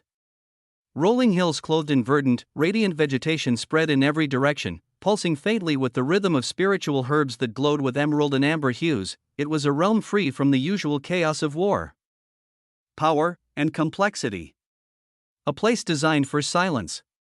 For peace. On it, a simple wooden table stood before a modest farmhouse. Nearby, a chicken coop clucked quietly with life. Birds sang, and the winds carried the scent of lavender, herbs, and spring rain. Seated at that table, in a black robe trimmed with faint gold, was Noah, or at least, one of his selves. His gaze stretched out over the open field, eyes sharp and bright, his fingers resting lightly on the wood. The wind tugged gently at his hair that did not seem set on exactly what color it wanted to be, and his golden eyes seemed to flicker with layered thought. Behind him, within the shade of the farmhouse, a stove crackled quietly as something boiled. A woman stood there. Graceful. Her long hair shone in threads of blue and gold, cascading over her shoulders like strands of moonlight. Her white dress shimmered with faint runes of protection and memory, hugging her figure in a way that declared both nobility and warmth. This was Amelia Osmont. His mother. She glanced toward him, her eyes gleaming with that ageless understanding only a mother could possess. This is the first time you've asked me to make something I haven't cooked in what feels like decades, she said with a smile that held more weight than it appeared. Is something on your mind? Not a whole lot, Noah said quietly, looking out over the hills of spiritual herbs. His mother nodded as if she already knew. She stepped outside moments later, 2 floating plates trailing behind her. The plates set down themselves on the table with subtle grace. White rice, perfectly fluffed, with radiant, clear chicken soup poured delicately over it, filled with tender vegetables and glistening herbs that exhaled nostalgic steam. 2 glasses of water floated into place beside them. Noah blinked. He hadn't had this dish in what felt like thousands of years. When he was young, money was tight. They couldn't afford takeout or restaurants. On nights when they wanted something healthy, something warm, Amelia always made rice and chicken soup. It was simple, humble. But to him, even in the face of meats from phoenixes and draconic titans, it remained the best thing he had ever tasted. He took a bite. The golden spoon glinted in the fading sunlight as he brought it to his lips, and an explosion of senses unfolded. The taste dragged him back across time, into the apartment of his youth, the warmth of home, the sound of his mother humming in the kitchen. He let the silence linger before he finally said, I always have a lot on my mind. But this time, it feels like I'm approaching a precipice of existence. I attained a level of power that birthed my own sources, but they're influencing me deeply. I've always carried a sense of tyranny. For example, but now, it feels amplified 100 times. He took another bite. I've never been cruel, never detached. But now, I'm beginning to look at existences as pieces on a board. Strategies. Threads to pull or cut. I still feel like myself, and yet, I don't. Amelia, seated across from him now, chewed slowly as she studied him, then she set her spoon down gently. I still see the same Noah. The boy I raised. The man I watched grow. Her eyes glowed softly. Do you know why I named you Noah? Noah blinked. He shook his head. She smiled as she replied, because during that time, everything was hard. Your father was absent. When he found out I was pregnant, he spiraled. Silence. Drinking. Rage.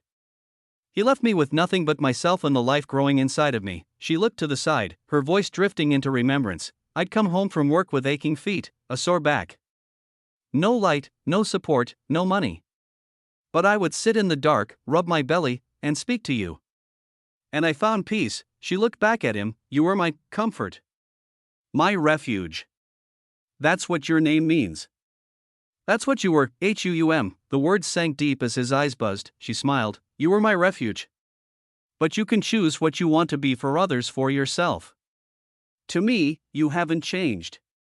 You are still my Noah. Noah looked down at his spoon. Rice. Chicken. Vegetables, memories. He smiled faintly at the sight of it all. This, he wanted to preserve and protect no matter the cost. Chapter 38:23, Morality 2. Noah looked at his mother and gave a small nod, his gaze drifting for a moment as the warm scent of the rice and soup still lingered in the air. A quiet moment passed before he said, more recently, the idea of good and evil was brought up to me. His mother's eyes sharpened immediately, her ladle stilled halfway through another stir. She turned her regal face toward him with a calm but direct voice. Who brought such a thing up? Is it another woman?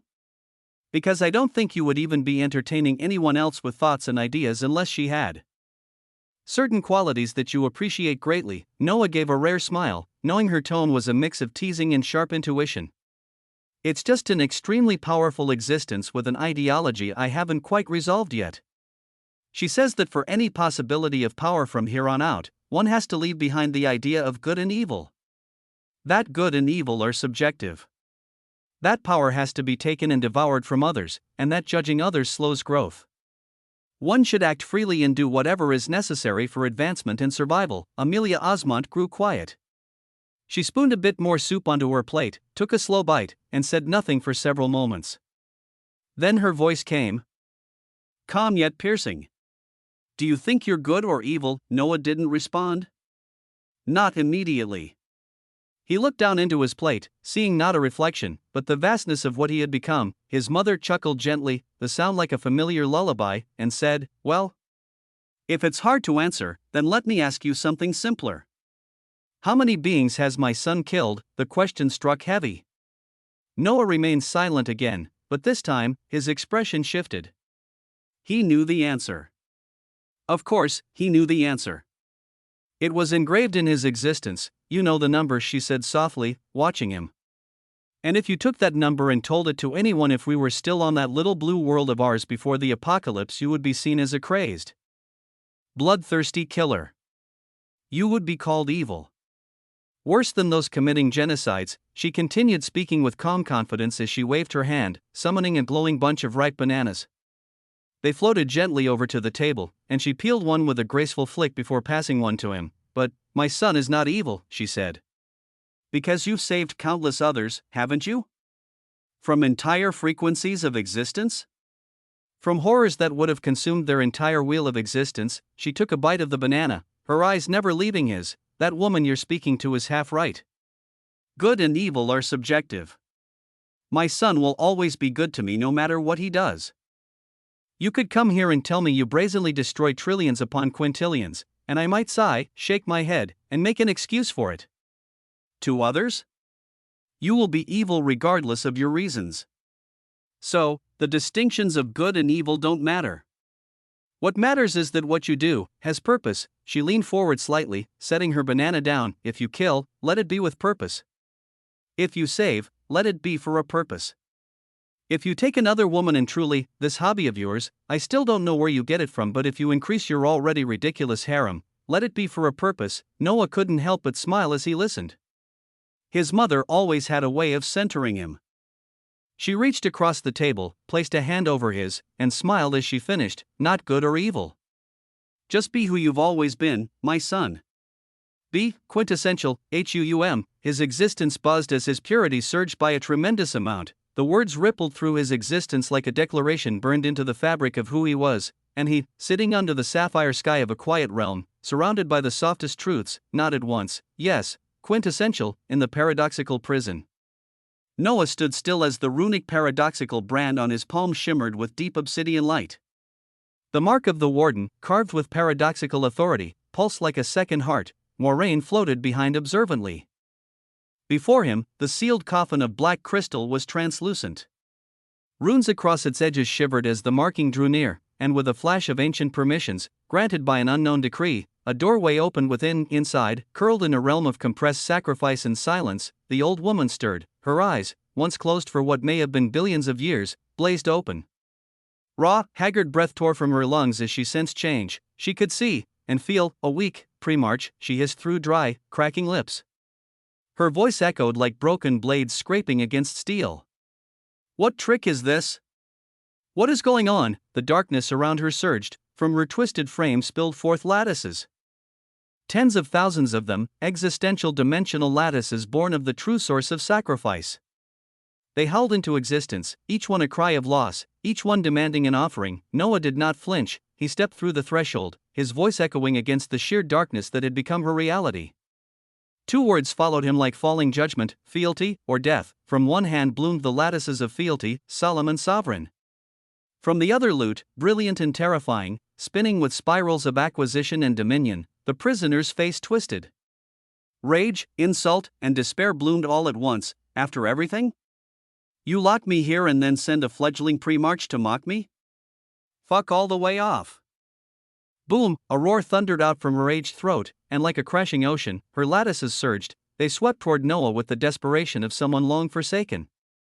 A final stand, a last clawing strike, and yet, they touched nothing. The lattices of sacrifice stopped mere inches from his skin, distorted and stalled by an invisible field. No golden shields. No flashy power, just stillness. And resistance. True absolute existential resistance. Noah's body currently held 40% in each of the 10 major resistance types. In origin resistance, he held 65%. The total was a staggering 425% collective resistance. Put simply, unless someone's collective resistance was even close, their powers could not touch him. Imagine throwing feathers at a glacier and expecting it to melt. That's what her lattices of sacrifice were doing. Noah stared at the swirling, useless blades of sacrifice, the power of a peak pre-march unraveling before him. Then, he nodded coldly. Death it is. The true source of loot pulsed out. Thousands of existential dimensional lattices swept forward. Each one gleamed like a perfect blade of shimmering desire, vibrating with coded authority to seize, break, and claim. The woman fought back, screaming curses that echoed through the domain, but against Noah's sheer resistance her defenses folded, her power, her will, her fate were devoured. The lattices of loot tore through the darkness like reaping stars, and within seconds, the twisted form of the ancient entity began to bend. Her body cracked unnaturally, bones folded inwards, skin warped, shedding the appearance of life. Her existence twisted until it compressed into something beautiful and cold, a pristine white gold cache. It floated in place of her body, gleaming with potential. The lattices of loot spiraled down and folded themselves away as a prompt shimmered into existence before him. The living true source of loot seeks to unveil unfathomable glory. Noah's gaze did not blink. A day ago, he would have struggled to touch a peak pre-march. Now, he dismantled one with a single true source, and this was just the beginning. This prison, no, this realm of conquest was filled with others, primarchs, masters of existence. His eyes shone brightly. Power was not just within reach. It was begging to be taken. Behind him, Moraine remained silent. Her golden hair shimmered with complexities unseen. Her arms folded as she watched the young living paradox she just fed his first taste of dominion. Chapter 38-24, Paradoxical Eye. The cache still shimmered before Noah, its white gold light pulsing faintly. He had not even opened it yet when Moraine's gaze landed on him like a wonder threaded with amusement and wisdom. You devour quite differently, she said, golden eyes gleaming, but when it does come to devouring. I said I would tell you another piece of the story of the earliest folds, didn't I? Noah glanced at her from the corner of his eye. What stops you from telling me the full story now? Moraine gave a small laugh, the kind of sound you'd expect from a being who knew things she shouldn't and would not share easily. Superstition, she said. For as long as the story has been passed down, it has never been told in its entirety all at once. Each new listener hears it in parts. Nobody knows why. Whether this quirk was seeded by the weavings of existence itself or shaped by those who lived through it, no one can say. She twirled her finger through the air, trailing tiny strands of golden light. But that's how it is. The story of the earliest folds lives only in the minds of the few who remember, and the records of those who still hold active weavings. It is not recorded down in a book or anything else. Noah's gaze sharpened. The last part one heard was how the living paradox had taken control over the creature's everything, and covered all with paradox. Moraine's eyes gleamed like dawnlight reflecting off existence. Ah, that part. Yes, that's when things began to unravel. She didn't wait for permission. Her voice, smooth and rich with memory, wrapped around the paradoxical prison like a veil of myth. The creature had given its everything to the living paradox. Blood. Thought. Imagination. Even silence. All of it became the code of existence for the generations to come. Through that offering, life began to bloom, and he became an originator. But what is an originator to one who no longer feels? The creature wandered across the folds for what would later be called 1,000,000 years. It did not sleep. It did not hunger. It merely walked and watched. And in the folds of its steps, life bloomed, lineages sparked from the scattered code of its sacrifice, glorious, wild, new, and yet the creature felt nothing. Its eyes were veiled in darkness, unable to hear the living origin or the living concept. Its purpose and actions were cloudy. The two who once pulsed within him were now silent. It watched wheels of existence be born, grow, wither, and break, and never once did it feel joy, because the tree that gives all its fruit to others finds itself hollow when winter comes. The creature had given everything, and now stood with nothing, until one day, on the 1,000,000th year, it heard laughter. It was the living paradox. It laughed with triumph. With madness. With hunger. I've done it, it said. I've cornered the living order, the living dimensional, and the living quantum. Once I consume them, the rest will fall into place. Including the living concept and the living origin, all will align beneath paradox. The creature blinked, cornered. The paradox did not wait for questions. It seized the creature and pulled him through the folds, bringing him to a space not meant to exist, a fractured fold of collapsing weavings and violent intent. There, the battle was already underway. A titanic obsidian light wrestled against three forces, one of blinding white, one of glimmering silver, and one shifting through every color known and unknown. The living order. The living dimensional.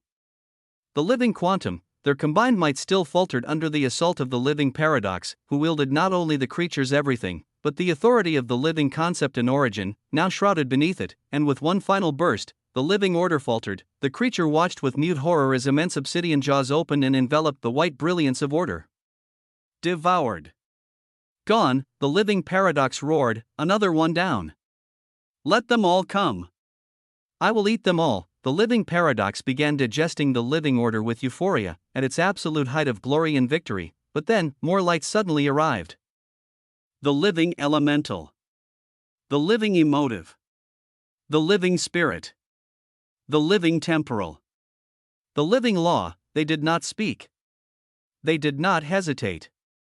They moved while the living paradox was burning with euphoria. They attacked, all at once. Colors of every spectrum converged on the obsidian maw of the living paradox as it was shocked and quickly acted, but it was surrounded with far too much. It felt the unbearable threat to its weavings. In fury, the paradox burned through the creature's everything. It even crushed what it had just devoured, breaking down order and using it as fuel. It released a light so violent, so devastating, that it injured all who struck. You fools! I will strip every single one of you of your identities and leave you with absolutely nothing. Maddened, the living paradox roared as everyone was heavily wounded at this moment, and yet, in this chaos, the silent living origin and living concept stirred, still buried beneath paradox. They finally moved, and they attacked, from within, because the fortress that does not guard its heart will fall to the traitor it shelters. The paradox, too confident, too sure, did not guard what was once its own foundation. And so, it crumbled. The attack from within destabilized it. The others struck again, unrelenting. The living paradox was cast down, its brilliance dimming. From the precipice of victory, to utter ruin, when the glutton drinks too deep, when they devour too much. They can forget to breathe, and drown on glory. So too had the paradox drowned in its victories. the survivors acted quickly. They took what remained of Paradox and locked it deep, deep within the folds. They could not destroy it. So they buried it. The creature, free of the Paradox's shadow, finally heard the origin and concept again. He turned to them, confused, only to find silence again, no celebrations, only sorrow. The creature asked why, and the living origin replied with heaviness, because on this day, in this war, the living order no longer breathes. Order was gone, gone, and the folds would never be the same. Where there is no order, chaos does not merely rise. It laughs, it grows, and it lingers. From that day on, the folds began to change again as chaos would only ever increase. Moraine fell quiet. The silence of the prison pressed in once more. Noah's gaze was unreadable. She looked at him and gave a rueful smile. There are always many lessons to practice from the story of the earliest folds. While devouring, be cognizant of what is around you. And overconfidence has killed more great beings or toppled them into ruin than the stellar sands in the folds. Noah nodded slowly as he looked at the cache he hassled yet to open, his voice quiet. And order is gone. There were more than 10 initially. Living order was destroyed, gone, Moraine confirmed. There is no balance. No harmony. Only ever-increasing disorder. And those who learn to swim in it are the only ones who survive. Noah's eyes shimmered faintly, his hand resting on the unopened cache as his existence buzzed. There was no order, there was no good, there was no evil, only action. Only decision. Only power, only purpose. Chapter 38:25, Paradoxical 2. Noah stood before the brilliant white gold cache, the remnants of the sacrifice-bound pre-march having fully condensed into a singularity of wealth and essence. He raised his hand, and the lattices of the true source of loot on his palm pulsed with crystalline authority. The cache hovered silently and expectant as he tapped it once. BZZT. Immediately, a flood of light and resonant weavings exploded from the cache, swirling around with the spiraling lattices of loot like an existential harvest unraveling. The opening of a chest or cache was something he would never tire of, and as everything activated, the living true source of loot continued to exert its effects as the light of gold painted everything. The loot within the cache of Isra has been inherently elevated 1000% in quantity and 1000% in quality. 10x living true source panaceas, a type of loot capable of augmenting purity and complexity below the level of an originous venerant entity, have been obtained. 10x primarchical pearls of the true source of sacrifice, a type of loot capable of granting the weavings of the true source of sacrifice up to primarchy level, have been obtained. The first items were orbs of pristine white gold luminescence, glowing softly like heartbeats made of radiance. They pulsed with power that could raise an entity's purity and complexity up to the verge of Originus Venerant 999,999 in both metrics. The second item shimmered like dimensional pearls, each encasing an illusionary wheel of existence within, promising to bestow an entire true source to anyone who consumed them. Noah collected them silently. This was only the first prison. This was only the beginning. Around him, thousands of obsidian coffins shimmered across the sea and sky, each one chained with possibility. Before he continued, he turned his gaze toward Moraine. His thoughts weighed with something he had not yet voiced, but his weavings were telling him to ask now. What is the state of the living existences now? How do we, the living paradoxes, compare to the living existences I have only heard about so far? A seemingly simple question. Moraine had been watching quietly as his cache opened. When he asked this question, her eyes narrowed faintly. Her figure resumed slowly as she beckoned him toward another coffin, the sky quivering above them. Since the earliest ages, living paradoxes have always drawn the ire of others. There were reasons, of course, she said with an edge of solemnity. Wars were waged. Territories claimed. Our foldless ones expanded rulerships across the folds. She smiled faintly, a glint of past glory in her eyes. And still, they could not push us back. We were, and still are, dominant. As in the tale of the earliest folds. Paradox is strong. Truly strong. Noah's eyes narrowed as he processed her pride. Her aura danced with confidence, but something tugged at him. Something that didn't match. Then why, he asked sharply, do you and Arizarak treat someone like me the way that you are? Saying no to joining the ranks of THR foldless ones was not an option for me, as Arizarak made abundantly clear. His eyes radiated a terrifying sharpness as he asked such a question, knowing that getting an actual answer may be difficult. Moraine stopped before the next obsidian coffin. Her eyes turned to him slowly, gleaming with suppressed thoughts. as if there were things she could not freely mention. A beat later, Arizaraka's immense pressure pressed down from above once more, subtle and quiet as if it wanted to express its thoughts, but Moraine simply looked up, unblinking. Fuck off, Arizarak. If I wish to speak about anything, someone else is sure as hell not going to stop me, she muttered. The pressure vanished. She turned back to Noah, seriousness in every syllable. Against the wishes of the peeper, I will tell you something very few know. A truth we've hidden for eons. Her voice dipped low, even as it rang across the sea. New living paradoxes are appearing less and less.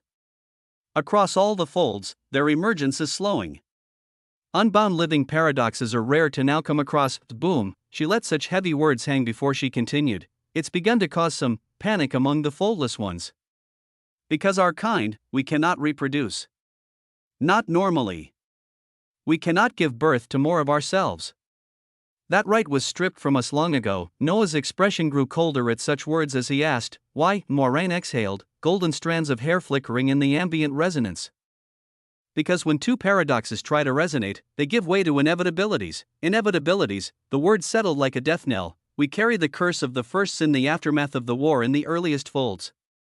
After the living paradox's downfall, the living paradoxes that rose after that tried to rebuild. Tried to bond. And yet, every attempt produced only those damned entities. Only inevitabilities. WAA, Noah's brow furrowed. Moraine extended her hand. It was delicate. Impossibly soft.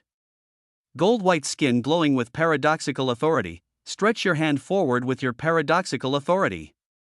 Let me show you what I mean. Noah raised his hand slowly. From his palm, blue-gold tendrils of his lineage and murky living true source of paradox flared. He pressed his hand toward hers, their palms inches apart. Sparks fluttered. Moraine's eyes remained calm, her voice laced with bitter memory. Every time, it happens. The resonance begins, and the inevitability blooms like a tumor. The damnation echoes the first sin. She paused, their hands met as she was about to explain the inevitability that would soon bloom between them, and nothing happened, no bloom. No inevitability, instead a surge of luminous light followed right after, a burst of enrichment and unity, of something unfathomably new. Moraine froze. Her pupils dilated. Her expression transformed from curiosity to confusion, then to fury. It all happened in such a short period of time. From confusion to fury was but an instant. Chains howled from every direction, obsidian and gold chains burst into being. They raced toward Noah like serpents through stormy winds. With sickening speed, they pierced his limbs, his wrists, shoulders, ankles, even the back of his head. Golden stellar blood gushed from the punctures, sizzling against the sea below. Moraine stepped back, her hands still trembling from the unexpected reaction. Her voice was a whip. What are you? Whoop behind Noah, Arizarak materialized in full, his eyes also showing a sense of confusion and fury as if something was not possible. Chapter 38:26. What are you? What are you? The question was not raised in alarm, it was spoken heavily and quietly by a being whose presence bore the weight of silence itself, a foldless one, sovereign and unfathomable as even this loss of composure was a rarity. Moraine's golden white countenance remained still, though the light surrounding her dimmed imperceptibly, as though existence itself paused to await her verdict. Behind her unreadable gaze was a calculation vast enough to drown existence. Arizarak hovered behind Noah, titanic and unmoving as his presence suffocated all fluctuation in this place. Noah's body was impaled, chains formed of paradox and heavy with complexity pierced his limbs and spine. They ran like unbreakable filaments through his torso, shoulders, and skull. Golden blood, iridescent and unyielding, dripped in slow, dignified lines onto the chains. He did not writhe in pain. He did not flinch, he thought. His gaze was clear. The analysis began with his own state of being. Your existence has been pierced by the weavings of an attack backed by 100% paradoxical resistance, 100% origin resistance, 100% emotive resistance, 100% spiritual resistance, 100% temporal resistance, and another resistance not known from the established 10 resistances. Functionality of existence of this body has been reduced below suboptimal levels. Movement is not possible. Weaving of any authority is not possible. His 425% collective resistance, the armor of his being, was rendered irrelevant before a serious foldless one. He absorbed this truth with a steady gaze. Then, finally, he spoke, his eyes expressing his coldness at this moment. We were doing very well, Noah said quietly, his voice level. The chains embedded in his bones didn't alter his cadence. Until you chose to skewer me. You ask me what I am and do all this, because an inevitability didn't rise between us. Moraine's expression did not shift, but the stillness became heavier around her as she gazed at him up and down. Her voice, when it came, was low and without edge. When paradoxes resonate, inevitabilities arise. Always. Without fail, she paused, as if reviewing a truth etched into the foundations of the fold itself. For one not to appear, means you are not one of us. You are not a living paradox. The fold itself dimmed in response to the implication, and yet Noah looked at them coldly, his own mind buzzing with possibilities as he replied calmly, "But I am, though." Behind her, Arizaraka's glow pulsed once. I verified him, the primordial foldless one intoned, his voice like gravitational collapse shaped into words. I observed, no deception. No distortion. But, and yet, doubt laced his timeless tone. Moraine did not glance at him, she raised one hand smooth. Deliberate, royal, if you are what you claim, this will not harm you. She spoke two words that seemed to pull gravity into them, her body radiating waves of heavy authority that Noah could barely analyze. Schrodinger's box, HUUM, the atmosphere folded, reality twisted, and resolved as all nearby weavings buzzed and shook. An obsidian box gradually took form, its edges paradoxical and absolute. Its surfaces showed nothing and everything, reflecting wheels of existence and null simultaneously. It closed around Noah as it contained an undeniable complexity and purity he could currently not deny. It did not slam shut. It did not lock, it simply was Schrödinger. Paradoxical. Glorious, Moraine's voice echoed within it with a voice of final examination, her voice steady with suspicion but also expectation, as if she wanted to be wrong. If you are truly paradoxical, then within this box, you are both alive and dead. You should both hear me and not. You should answer and remain silent. A pause. Can you answer me? Silence, a heavy, suffocating silence. The foldless ones stood without motion, their authority did not flicker. Their forms did not shift, and then, "Of course I can hear you." Boom. Moraine's eyes widened with a glorious light at such words, her expression showing a sense of surprise, with a single motion of her palm. The obsidian box deconstructed, its pieces dissipated like principles rewritten into void. Noah was still chained. Still unmoving. Still bleeding, but his golden gaze remained calm. Too calm. As if he was demanding an explanation, Moraine looked at him in silence as if she was still assessing what all of this could mean. Arizarak, looming, was also silent, and at times, silence alone was able to say a great deal of things. Moraine turned to him with gravity in every syllable. "Seal these region of the folds. Reinforce the structure across all weavings of existence and make sure nothing leaks out. And begin setting up a transcendence fold path immediately, no hesitation. No drama, just execution." Arizarak gave no reply, he vanished right away, folding through unseen geometry and complexity, and around Noah, the paradox-forged chains began to fall apart, unraveling in strands of luminescent light as he was freed. The prison platform dimmed once more into silence. Noah floated still and composed as the golden chains dissolved into motes of paradoxical light. His form reconstituted itself silently, authority and motion returning in layers as if rewound by unseen hands. The air was heavy, but his posture remained unshaken. Across from him, Moraine remained statuesque.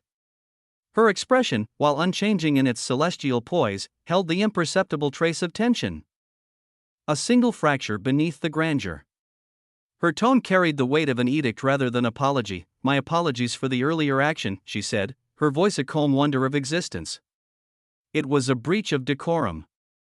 But what we witnessed was something that could only lead to that reaction. Noah regarded her with quiet thought as his wounds slowly healed. And what anomaly would compel you to act in such a manner? Moraine's gaze, like a pair of wheels rotating in silence, turned to him fully. The emergence of a living paradox like yourself without the taint of inevitability when coming in contact with another paradox should not be possible. She spoke with solemn deliberation as her gorgeous figure had waves of glorious light of paradox bouncing over her like an endless invisible sea. Throughout the ages, living paradoxes have not been able to reproduce. When we resonate with each other, inevitabilities arise, abominations born of the first sin. We can bond and reproduce with other living existences, but the act itself stirs hatred, even war. Many conflicts occur whenever any living paradox touches any living existence. She shifted ever so slightly, an infinitesimal movement that carried existential meaning. As other existences multiplied and endured over the eons, we can only wait. Wait for young paradoxes to emerge naturally throughout the folds since paradox is always present. But that process has slowed to a trickle.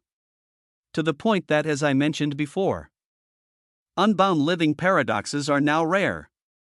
And a beat of silence passed, you resonated with me, and yet nothing rose. No inevitability. That changes many things.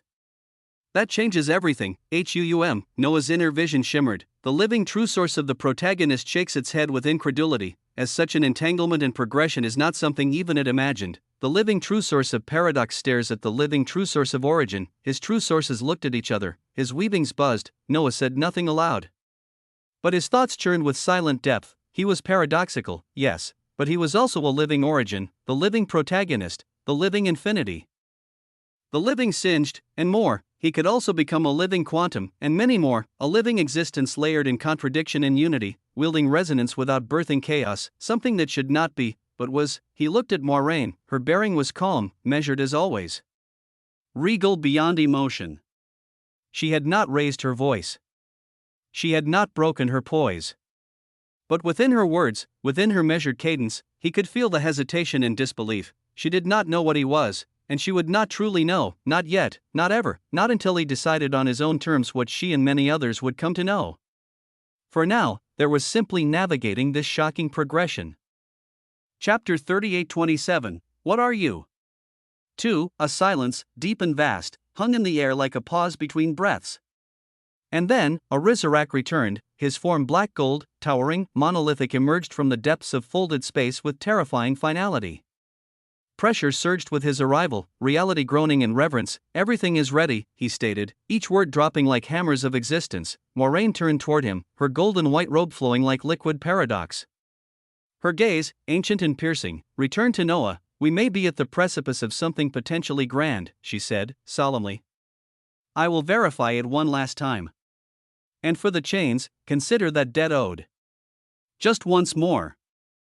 Let me see your paradox. She raised her hand, calm and graceful, her fingertips igniting with a white gold glow. Paradox unfurled like a symphony. Noah watched silently. He lifted his own hand.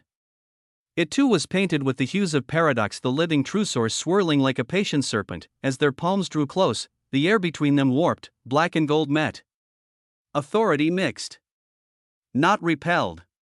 Not resisted. But harmonized. Your authority of the living true source of paradox is coming in contact with an extremely complex and pure paradoxical authority, studying its structure and composition as it begins to rapidly rise in complexity and purity itself. The fusion didn't spark ruin. It birthed potential. An intricate spiral of black gold weaving spun in the air like a blooming flower of infinite regress and possibilities. Noah's mind was already dissecting the event as he also confirmed it. Moraine's eyes remained locked onto his, and for the first time, there was no calmness in her face. Only a slight sense of awe, hesitation, and conflicted wonder. There isn't time to fully explain the true extent of what this means, she said, her voice low. But understand this. You are the first living paradox whose resonance with other living paradoxes has not spawned an inevitability. That alone makes you an unknown and in a level of danger you cannot imagine. We must go. Noah's golden eyes gleamed. Go where, exactly, he asked. Moiraine turned, gesturing to the void above. Her voice became heavy, to the transcendent paradoxical folds. Where foldless ones reign. Where wonders are forged, and where wheels of existence that have survived their breakings reign. We have to be there because from this moment on, any title you once carried means nothing. You are now an enemy to the rest of the living existences more so than any common living paradox. Arizarak's voice came cold and absolute as he stared at Noah closely while replying, Hold on, one more must come. I will not leave him behind. He closed his eyes. A ripple of pressure rolled through the folded air. Space compressed, then snapped, boom, an eruption of energy announced the arrival of a being whose appearance crackled with quiet significance, silver hair. Crimson eyes. White robe stitched with paradox, it was Etheron. His crimson eyes were languid and filled with power as he looked around, eventually coming to lock onto Noah. Noah met his gaze and nearly laughed aloud. The causal chain of events instigated by this elegant bastard had somehow placed both of them here. He would not forget. Nor would he fault him, as Noah was thr1 to release the terrifying weavings of the protagonist. Etheron looked around, his brows furrowed. What is this? What is happening? Orizarak didn't offer explanation. He simply stated, plans have changed.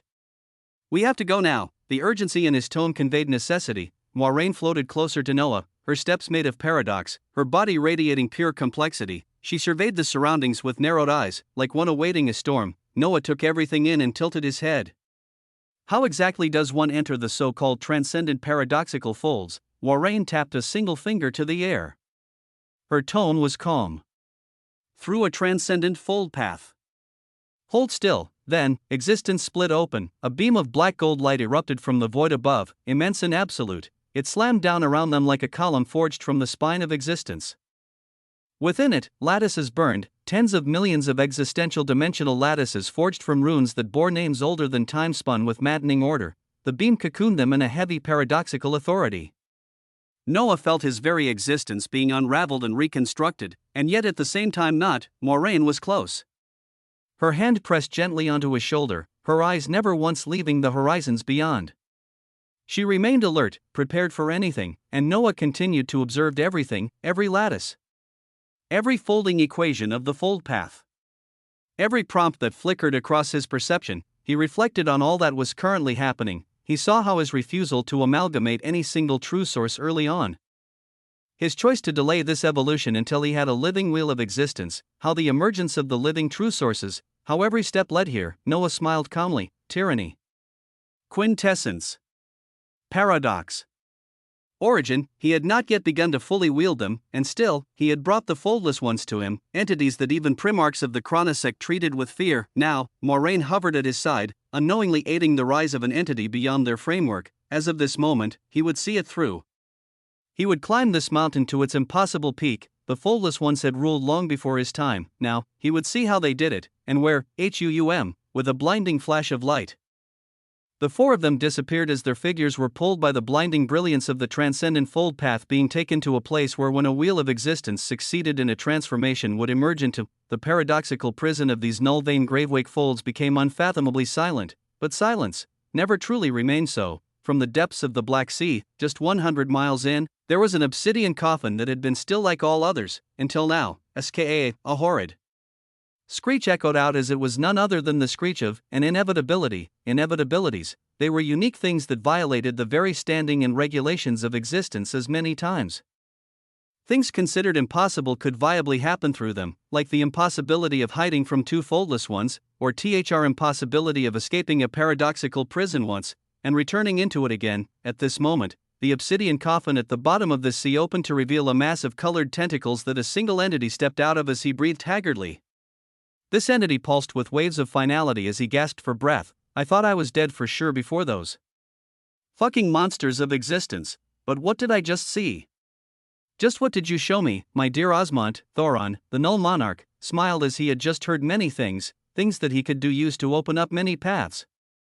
He strokes the inevitability as he crawled out of the coffin with no grace, whispering softly to himself, "Oh little Bobby, I wish you were cognizant enough to witness all that would unfold." Finality surged, inevitability screeched, and just like in the very beginnings of the earliest folds, something hungered. Chapter 38:28, Journey into the Unknown. The waters of the Black Sea stirred, a slow humming echoed through the paradoxical prison, a tune without melody, drifting on no wind. The surface broke as a figure emerged, slick with shadow and humming louder, as if expecting an audience. "I know you can't answer me as you feed the inevitability, little Bobby," Thoron whispered. Voice amused, chin lifting as water slid from his shoulders. "But one has to always be careful when things seem too good to be true. Did they really leave this prison all alone? Without a warden? A prison full of primarchs and masters of existence who absolutely hate foldless ones." His voice wasn't loud. It didn't need to be. His presence alone rippled through the coils of paradox. Thoron rose fully from the obsidian tides, tall and robed in frayed dark silk laced with ruinous markings. The tentacles of the inevitability slithered lazily behind him, dripping with corruption, as if they too listened to the tune. He laughed, low, disbelieving. Almost impressed. "I'm not dead," he said softly, eyes scanning the hollow sky where the warden's presence should have pressed down like weight. This prison was truly left empty. his hand raised, glowing with a flickering light drawn from the true source of finality. The power surged in quiet pulses across his skin. "So here we are, little Bobby," he said, turning slowly as he took in the thousands of black coffins floating in endless chains. "A place filled with meals, locked in boxes." He chuckled again. "One has to eat slowly, of course. But what can one achieve if they swallow everything in this prison? If they pair it with the secret that caused two foldless ones to rush out in such haste, can I actually make something of myself?" Little Bobby, his eyes gleamed. They didn't shine like stars. They burned like the fading embers of ancient furnaces that had long since turned to ash. He turned his gaze downward. "First, I would have to find other living existences." He clicked his tongue, his grin widening. "But that alone is difficult. All these folds nearby are ruled by living paradoxes. Not many living origins just floating around. Nor living spirits. Nor living elementals." His feet lifted, body gliding lazily into the air. The inevitability rose beside him like a faithful shadow. "Difficult, little Bobby. The path ahead is difficult," he said, voice quiet. "But something difficult is something worth having. I will start with the prison first." The laughter of the inevitability screeched behind him. A howl of hunger, far from the paradoxical prison, far from the dark coils of Thoron and his muttering. Another movement stirred. In the null-vein gravewake folds, beyond the border that tethered the paradoxical prison, it was the veiled sunfolds, nestled beneath shadow. Under the endless dusk of the null-vein's curvature, the veiled sunfolds burned with a quiet, unnatural golden light, and there, hidden in the crook of lightless space, the cross-shaped living origin labyrinth opened. Once more, the labyrinth pulsed with structured runes of the origin. Its halls branched endlessly. Carved not from stone but from the threads of reality crossing space, memory, and time. Near the entrance, Master Hannibal arrived once again. His face cloaked. His eyes narrow, trailing behind him, veiled and suppressing existential dimensional lattices, were forces from the manifolds and from the chronosect of the thread-bound folds. They moved like whispers, like regrets sliding along the edge of thought. They slipped inside. Undetected, the few masters of existence that had come to surround this place did not sense anything wrong occurring. Within the labyrinth itself, inside the folds of the labyrinth's deepest chambers, far beyond where ordinary explorers could reach, two living origin descendants stood in quiet debate. The male was tall and thoughtful, his skin fatally etched with the burn of pure weaving. His companion, the female, tilted her head curiously as her eyes narrowed at the slowly dimming illusory screen showing Noah's defeat of the imitation mutated inevitability. Beside them, a fairy-like creature floated with wings of origin light as it was the guider. "These fold dwellers," the woman said, her voice rich and curious.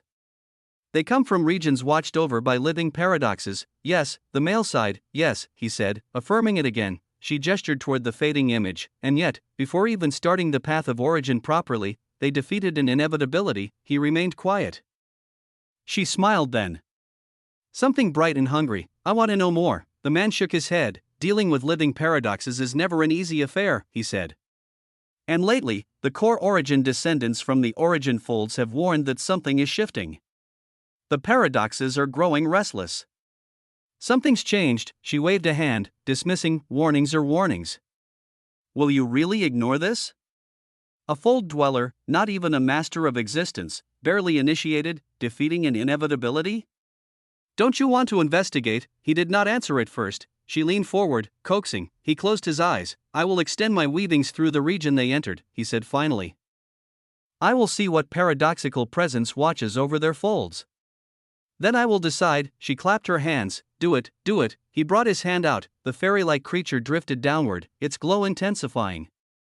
It settled in his palm. He closed his fingers around it. He inhaled, and his existence rippled. Complex weavings stretched from him like ghostlight, disappearing into the unseen fabrics that stretched across folds. Silence. Then, a breath later, his eyes snapped open. A frown etched across his face. "What is it?" she asked. His voice was quiet. "I do not sense a present influence of a living paradox," he said. She blinked. "You mean the folds these fold dwellers come from aren't being watched? Such a thing would be ridiculous, right?" He nodded slowly. "Not by a paradox. Not now." The fairy pulsed once, as if confused. "That," the woman whispered, her voice touched with wonder, "is interesting." Her smile widened. "Shall we see why a fold of paradoxes is empty?" A daring idea. One that this time was not denied, a fold devoid of the piercing eyes of its owner. A prison devoid of the piercing eyes of its owner. It may have been momentarily. It may have been coincidentally, but surely, nothing too grand would come out of this, right? Chapter 3829 Journey into the Unknown. 2. In the crucible that was forging the future of an entire infiniverse, Noah stood still, his body pulsed with power, arms raised slightly as both hands glowed with quiet pressure. Before him, the true source of gravitation surged forth thousands of lattices, lined in spirals, their force tangible. The space around Noah warped subtly, drawing ruination and the infiniverse body forward from their distant positions. No matter how much their lattices fought back, his sheer collection of percentage resistance was too high. Their forms hovered gently, unable to resist the calling of their master's gravitational will. Ruination's dark crimson gold figure shimmered as she floated into place while continuing to struggle. The infiniverse body followed, her luminous white gold form laced with fractal frequencies humming faintly. Two items slowly manifested in front of them. 10x living true source panaceas and 10x primarchical pearls of the true source of sacrifice. Noah's expression was calm. He looked to ruination, his eyes holding the trace of a smile.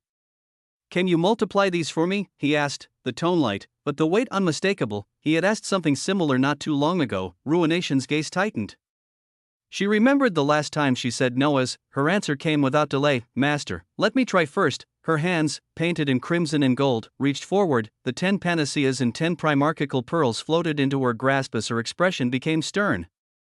As if she had to do whatever it would take to allow some form of multiplication to succeed. Behind her, the illusion of a vast crimson wheel spun into being. Its shape was clearer than before. A wheel of ruination, comprised of multiple true frequencies orbiting a stable singularity, dozens. Hundreds. The frequencies of ruination glowed and flared, matching her pulse. Power radiated outward like waves from a struck bell. She clutched the lute tightly as from ruin itself. She wanted to produce wonder, for her master. For herself, and so, she burned all the existential dimensional lattices she held in her banner for this purpose as massive crimson runes began to swirl around her. A low hum began, then, boom, a silent burst of brilliance. Light cracked in the crucible from one end to the other as if the very laws of balance had bent to obey her will. The two types of loot, so rare and invaluable, multiplied by 2 before Noah's eyes. He smiled, the corners of his mouth tugging upward slightly. Excellent, he beckoned and gazed at the wondrous loot before he separated the spoils evenly. 10 of the panaceas for ruination for the infiniverse body, the 20 primarchical pearls of the true source of sacrifice could be given to his people to produce 20 primarchs of existence. He nodded to himself as he spoke. "I need both of you closer to Originus Venerant as soon as possible," he said. "The next stages will not be forgiving." Ruination nodded with fervent eyes. The infiniverse body bowed slightly, acknowledging his intent. Noah then turned his eyes to her, tone shifting to something more contemplative. "We now know that the wheels of existence that are successful in their transformation are elevated to the transcendent paradoxical folds, and likely other transcendent folds. As of this moment, we can assume an endless variation of folds. Origin folds, elemental folds, temporal folds, but for now, we worry about our own wheel. Yours. Ruinations. And my Atlas, HUUM." He let the idea hang in the air. How quickly can the infiniverse wheel of existence undertake the transformation? The infiniverse body closed her eyes. Layers of data rotated behind her eyelids like transparent scripts of stars. When she opened them again, she spoke simply. 99% chance of success if the transformation is initiated after attaining Originus Venerant." Noah's eyes lit up. He turned to both of them. "My body of Ozymandias will soon reach the new location. What waits there is filled with questions, and many answers. Pay attention. What I learns, you will soon need to understand." Ruination and the infiniverse body nodded in tandem. "Then let's get back to it." BZZT. He raised his arms again. From his spine, thousands of golden lattices of kuklos bloomed outwards. A golden will behind him manifested and glowed brighter, heavier. Its pressure spread through the crucible, shaping all things. The forging of the infiniverse crucible continued. Far away, in another stretch of existence, Noah's body of Ozymandias traveled. The transcendent fold path stretched up before him, a winding path across existence that twisted and split like a living roadmap. Trillions of event horizons flickered across their path-shifting thresholds that acted as doors between truths and falsities. Event horizons were like the edge of perception. They marked the point where one could no longer return to what they knew. One could no longer return. That was how it was supposed to be. Anyways, cross one event horizon, and the laws changed. Memories shifted. Existence bent, They crossed them again and again. Moraine and Arizarak floated ahead in silence, their bodies still like old statues but minds clearly active. Their light glinted softly each time a new horizon passed. Behind them, Etheron watched Noah as the both of them were carried and protected by their pull. His silver hair fell messily over his crimson eyes, and his smile barely masked the tension underneath. "You," he finally said, his voice thick with laziness and suspicion. "What did you do?" Noah's face turned toward him slowly as he spoke. "We haven't been officially introduced," he said. "You were waiting for me in the hollow concord of nullity, weren't you?" He smiled faintly. "I regret missing that meeting." "I imagine it would have been a tasty encounter." Etheron's smile sharpened. Just before he could reply, Moraine's voice rang out. "Enough." She didn't shout. She merely spoke, but both beings listened. "No hostilities," she said. "If you wish to live long in the transcendent paradoxical folds and have a good time, drop any hostility towards him now." Etheron smiled towards Noah and looked amused, almost as if he was goading him and letting him know his place. But the words of Moraine continued. "I was talking to you, abomination." "Boom," Moraine said while looking at him directly, his gaze changing. "I'm telling you to behave. Because if this unfolds as I believe it will, this young paradox will outrank you in every sense. Having any hostilities towards him will not benefit you at all." "Etheron," her tone held no room for disagreement, she added, "your father protects you. That's all." Etheron's gaze darkened. He said nothing, then he looked away, his face turning full of suspicion. "So what happened?" he asked again. "What changed everything?" Moraine and Arizarak exchanged no glances. For a moment, they gave no answer, but finally, Moraine spoke. "A sin might actually stand a possibility of being reversed," she said, "a sin from the earliest folds. One that could never have been reversed before." She did not say everything clearly. The silence that followed was deep. Noah took in her words quietly, weighing the scale of what flowed in her mind while he planned for all possibilities. In the next moment, Moraine's hand on his shoulder tightened slightly. "We are arriving." Chapter 38:30, Journey into the Unknown. 3. Golden brilliance poured across the space around them, an endless tide of paradox that bled into every lattice of their surroundings. The last ripple of the transcendent fold path ebbed, and the final boundary was crossed. As if the entire sea of paradox had been holding its breath, there came a stillness. Then, silence. Noah's eyes glimmered, already adjusting to the overwhelming sight as he sensed the shift. His distinction as the weaver of existence and authority layered with golden and black threads trembled with longing as it sought to understand. The runes etched in his bones flared with heat, and his living wheel of existence began to spin. It hummed with a deep and surging anticipation. Like a heartbeat of something that had always been waiting. True paradox, his mind flooded with prompts. The light of paradox senses an extremely complex and pure brilliance similar to it. The living true source of loot rises up to observe. The living true source of cheats wakes from its slumber.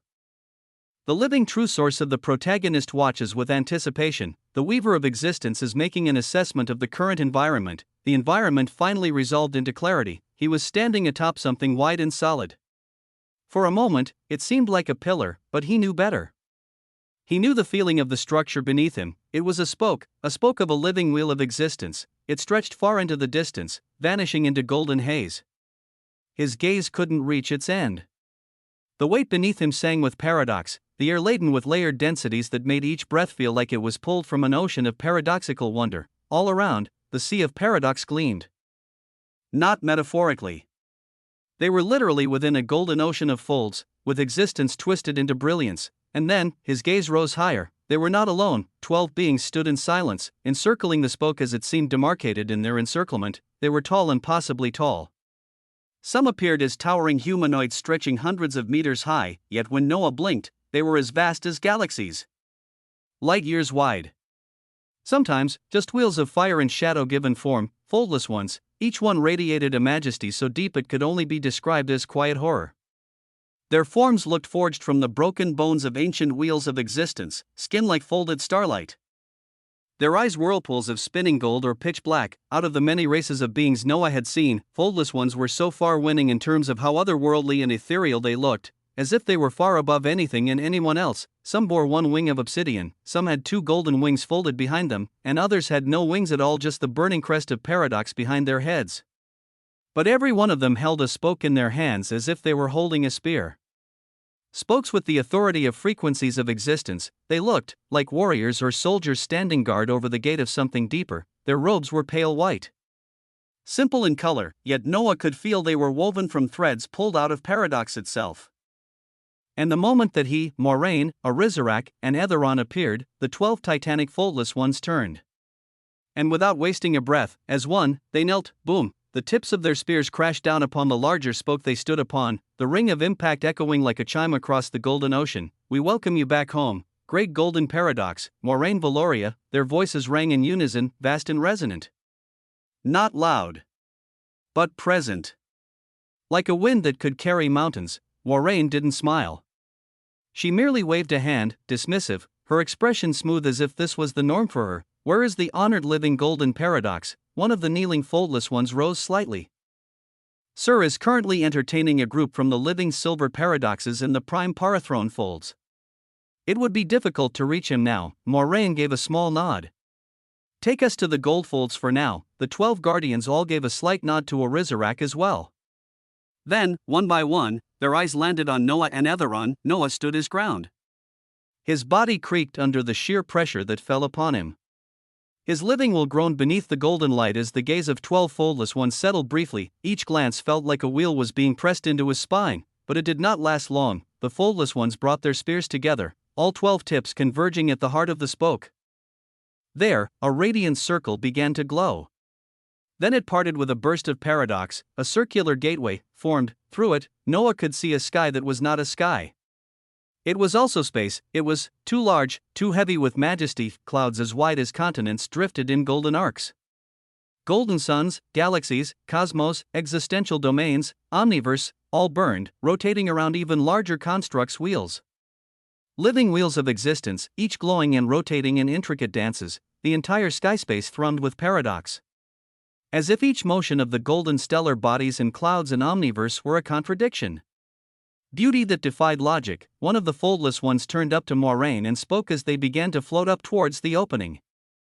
We have alerted the fold-crowned living paradoxes to escort you shortly. Moraine nodded once, then, she turned to Noah. I welcome you to the transcendent paradoxical folds, an endless array of folds, she said, her voice solemn. At this moment, we are stepping out of one of the 9 Schrodinger's gateways leading here, the place they were now leaving guarded by 12 foldless ones. Her eyes narrowed slightly as she watched Noah's expression. Each gateway is always guarded by 12 prime living paradoxes who exist and do not exist. They must give permission and must not give permission for anyone seeking entry into this realm. She let that sink in. It ensures that only living paradoxes pass through. If you were not one, you would have been crushed to oblivion by the weight of this place alone. Noah's gaze did not waver. He watched the sky ahead. He saw the brilliance, the pressure, the unreachable, and for the first time since arriving, he truly understood what this place was. It was the home of paradox. He knew this as he felt his own living true source of paradox dancing and inching up in complexity and purity. It was a place where all contradictions found a throne. Moraine's hand rested on his shoulder. Together, they rose from the Schrodinger's gateway.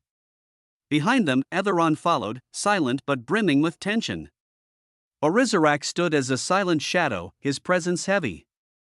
And before them, golden skyspace became even more alive. Chapter 38-31, Journey into the Unknown 4. The golden light shimmered like a dream half remembered as Moraine led them out of the Schrodinger's gateway. The skyspace above stretched far and wide, but even calling it a sky would truly be misleading, as what sky would be filled with event horizons all around? It was not so much a firmament as it was a great veil of possibility, a realm where paradox lived and breathed. Moraine's voice rang quietly through this brilliance, calm and clear. The transcendent paradoxical folds are endless, she said, her gaze ahead and steady. We are merely in the gold Schrodinger's expanse now. This skyspace filled with living wheels of existence is only one corner. As their feet touched down outside the gateway, the surroundings came into sharper clarity. A pressure, silent and massive, pressed against Noah's form as his living wheel of existence began to hum, its spin growing heavier with a dense surge of purity and complexity. The living true source of paradox is absorbing the potent weavings of living paradoxical authority in the atmosphere, allowing complexity and purity to rise slowly. 0.1 pq and 0.2 cq, 0.2 pq and 0.25 cq, HUM. Just by existing here, Noah grew stronger. He looked towards Etheron, who seemed to be experiencing the same thing, a rise in complexity and purity. The very air thickened with the essence of living paradoxes, and every breath added depth to his being.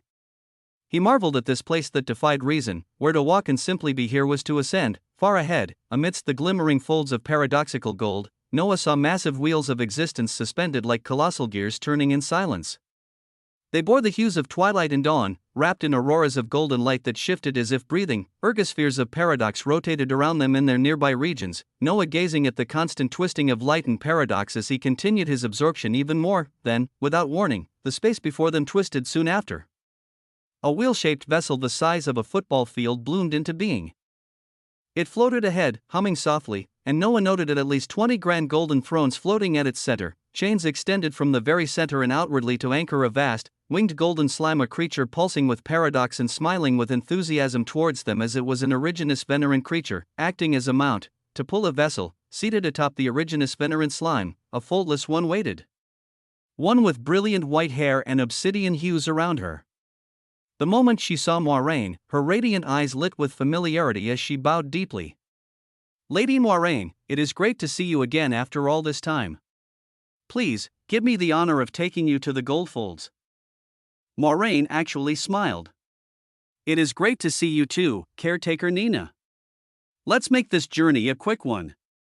The matter is somewhat important." She glided forward and settled on the foremost throne without hesitation.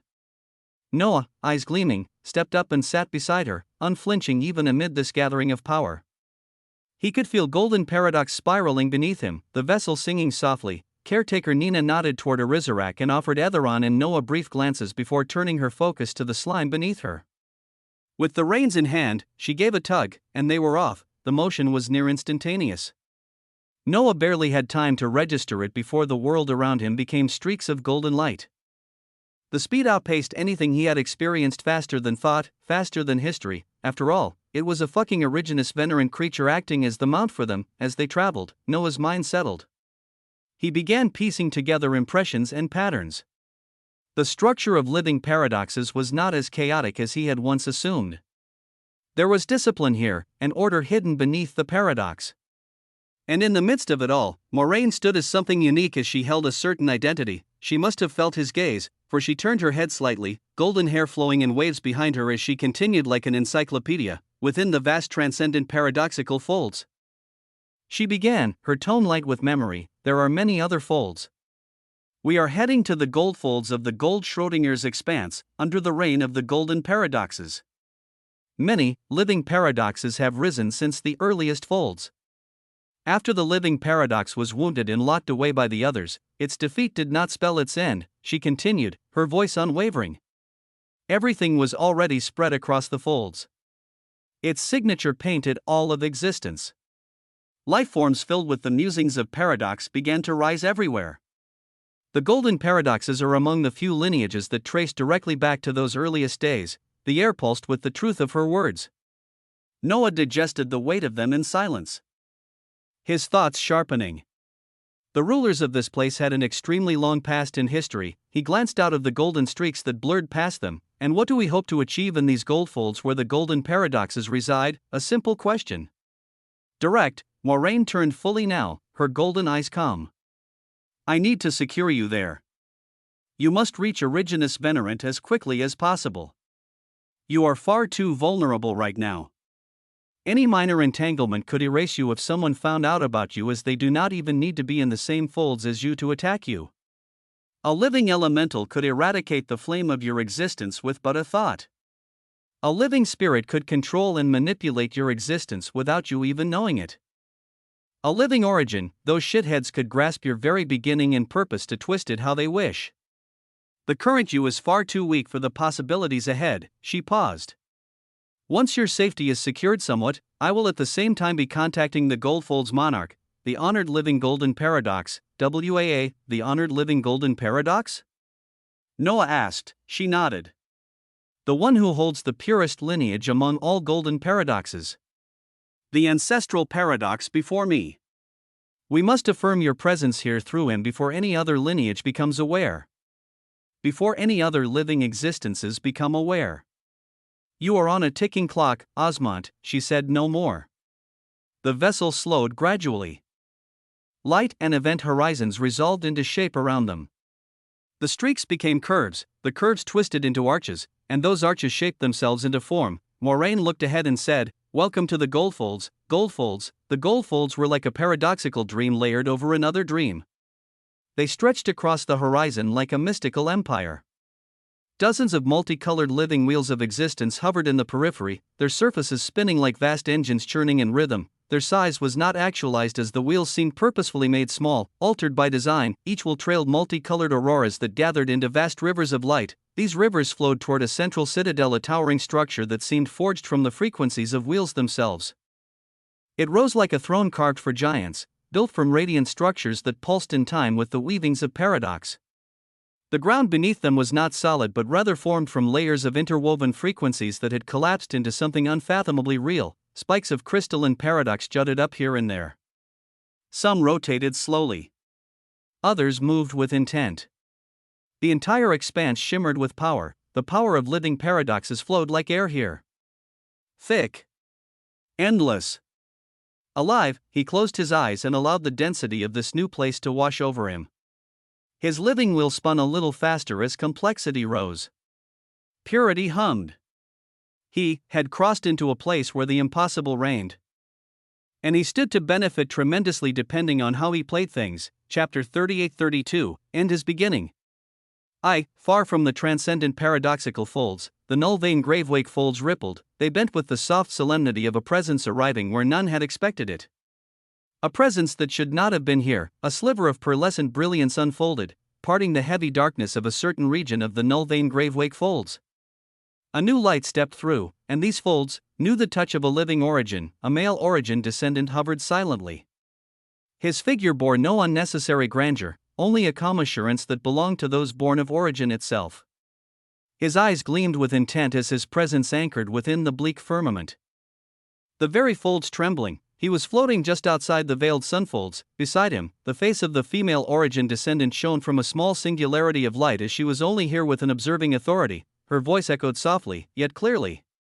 Truly, she said, eyes widening with awe, these are folds forsaken by the living paradoxes.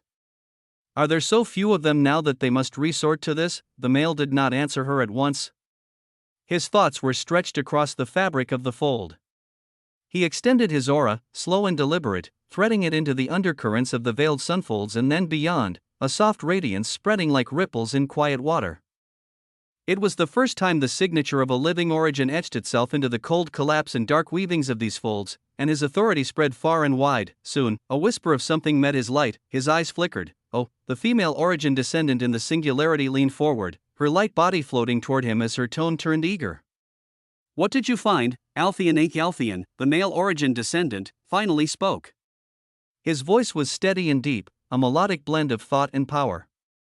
A piece of a law wheel of existence, this is unique. In front of them, the fold shifted as Althean made a move, light and memory intertwined to form an image and illusion framed by authority. A being stood at the center, calm and tall, his figure wrapped in silvery white light.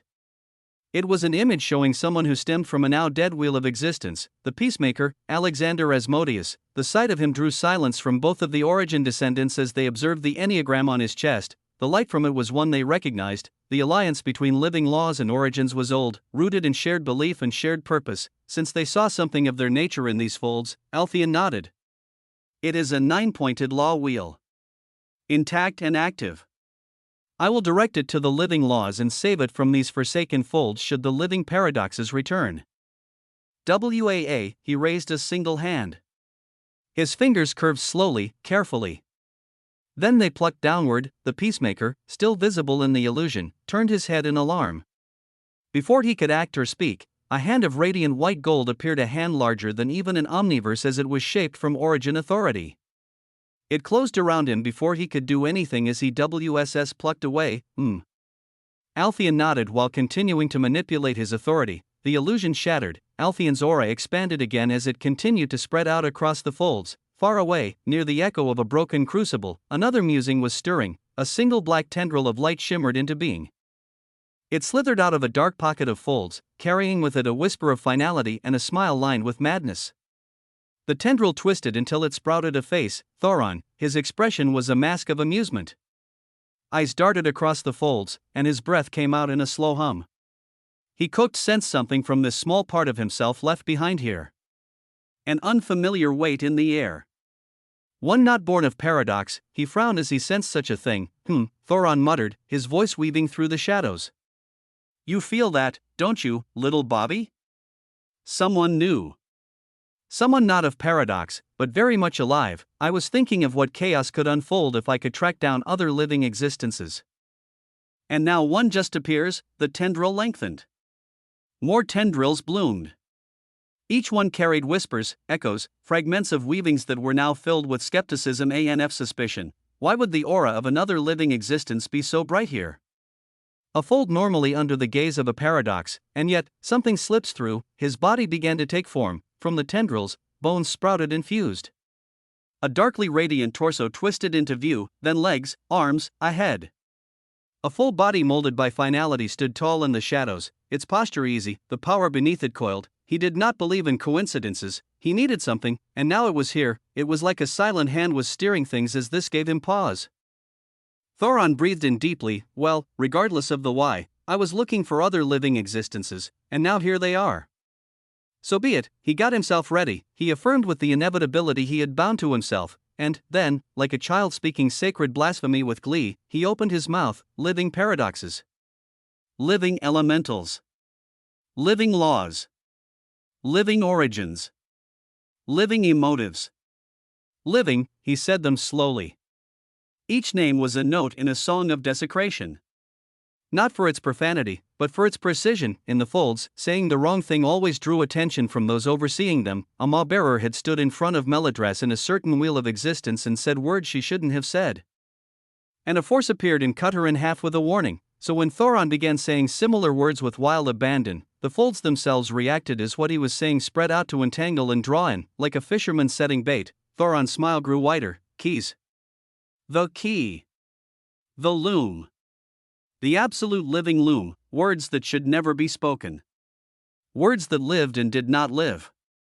Each syllable was a strike of a chisel upon the very rules of existence, and just as he expected, the folds trembled, light. White gold and blinding, it descended like judgment, it took form as it landed, a body of clarity and purpose. Eyes like suns. Alphean, an origin descendant. Stood tall in the white blaze, his gaze narrowed as he looked upon Thoron. Silence stretched between them. The folds groaned and buzzed at the power here. An origin authority met the aura of finality head-on, finality losing rapidly as a terrifying living origin appeared before him. Chapter 38-33, and his beginning. 2. The air within the nearby folds quivered. Alphean stepped forward across the shifting currents, the folds parting for him as if pulled by his mere presence. He looked at the form of Thoron, face etched into a writhing tendril of darkness, and said with cold precision, "Why is a creature like you saying such words, Thoron tilted his head and gave a crooked smile. His voice was light, almost amused. I cannot believe it either. A living existence apart from a paradox, actually here. But I did all of this, for a reason." His voice was almost filled with a maddened glee. "I did this because I believe I hold a piece of information that may be absolutely consequential for living existences. And I want to trade it for something of equal value. That's all. Something very, very simple." Alphean's eyes glinted with glory. He swept his gaze over Thoron's strange form and said with unyielding calm, "You reek of stench of paradox. Why would I give you anything, when I can simply take? I could unravel you here and now, then sift through all your records." The folds around them seemed to shudder, and yet, Thoron only laughed. He looked straight at the living origin before him, his smile wider now, less amused and more mad. "Seeing your light of grandeur, you must be a living origin through and through. So I will tell you this. Before you, I swear by my very purpose and beginning. If you forcefully move against me, even you will not be able to find the information I hold. I've locked it away somewhere, no foldless ones can reach. No living existence can reach." His words rang out with a quiet finality, and then he asked, "Now, as a living origin, tell me, are my words false? You should be able to see if it's truth or lie if I have sworn by my beginning and very purpose." Alphean did not speak immediately. His hands rose slowly as he sent a ripple of light through the folds, a wash of origin weaving that passed through Thoron like a tide. It returned to him bearing the truth. There was no lie in Thoron's oath. His brow furrowed. A piece of information hidden even from someone as powerful as him? This was no small feat for someone that seemed to be a mere master of existence. Thoron's face curved into a grin that held teeth as he accepted the gaze of a living origin. In his thoughts, he murmured to himself, He had hidden the memories within an inevitability. How could anyone reach them now? Not even the foldless ones had eyes in an inevitability. That was the brilliance of it. The madness behind the inevitabilities had brought something wondrous after all. It had allowed him to hide to gain the information he now held. Althion's voice rang with immense coldness. What do you want, then? Thoron shrugged and gave a short laugh. I don't know. That answer made even the air grow heavier. Thoron continued, arms spreading wide. I truly don't know what I want, because the value of my information could be far greater than anything you alone can offer. But I do know this, I want something of equal worth. If you can swear by your origin, by your purpose, to give me what you can, as it has to be equivalent in exchange. Then we may begin. A silence came. To ask a living origin to swear by their beginning was like asking a wheel of existence to shift their course. Althion stared long and hard. His mind moved swiftly, calculating risk. Could anyone being's information truly be that valuable? But the folds whispered around him, and there was no deception. Who are you? Althion asked, and Thoron smiled and bowed in reply. I am just a little fish trying to swim in an unfathomably vast sea. I am Thoron, W.A. Thoron. Althion took this name and nodded as he swords. By my origin, you, Thoron, shall receive an equivalent exchange of the value of information you shall give, with a quiet voice that held the weight of creation. Althion spoke his oath. Light surged around him as the folds themselves bore witness to a promise by a living origin. Thoron exhaled, eyes gleaming. He clapped his hands once. Good, he said. My information is simple in shape, complex in consequence. Watch. Listen. With a tap of his finger, a stream of memory flowed forth. It shimmered with fractured light, dancing through the air toward the living origin. A tale unfolded. It showed the reality that had transpired between the being called Ozymandias and the living paradox, Moiraine.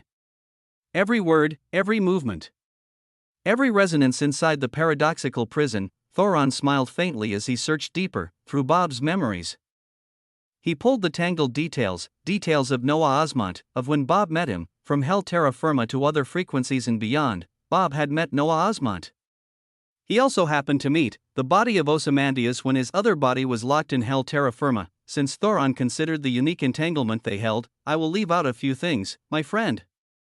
He smiled as he looked at the living origin and planned to only reveal one identity, the one that was actually in the paradoxical prison. This one, he said softly as Althion stood still, is named Ozymandias. A flare of light burst from Althion's body. The weight of his silence grew. It seems, Thoron added with a mad grin, that he is a young paradox unlike any other. Golden white brilliance erupted as Althion's power surged. His face twisted with too many thoughts at what he saw, a living paradox that did not cause inevitabilities with other paradoxes. This was an impossibility, an abomination, an affront to existence itself, and it could not be allowed to happen. He turned to Thoron, gaze unreadable. You do not know how vital the knowledge you have passed on today is. Since I have sworn by my beginning, Thoron, you will be compensated. His voice darkened. But first, I must act. Thoron gave a deep laugh that rang out through the folds. It echoed off the depths of the null-vein gravewake folds like a song of unraveling. He settled into a crouch, his face alive with anticipation. Good, he whispered. Let us see how weaving shall unfold from here. The folds rippled. Far beyond, the drums of origin began to beat, far from the roiling folds of Thoron, deeper still, within the heart of the living origin labyrinth, the main body of Althion sat in solemn stillness.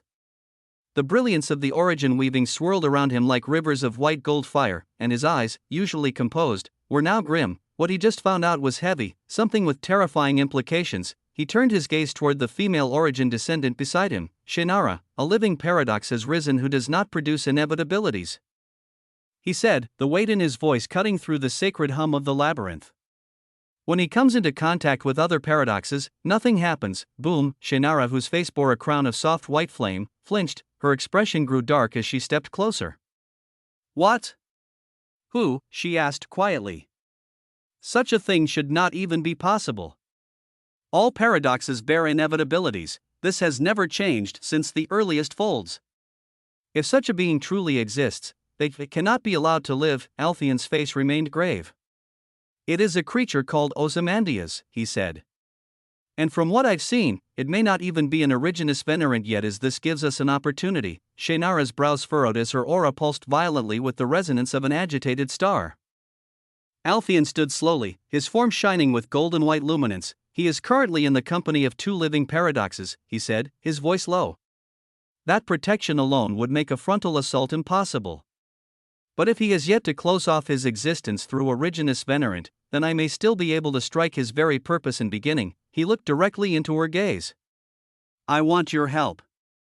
If we are swift, we can end this before it unravels. Around them, golden authority buzzed. The fairy-like creature near them looked over in shock. Shannara nodded, the tendrils of her authority flowing through the air like golden silk. I will guide my power to supplement yours. Decisive, as if she knew exactly what was at stake, Alpheon's aura flared. He stepped into a seated position, the folds around him quieting as if the labyrinth itself recognized the weight of his coming act. A ring of light appeared around his seated form. The female origin descendant extended her hand and her power, the resonance between them surging. He breathed in. Then, a chant began as Alpheon took this seriously, by breath drawn at the cusp of the first fold, by silence spoken when beginnings unfold, by the tether of spark, when form was made. I call your name through the root of shade, Ozymandias, whose name I now know. Your thread is bare, your essence aglow, unwoven shall be your misguided claim. Erased from song, returned to flame, by purpose etched in folds long dead, by the whisper of truth no paradox is said. I cast this thread back through your seed, let your purpose falter, let it bleed. Let your beginning end, O Ozymandias, Huum, each line rang with dreadful precision. The labyrinth groaned. The air around Alpheon twisted like coiling rope. His body became a beacon of origin, and from his brow, a single streak of light shot forth. It curved impossibly through the folds, unseen by most. It bore his chant, his judgment. It carried the command to strike down the very beginning and purpose of one called Ozymandias. As the attack surged across existence, Alpheon's expression remained cold. Shannara stood firm at his side, her arms extended in support. The labyrinth trembled as two living origins reached across existence to end a paradox never meant to be. Chapter 38-34, and his beginning. 3. Far above the swirling wonder of the transcendent paradoxical folds, within the confines of the gold Schrodinger's expanse, Noah sat in quiet calculation on a vessel. His gaze swept over the sky space, where radiant clusters of wheels of existence hovered like ancient glory brought close. Each one pulsed with multicolored light, forming a great ring around the gold folds. From their slow, solemn spin came light and waves of paradox more refined than anything he had seen before. That light was not scattered but focused. Threads of paradoxical brilliance coalesced in the heart of the sphere around them, directed inward toward a citadel unlike any other. It did not rise from stone or starlight, but from the backbones of wheels of existence, its body a towering structure of pulsing gold veins and etched runes. The light from the wheels above poured into it, flowing like rivers into a sacred basin. Noah could feel it. With every breath, every idle thought, waves of complexity and purity filled him. His living wheel of existence spun faster, humming with a deep, knowing sound.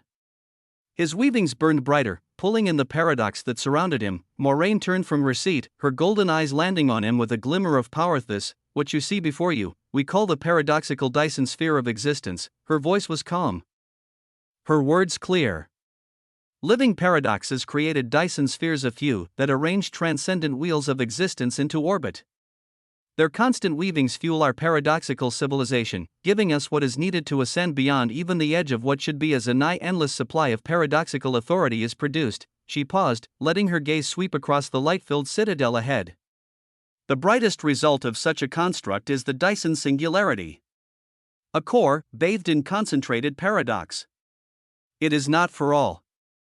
Only living paradoxes who have proven themselves may enter. But you will enter as the light of the Dyson singularity will quicken your path to Originus Venerant. Noah nodded slowly, his eyes bright. The implications were immense.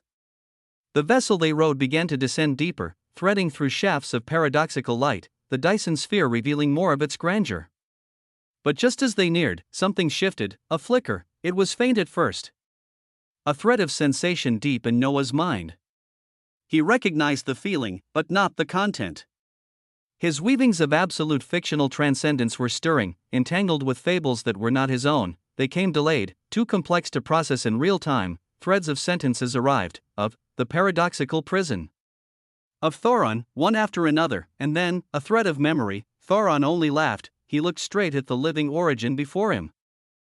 his smile wider now, less amused and more mad. Seeing your light of grandeur, you must be a living origin through and through. So I will tell you this. Noah's expression hardened. The air around him grew cold. He turned toward Moraine, voice low but clear. A living origin knows about me. About what you discovered in the paradoxical prison. Her head whipped toward him, her eyes sharp. Arizarak stirred behind them, his deep voice echoing with disbelief. Impossible, but something was already wrong. In the next instant, the living true sources of paradox, origin, quintessence, protagonist, and infinity seethed with defiance. Boem, the throne he was on fractured, and Noah's posture slumped. His arms grew heavy. The sharpness in his eyes faded, replaced by a dull, creeping light. His pupils turned white. His skin followed, hardening into gray stone. Calcification spread from his temples to his nose, climbing like frost. Moraine surged to her feet. Her voice rang out, heavy with command and rage. Living origin authority.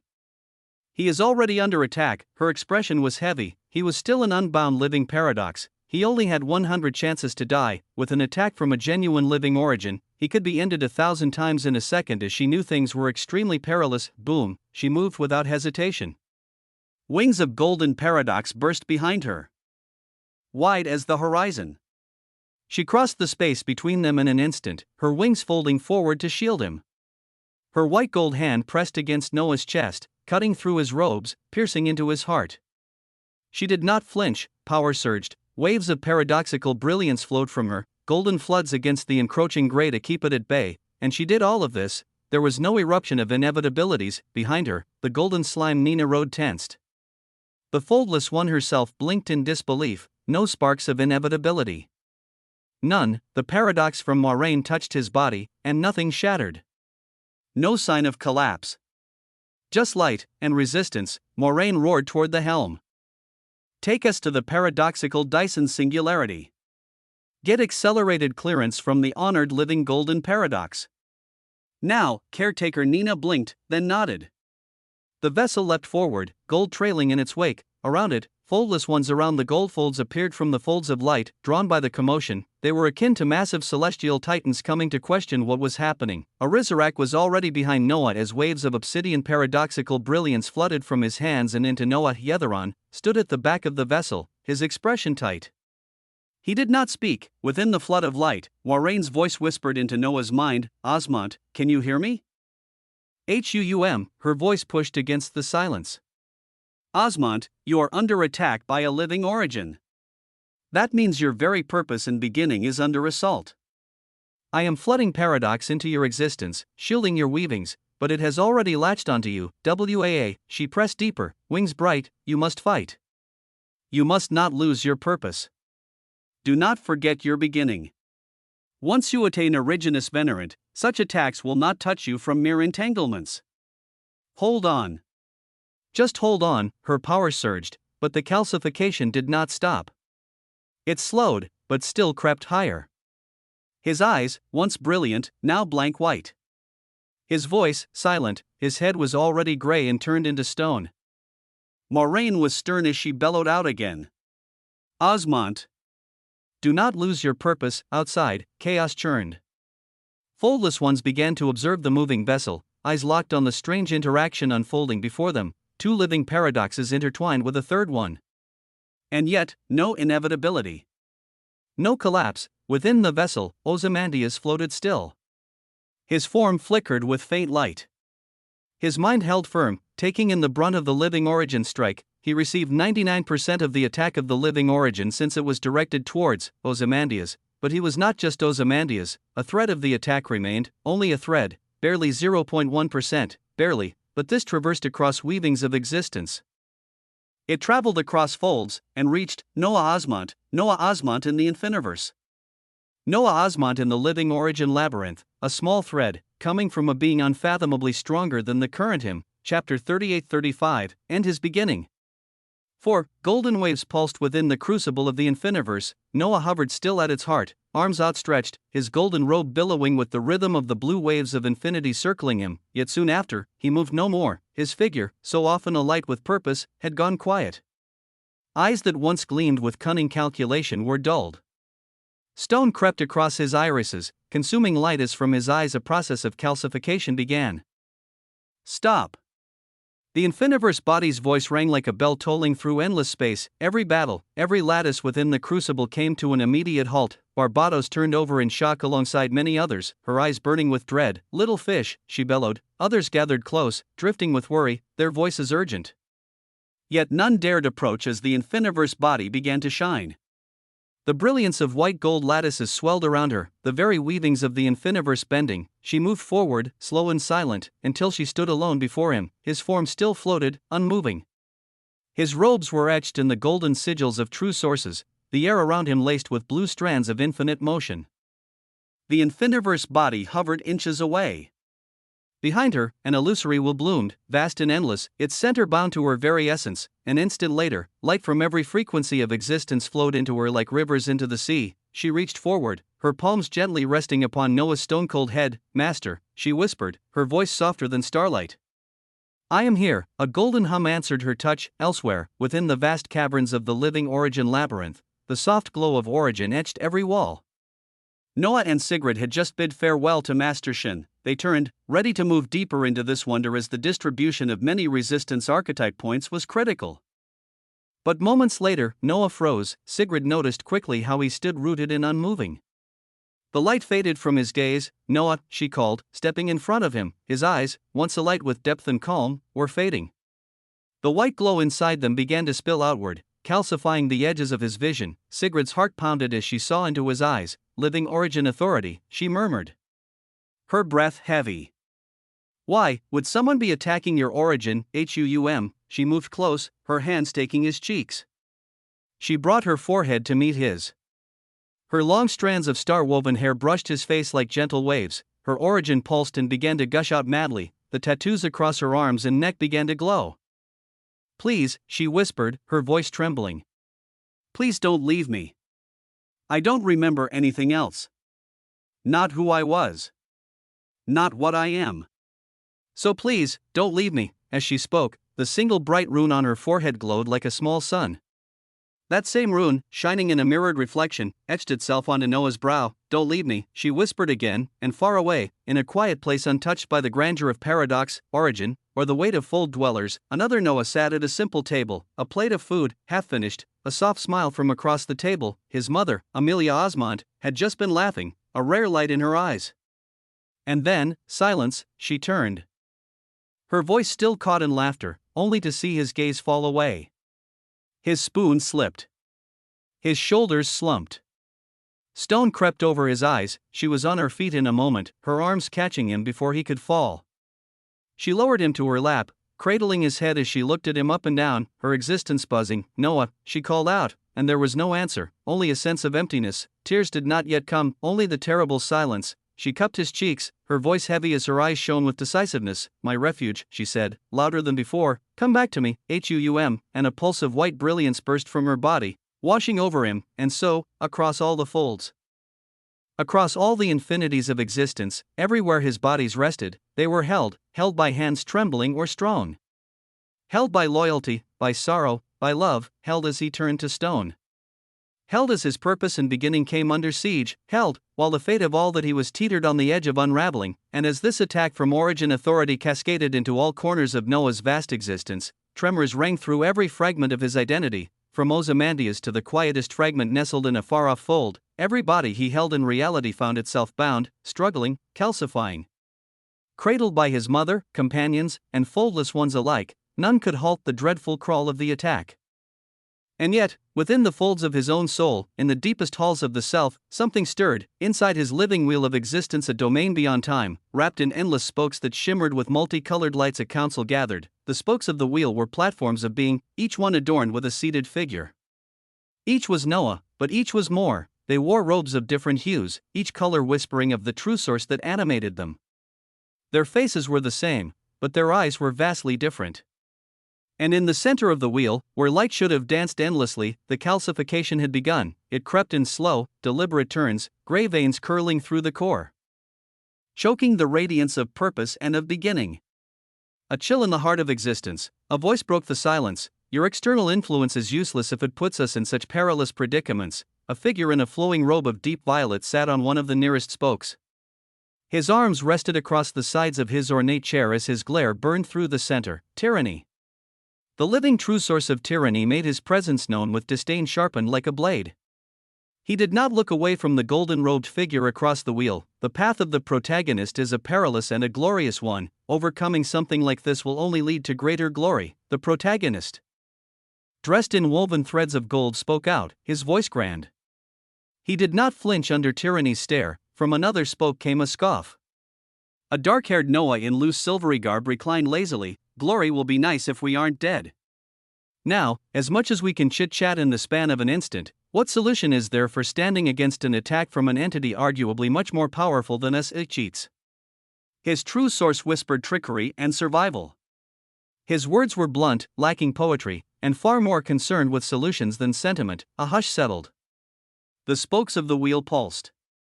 Their glow dimmed slightly, as if even the authority of their sources bowed beneath the weight of the Origin's hand. Then, colorless light shimmered. From a spoke draped in pale hues, a figure stepped forward.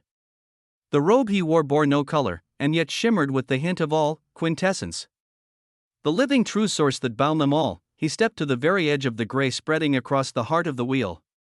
His steps were quiet, but each echoed like chimes through the chamber of self. His face was calm, stern.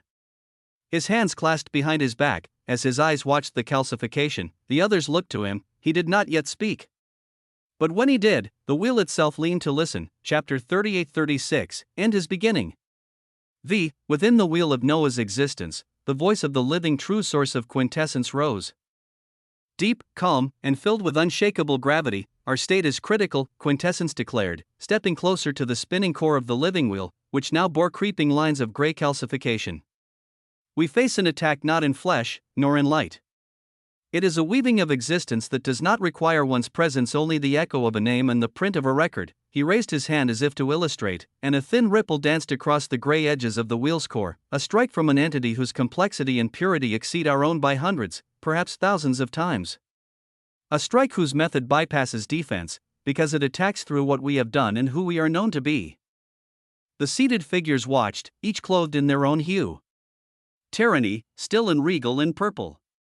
The protagonist, golden eyes gleaming with cold ambition. Cheats, tapping a finger against his chin, calculating possibilities. Paradox, a flickering shadow of gold and black. Even originous venerant entities would fall to such a strike, Quintessence said quietly. And yet, his words lingered. We did not. All eyes turned toward the heart of the wheel. The area of calcification trembled, faint, but trembling. From beyond it, thin waves of black and gold paradox washed forth. Waves of white brilliance crashes down. They flowed like ocean tides, rising again and again, fighting the spreading gray. We did not, Quintessence repeated. Because others are holding us, his mother, Sigrid. And two foldless ones are also pouring their strength into us. We are being shielded by paradox itself. He turned slowly, looking to each manifestation of Noah seated around the wheel. They intend to push us toward becoming Originus Venerant. If we attain it, this attack will lose its fangs. It will fail to breach the wall of closed-off existence. His shoulders lowered, the weight of inevitability pressing into his words. But there is not enough time. Tyranny narrowed his gaze, and even the protagonist went still. There is not enough time, Quintessence repeated. He lifted his hand and pointed toward a figure robed in flowing white. Thus, we shall take a risk, he said, his voice now hard as stone. It is not truly a risk, but the only path before us. The white-robed figure rose, his movements gentle but sure. Light clung to him, quiet and complete. You, said Quintessence, eyes locked onto him.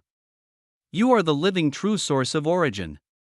So how could our beginning and purpose be extinguished while you yet exist? A heavy silence fell, pierced only by the faint thrum of the wheel. Origin nodded.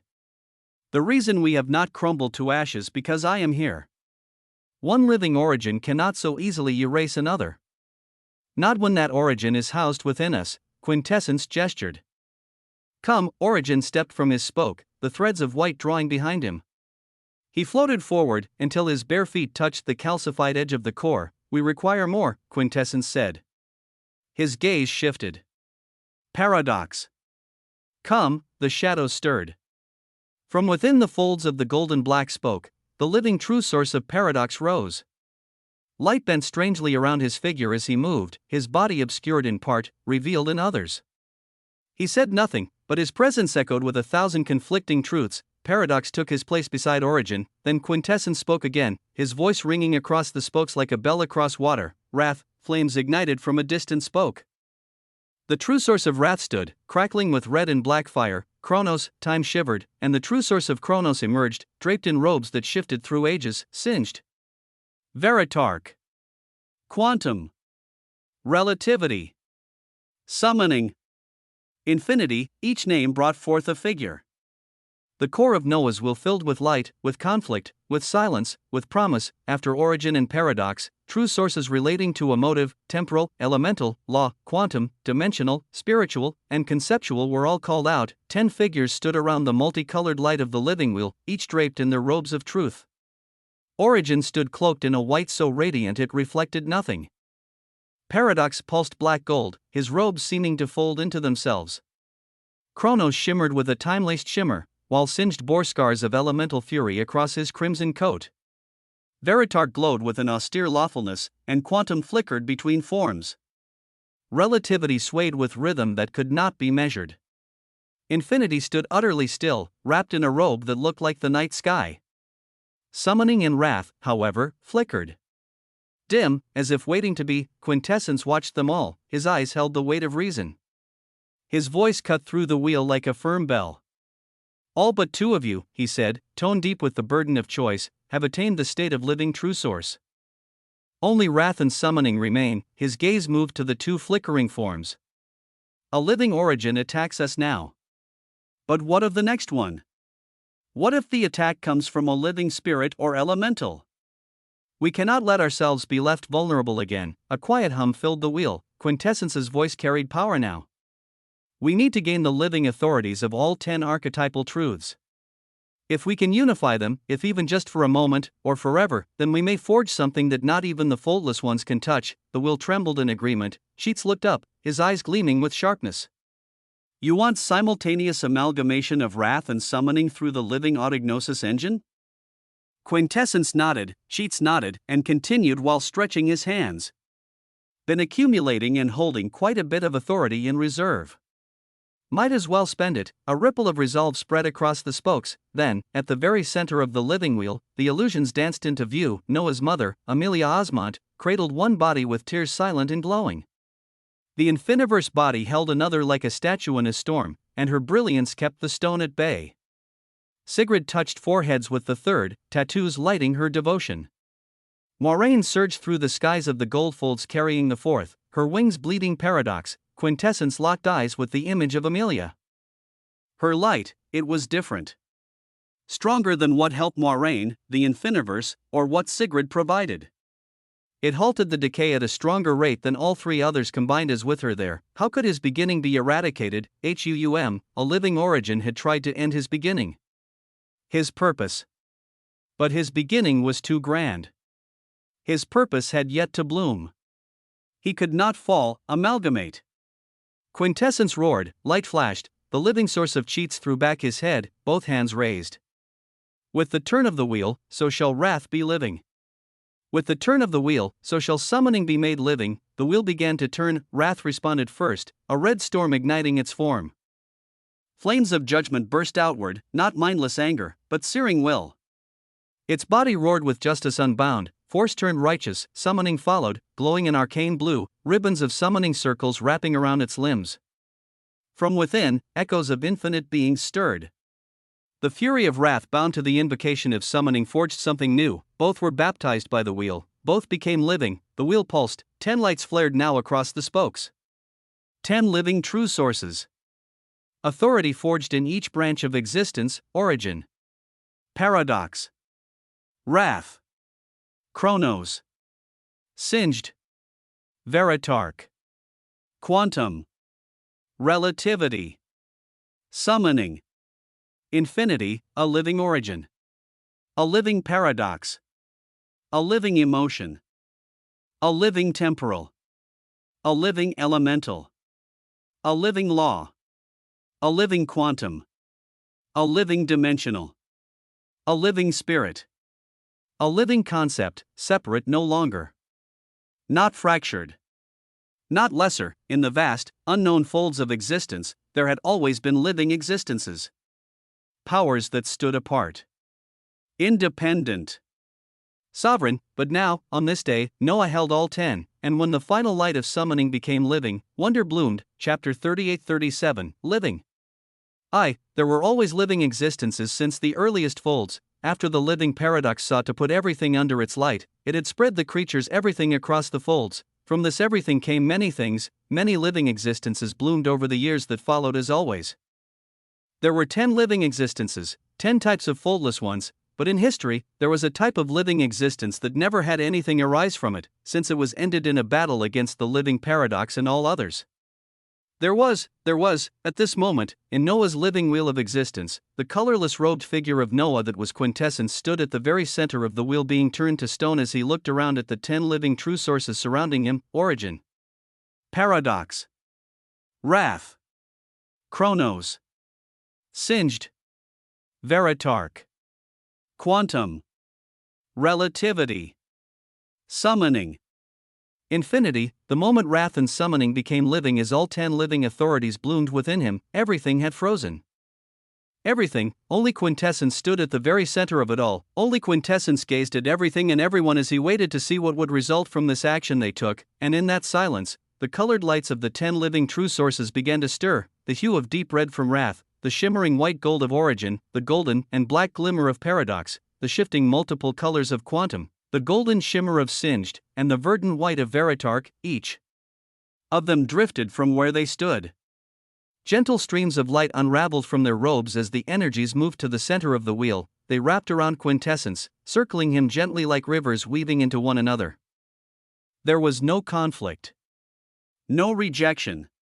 Only unity. Their brilliance grew brighter with every passing second until it was blinding, until no form or figure could be seen anymore within the center. Just light, just harmony. From that convergence, from that impossible meeting of all living authorities, something new was born. It did not roar, it did not shine. Instead, what bloomed before quintessence was a simple drop, a drop of blood. It hovered midair with no brilliance to its color. Its shade was brown, fading into gray. It looked dried, old, ancient, not vibrant. Not full of power. It seemed lifeless. Decrepit, but the moment this drop appeared, it pulsed, a wave of light rippled from it.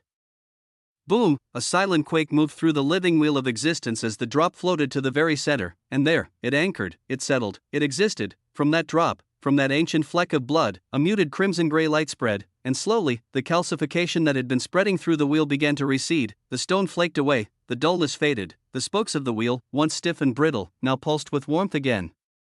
Heavy, terrifying warmth, then, from within the depths of Noah's existence, a prompt rose. An impossibility has bloomed within your existence, a minuscule, unfathomably small but consequential spark of everything bloomed in your existence. Giving way to the generation of a drop of blood, from this drop of blood, you have attained the distinction of an early creature. Faint and light, but it is there nonetheless. Boom, an early creature, that was the distinction now tied to Noah's existence. Within the living wheel that spun at the heart of his being, where multicolored spokes stretched infinitely, a warmth began to bloom. It pulsed gently at first, soft and unfamiliar, brushing against the countless emanations of his true sources. That warmth grew, wrath stirred like a slumbering volcano as it soaked in that warmth. Chronos blinked in temporal rhythm, perceiving time across folded loops. Origin, paradox, singed. Veritarch, all 10 living authorities hummed as though a chord had been struck that resonated across every part of what they were, and at the center, near the drop, that single grayish drop of blood, so small, so dull, its color, a faded brown, almost gray, as though it had lived more lives than any could count, ancient beyond belief. Quintessential beyond measure, it floated in silence, yet from it came a radiant heat. Blinding. So warm it felt like a sunwheel was beating just behind one's skin. The living will began to turn faster. The warmth from that single drop roared, crashing into every corner of Noah's being. It lifted the colors of the wheel to unbearable brightness. The buzz of each authority joined, a unified thrum of revelation. Quintessence stood closest. The colorless robed form of Noah bathed in that warmth, trembling with power. He lifted his head, eyes wide as the drop hovered before him. "We did not come into existence," he whispered. The whisper grew louder. Clearer. We came out of it, the words dropped with weight. Quintessence looked around him, the blinding lights rippling through all others. Like waves from the ocean, he continued, his voice richer now. We are not separate. We are not creations. We are extensions of existence itself. The others watched in silence. The warmth seeped deeper. Noah looked at everything as he thought of his beginning. Even before he became a hunter, he thought himself just human, but this was false. Even a seemingly normal human was made up of the same materials that forged stellar bodies, just in different compositions. He wished he could tell his old human self and all other humans out there, they were not inconsequential, they were not nothing, they came out of the cradle of existence itself, they were made from the same carbon, oxygen, nitrogen, and calcium that formed the very heart of stars. They were wonders. Quintessential wonders, they could do anything. Be anything. But they did not know, they were under no obligation to be the same beings they were 10 minutes ago or a day ago. But they did not know, they continued to be the same day in and day out. They did not know how special they were, and they did not accept the things that came with existence, that light followed darkness. That there is no black without white. That there was no happiness without hardship. That was existence.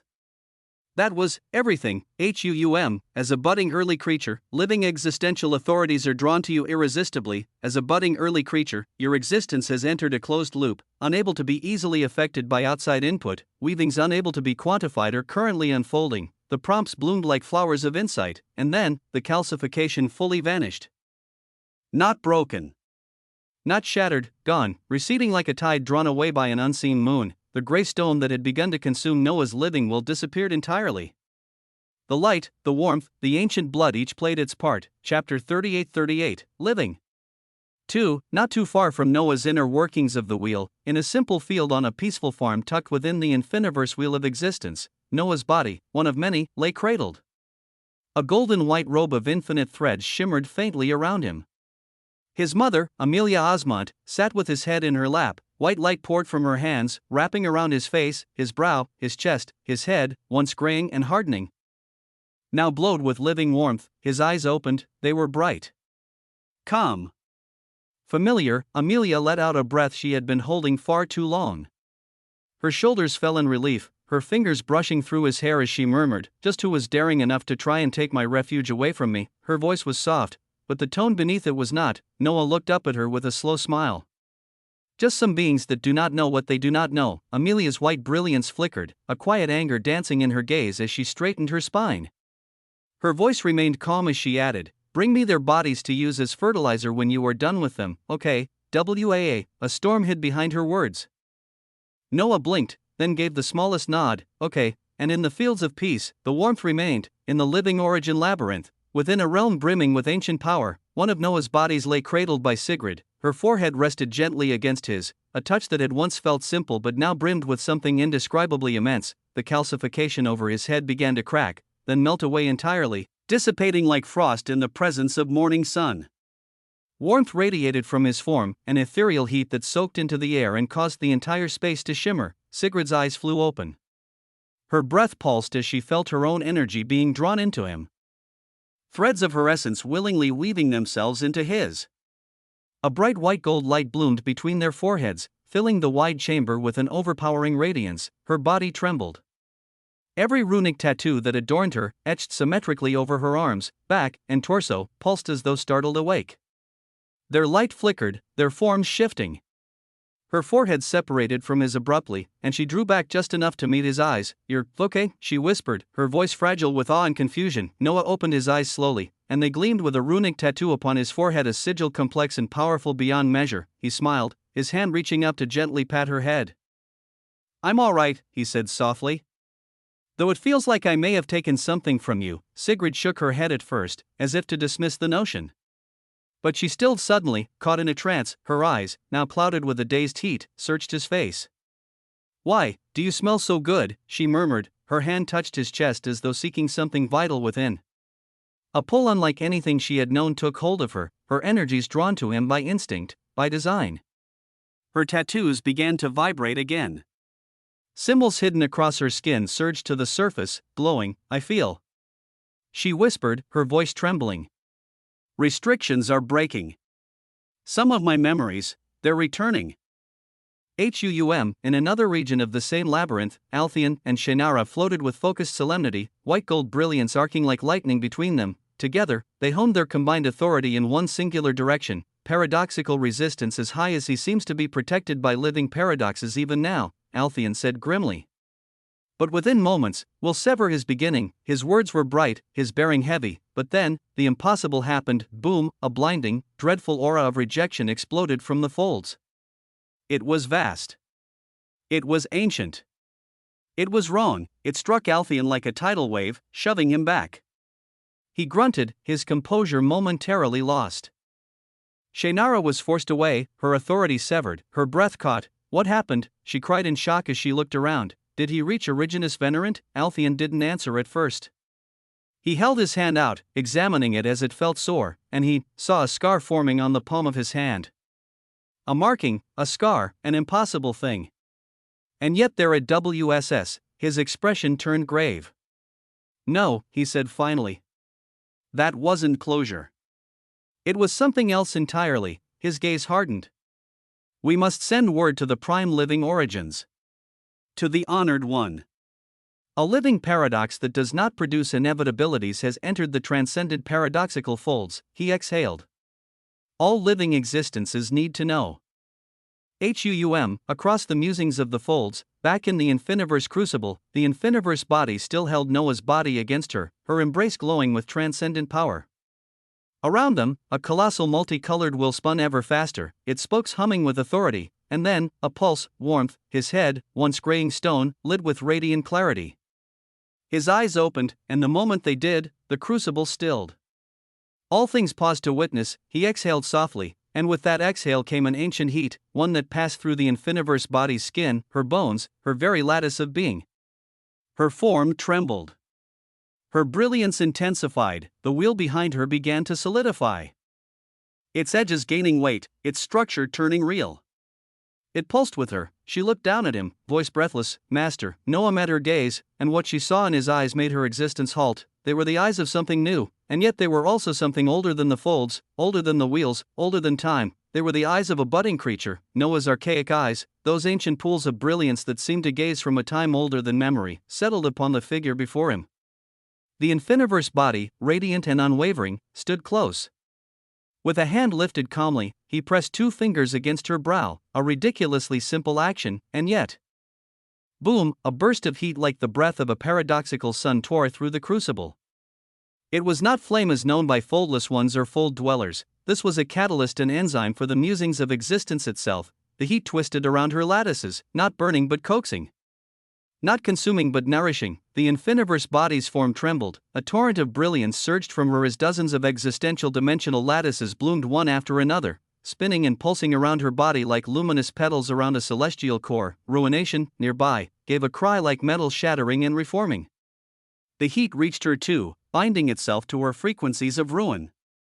Her form elongated. Empowered, her own lattices blooming into clear existence without hindrance as they proliferated madly, one by one, every being within the crucible felt the rush. The wave of ancient heat passed over them and they paused, their very weavings became more ordered, more complete. Many tried to speak, but could only look to one another with the same question in their hearts as they felt the complexity and purity surging upwards madly as if enriched by an unfathomable object. They asked themselves, what the hell just happened? Chapter 38-39, Living. 3. As those in the Infiniverse wheel of existence wondered just what terrifying thing had taken place, far away, in the transcendent paradoxical folds, on a golden vessel gliding through the radiant auroras of the goldfolds, Moraine's wings of white gold shimmered. Each feather flowed with paradox. She poured her authority into the chest of Noah endlessly. Caretaker Nina, atop the great winged slime guiding their vessel, turned sharply. Her voice was respectful, but firm. We are here. The vessel slowed as it approached a towering sphere, a central Dyson sphere wrapped in rotating plates of paradoxical light and looked like a grand structure shaped like a wheel.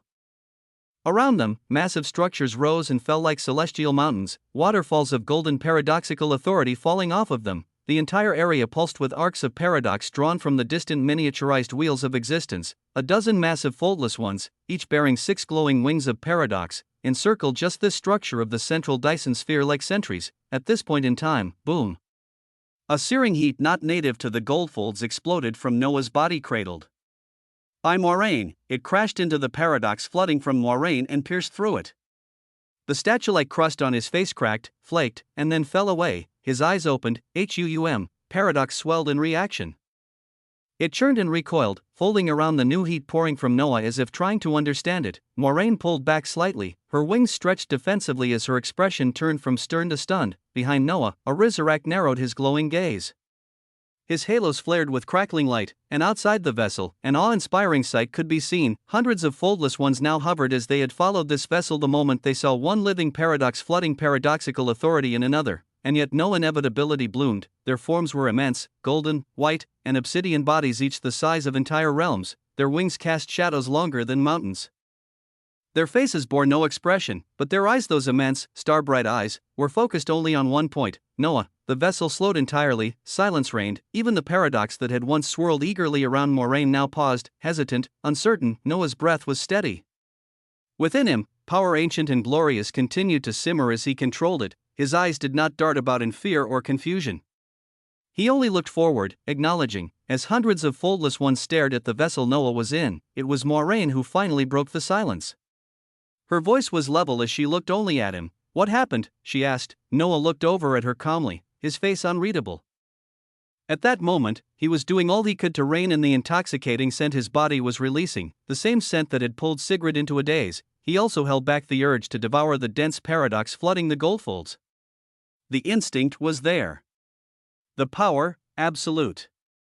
But control was paramount. What he had gained from the blooming of all 10 living authorities was too heavy. That single drop of aged blood born at the center of his living wheel of existence, it carried the weight of something unspeakably ancient, a distinction he had yet to comprehend fully. And still, the consequences echoed through every thread of his being. Waraine's gaze turned sharp when he didn't answer. Her brows knit together as she stepped forward. "Are you okay?" she asked again, slower this time. "Did you hold on to your beginning? Your purpose?"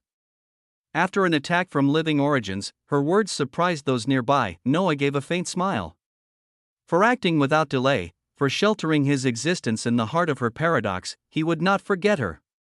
Nor the stalwart presence of a Rizirac behind them, silent and watchful. "Truly," Noah began as he stretched his body, his voice calm yet filled with a strange resonance, "how can they end a beginning they do not understand? How do they unravel something born from existence itself? Even if they were to scatter me, I would only return to what I came from." Moraine's lips parted slightly, stunned into silence by his words. She stepped closer as if she wanted to make sure he was not done in and had gone crazy. Her dark gaze traced his features from forehead to jawline, her own pulse flickering as she met his eyes. And what she saw surprised her as she caught one change. His eyes, they were no longer just those of a young paradox. No, they were twin wells of calm, endless singularities of ageless depth. Looking into them felt like falling through time and looking far back, unfathomable age. It made no sense. How could someone so new, so freshly emerged, look older than she, one who had walked the paradoxical folds since before the turning of many wheels? Noah held her gaze, knowing she was questioning everything. The aged, crimson-gray blood that now pulsed within his living will filled him with something foreign and new at the same time. An interwoven sense of being and belonging, a thread tugging on the fabric of all things. Of all existence, and yet, it was only a single drop. He would need more. He had to continue weaving living existences together to create more of these drops. But for now, he focused on understanding what this single drop had already granted him. He closed his eyes, feeling the paradox around him vibrant, dense, pressing against the seams of his restraint. A command away from rushing into his form and igniting an ascent he hadn't yet measured. He felt the presence of the foldless ones, massive entities that floated like anchored suns across the horizon of the goldfolds. Among them, one who had a similar level of complexity to Moraine stepped forward, his aura dimming the very light of the surrounding paradox. "Lady Moraine," the colossal foldless one rumbled, voice reverberating through the space like a prayer uttered by reality itself. "Could you enlighten us on exactly what it is we are seeing?" A question heavy with the weight of all things. Noah opened his eyes. He turned to meet their collective gaze, foldless ones many times stronger than him. Titans of paradox. And yet, he felt no fear, they wanted to understand him. But even he did not yet understand himself. Moiraine, never breaking her stare with him, finally answered. Her voice was clear and poised, the kind of voice that commanded attention in any fold. Before you stands a young paradox, she said, her wings spreading behind her like banners of gold. One that does not produce inevitabilities, the words rippled across the gathering like the first gust of wind before a storm. Foldless ones blinked in unison, their massive forms stiffening in surprise. Noah watched it unfold, calm and composed, as a storm of paradoxical authority erupted around him. Chapter 3840, Living. 4. The storm of paradox had not yet calmed, from every direction across the nearby goldfolds. The gazes of foldless ones loomed massive and distant, like constellations turned to watch, as if grand, extremely complex constellation were watching a small, lone human, hundreds and thousands of times more complex and pure than him. And yet even under those gazes, that one human did not buckle. The foldless ones gazed, regal, radiant with layered complexity, their expressions held no fear or contempt. Only silence. Weighty silence, as if the totality of their contemplation had settled into the folds themselves. They did not speak. They watched. Each mind turned inward, parsing the implications, weighing the impossibilities that now stood calmly before them, a young paradox that did not stir inevitabilities. The swirling winds of paradox rushed harder around Noah's vessel, their brilliance illuminating every foldless one in stark gold. Amidst it, Moraine's voice rang like a bell tolling across the skies. Her wings of paradox still unfurled, white gold brilliance pulsing at her back. This young paradox, she said, eyes narrowed to flint, voice lined with quiet command, was attacked by living origins who merely knew of him. And still, he survived. Moraine's voice rose again. He survived, because I intervened. Because we acted swiftly. But this is not sustainable. His existence must be bound to paradox at once. He must become Originus Venerant, or this will happen again. And next time, it will not be just one attack. Moiraine pressed forward. The honored living golden paradox is not here. The young paradox is not in line for the paradoxical Dyson singularity. He does not have permission yet. But his existence, what he represents, is now more important than anything else. The wind ceased, not because she finished speaking, but because the space behind her pulsed with a foreign weight. From the heart of the Dyson sphere, light folded in on itself. A body emerged, cloaked in white. 9 halos glowed gently around its head, their radiance steady and ancient. The foldless ones parted respectful as the being drifted forward like a ghost too grand to touch. Noah's gaze rose toward him unblinking, unrushed. He studied the being with calm curiosity, as if peering at a great painting and seeing its flaws. The vein floated forward and looked at him closely in this silence. I am the white paradox, the being spoke. His voice was ageless, cracked with time yet brimming with clarity.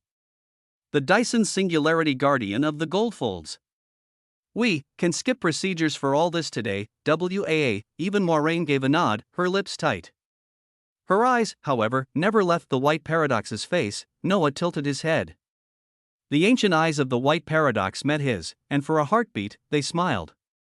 Something flickered there, a sense of surprise, without another word. The white paradox turned and threw out his fist. Boom, the space beside him shattered like porcelain, a fracture in the fold. A bloom of paradox so white it hurt to see, a wormhole opened slowly, a circular maw of translucent white pulling in light but giving none back. There is no time for discussion if an attack has already been made, said the white paradox, his voice low and absolute. We will speak after. Go now. Enter. You will be placed directly into the paradoxical Dyson singularity. Let its complexity wrap around you.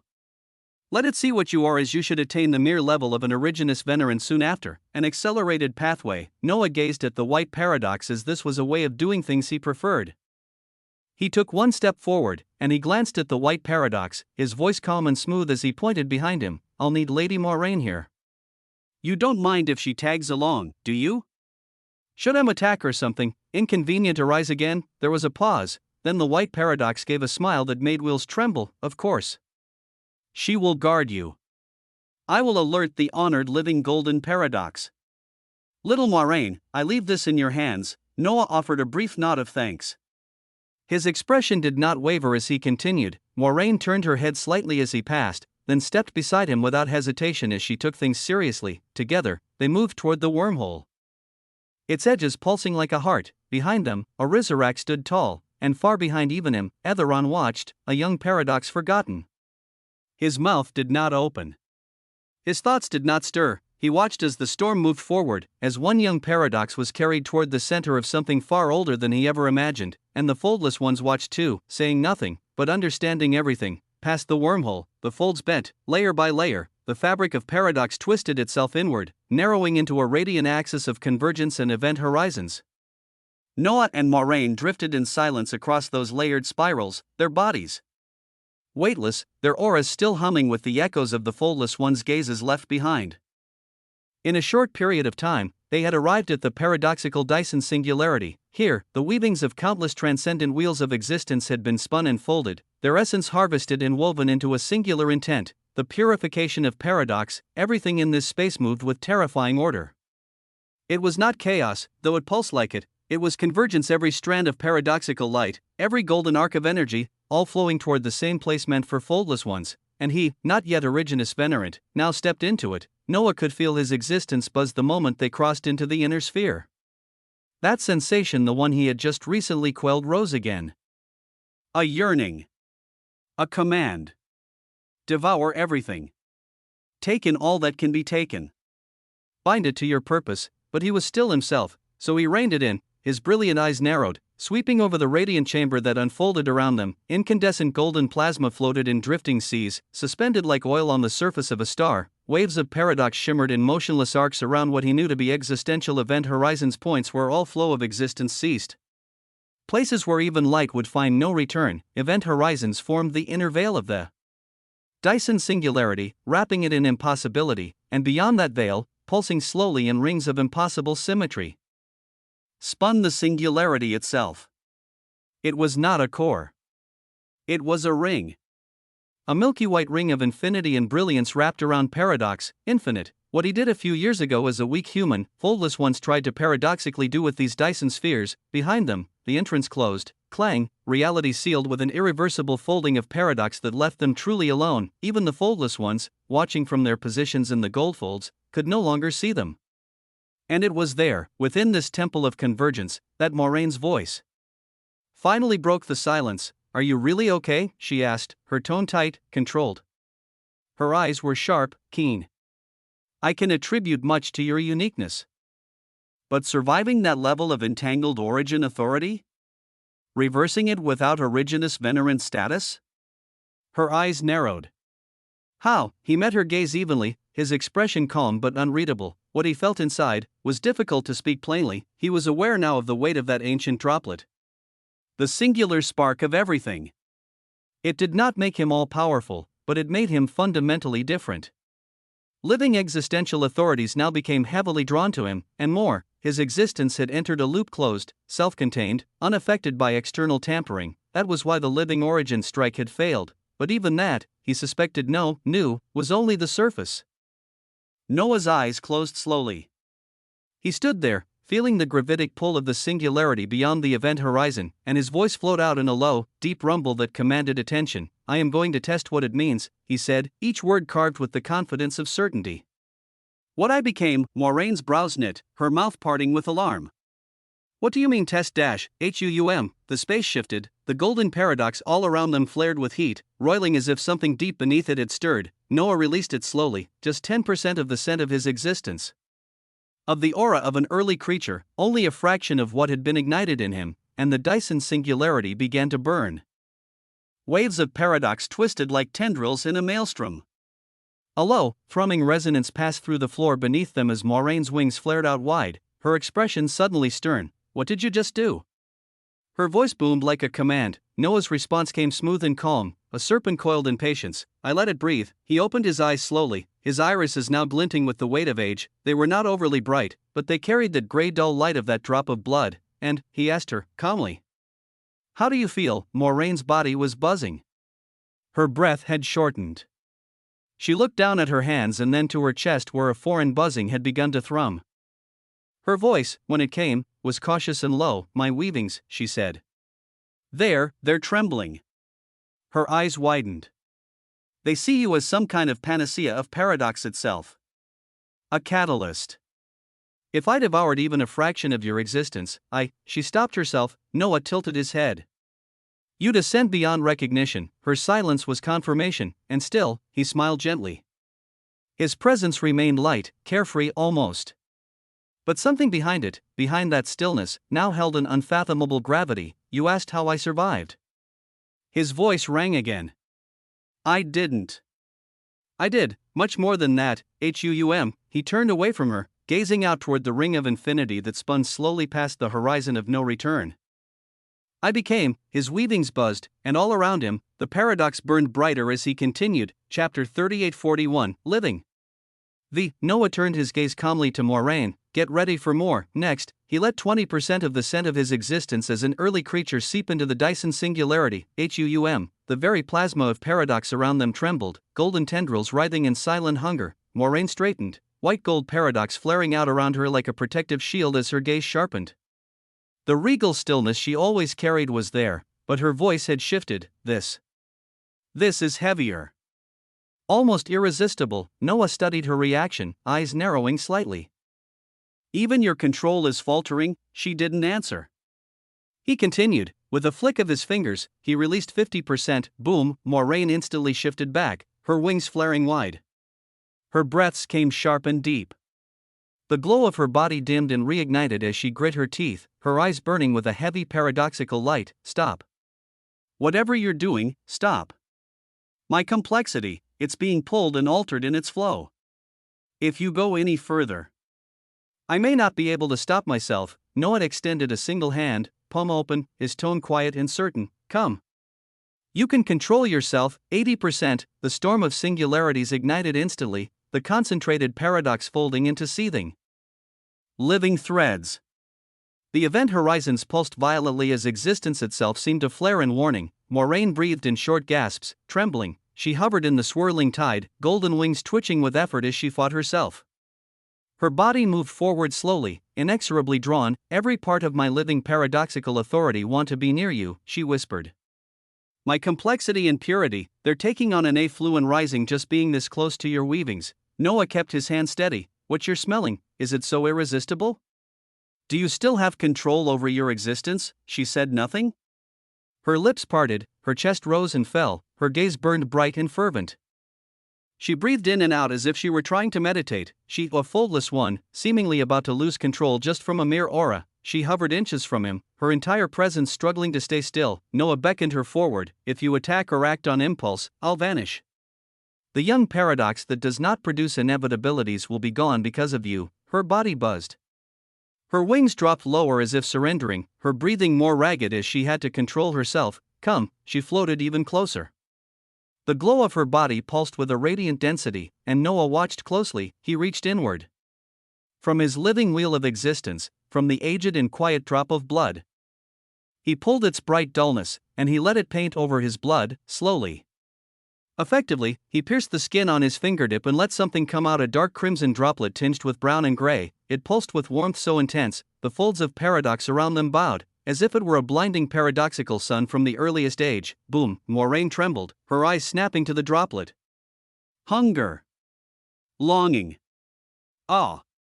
Her mouth opened slightly, but she did not move further. Noah raised it higher. You can have this, if you kneel. Her knee struck the space of the Dyson singularity with a heavy echo, the action seemingly subconscious. She stared up at him, face flushed with anger and longing.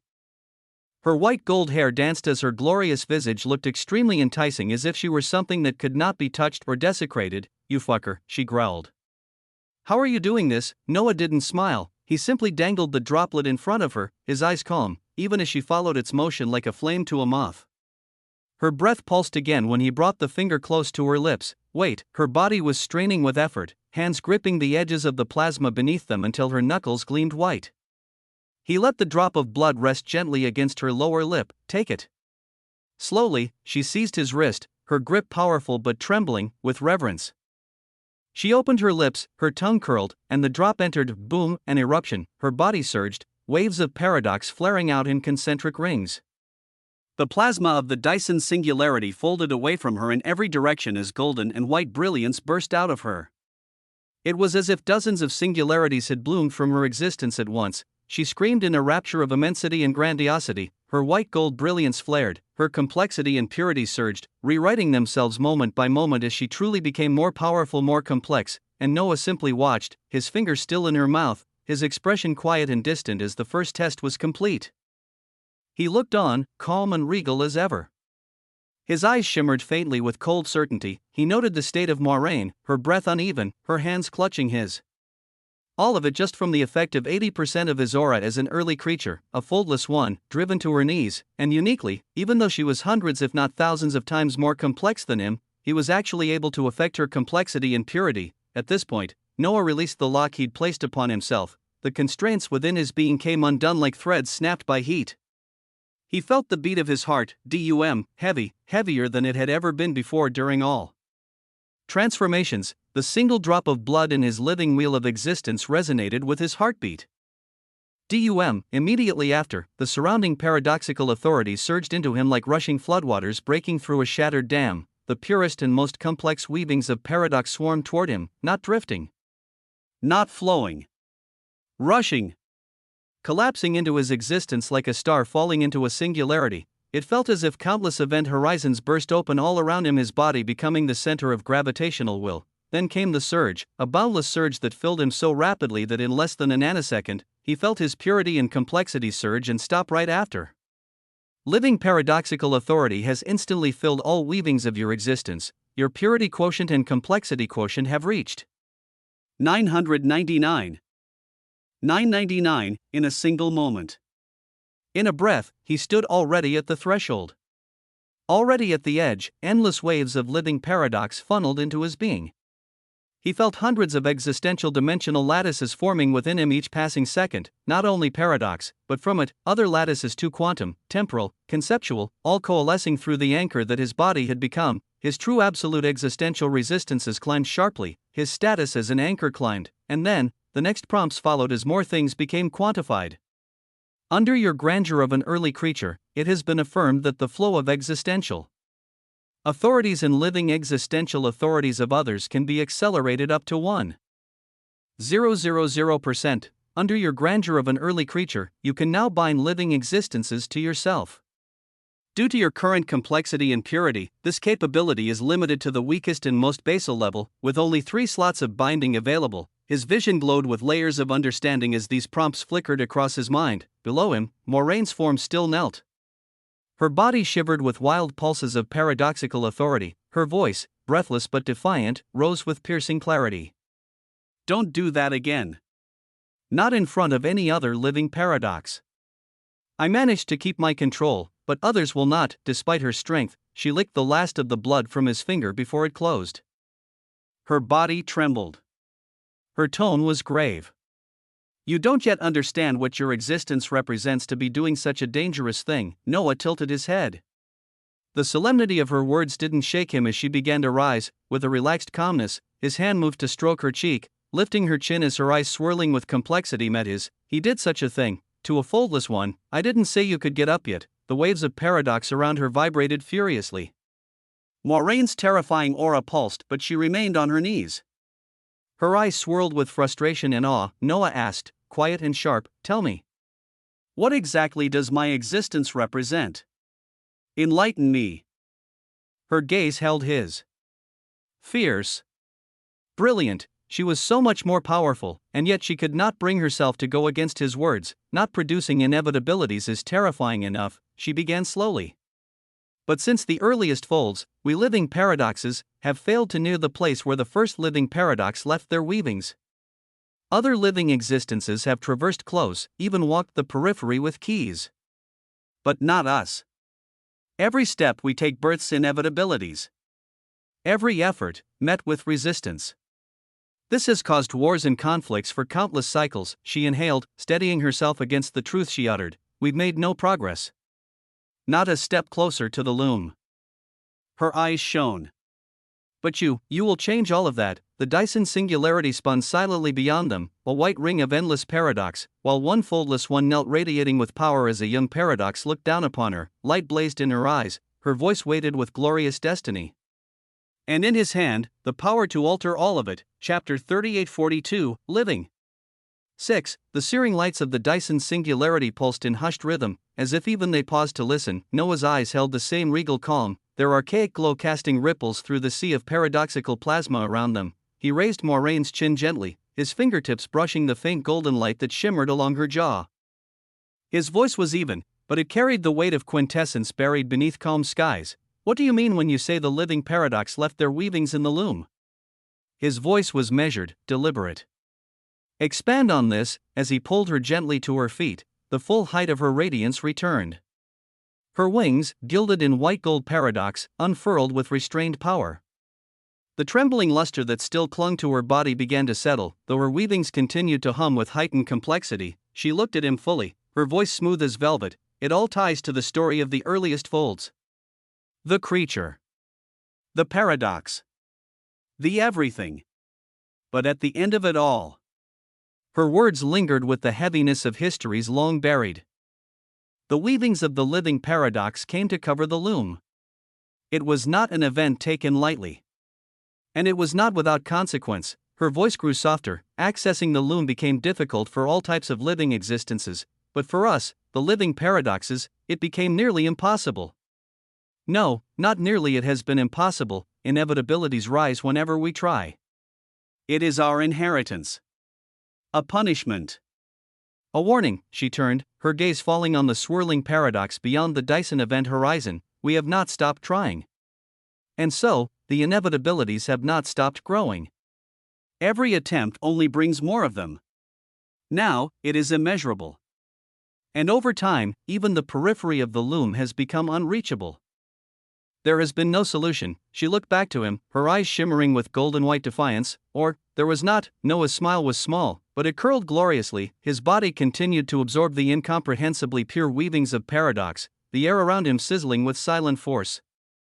His complexity and purity had long reached the limit of 999,999, and yet, the number of existential dimensional lattices across all aspects of his existence only increased. Hundreds more. Thousands more. Every second, and still, he felt light. His eyes flicked back to Moraine, her figure still radiant, still burning with paradox. His voice rolled out slowly. So, he said, you look at me as a solution to a problem that's lasted since the earliest folds. Whether that's true or not doesn't matter now. But before I cross the threshold into Originus Venerant. He tilted his head, thoughtful. Let me ask you, his tone deepened. What is it that you want? Moraine blinked, a breeze of paradox shifted between them, her wings folded back tightly as she inhaled. Her expression grew still then cracked, just slightly. I know what I want. This is not a question for me, she said finally. Her voice was firm, but low, as if she were speaking to herself as much as to him. Purpose and beginning. They are set in stone for us foldless ones. I was born a living paradox in a place you cannot imagine. And from that beginning, what I want has always been clear. She stood straight again, voice rising with conviction. I want paradox to reign free. I want to contribute to it. To shape it. To expand it. I want us to ascend. Her eyes hardened, yet shimmered, but that's not easy. Not with inevitabilities. Not with other living existences who do not understand. Her lips tightened. So I continue. I must continue. I want to reach. Her words faltered, then steadied with more fire. I want to reach the living paradox. To see it. Feel it. Stand before it. A pause, but such a thing will not happen unless something drastic changes in the next million and billions of years. Her eyes narrowed. Or unless someone unexpected appears. Her voice quieted then, as she tilted her head slightly, golden light soft upon her cheek. So I ask you now, that someone unexpected, what is it you want? Noah's smile deepened, his voice came out steady, threaded with that strange tyranny that never fully revealed the fire beneath. I've always known what I wanted. His hand came up, brushing lightly through the ambient paradox. His eyes turned toward the glowing singularity beyond the event horizons. What he wanted had never changed. Not after the distinction of an early creature. Not after the living origins, whom he now knew the identities of, tried to end his beginning. He turned his eyes back to her, gaze as calm as still water. But deep. Impossibly deep. What I want, he said softly, is existence. Applause, more closely. His voice grew quieter, richer. The infinity of existence, his gaze never wavered. I want to know what I do not know. I don't need a grand meaning. Just to be alive. His voice grew quieter still, almost magisterially reverent. Is glorious enough, to be alive alone was glorious enough. Some humans did not need to look for glory apart from life itself, if one just took a moment to just simply think about the fact they were alive. This alone should fill them with immensity and wonder. The Dyson singularity pulsed. The golden plasma flickered softly. Noah's figure was bright. There's no such thing as past or future, he said. Existence doesn't truly have those things. There is only the now, only the now. The attack from the living origin, whom he knew the identity of, was blocked because his existence had become closed off. Yes, closed off from past records, closed off from potential future records. No destiny or fate to observe for the one known as Noah Osman or Ozymandias. As from here on, he lived in the present, the now. A silence settled, and Noah's final words, spoken with the gravity of a man on the brink of legend, echoed quietly. And what I want now, in this present, he said, is to get past the limited absolute complexity and purity of primarchy. Chapter 3843, Living. 7. What he wanted was made clear, and Moraine nodded at him. The paradoxical lights in the Dyson singularity dimmed for a moment, just long enough for Moraine to lift her hand and wave gently through the dense golden mist. An illusion bloomed into view. A tower, if it could even be called such, white and gold. It twisted upward in layers, curving in elegant spirals, its base and every floor above formed by overlapping Ouroboros rings, each one etched from uncountable existential dimensional lattices. Each curve of the Tower of Origin seemed to wrap in on itself infinitely, like the symbol of endlessness itself was attempting to devour its own tail. White gold strands of paradox laced the tower's structure, pulsing with the silent rhythm of pure intent. Moraine's voice broke the silence, calm and sharp. Past limited absolute complexity is absolute. Venerant. A master of one's existence. Originus venerant is the culmination of one's true source, she said. To attain it is to fully know the story of your source, its beginning, its end, its complexity, its purity, its faces beyond faces. Her eyes flicked to Noah's, luminous with deep truth. You enact a tower of origin from your lattices. All of them. Your existence becomes embedded in that tower. Isolated from everything else. Closed off, she gestured toward the spectral tower now winding endlessly upward. This is the realm of beginnings. Here, living existences forge what defines them. Living elementals manifest towers born of the elements. Living spirits carve from the echo of souls. Living origins, absurd as it may sound, forge origin towers of origin. And is it not paradoxical that every life form has to forge a tower of origin?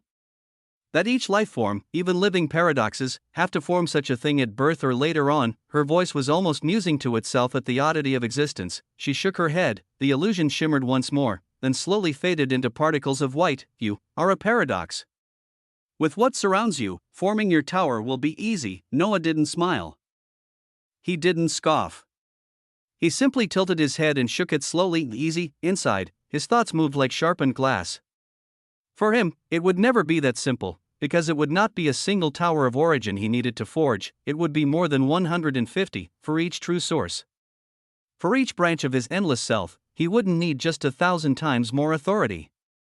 He would need many, many times more. A scale beyond measure. Outwardly, his gaze met hers evenly. He said only, I'm somewhat of a troubled case.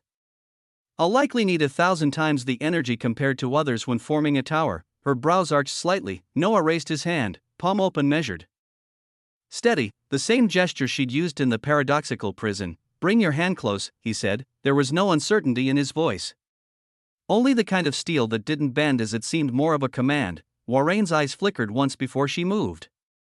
She raised her own hand, still blazing with living paradoxical authority, and placed it against his, and in that moment, boom, a blinding white gold light flared between their palms. It didn't just shine, it seared. From the core of that joined gesture, lines of living paradox shot outward, curling, dancing, folding upon themselves into a living infinity symbol that hovered between them. At the center of it all, stood them. At the center of it all, was him, the Dyson singularity responded. The sea of paradox convulsed and surged as if an old sun had reignited. Every moment, tens of thousands of existential dimensional lattices surged into Noah, not just for paradox, but for every true source his body could contain. His lineage. Every origin.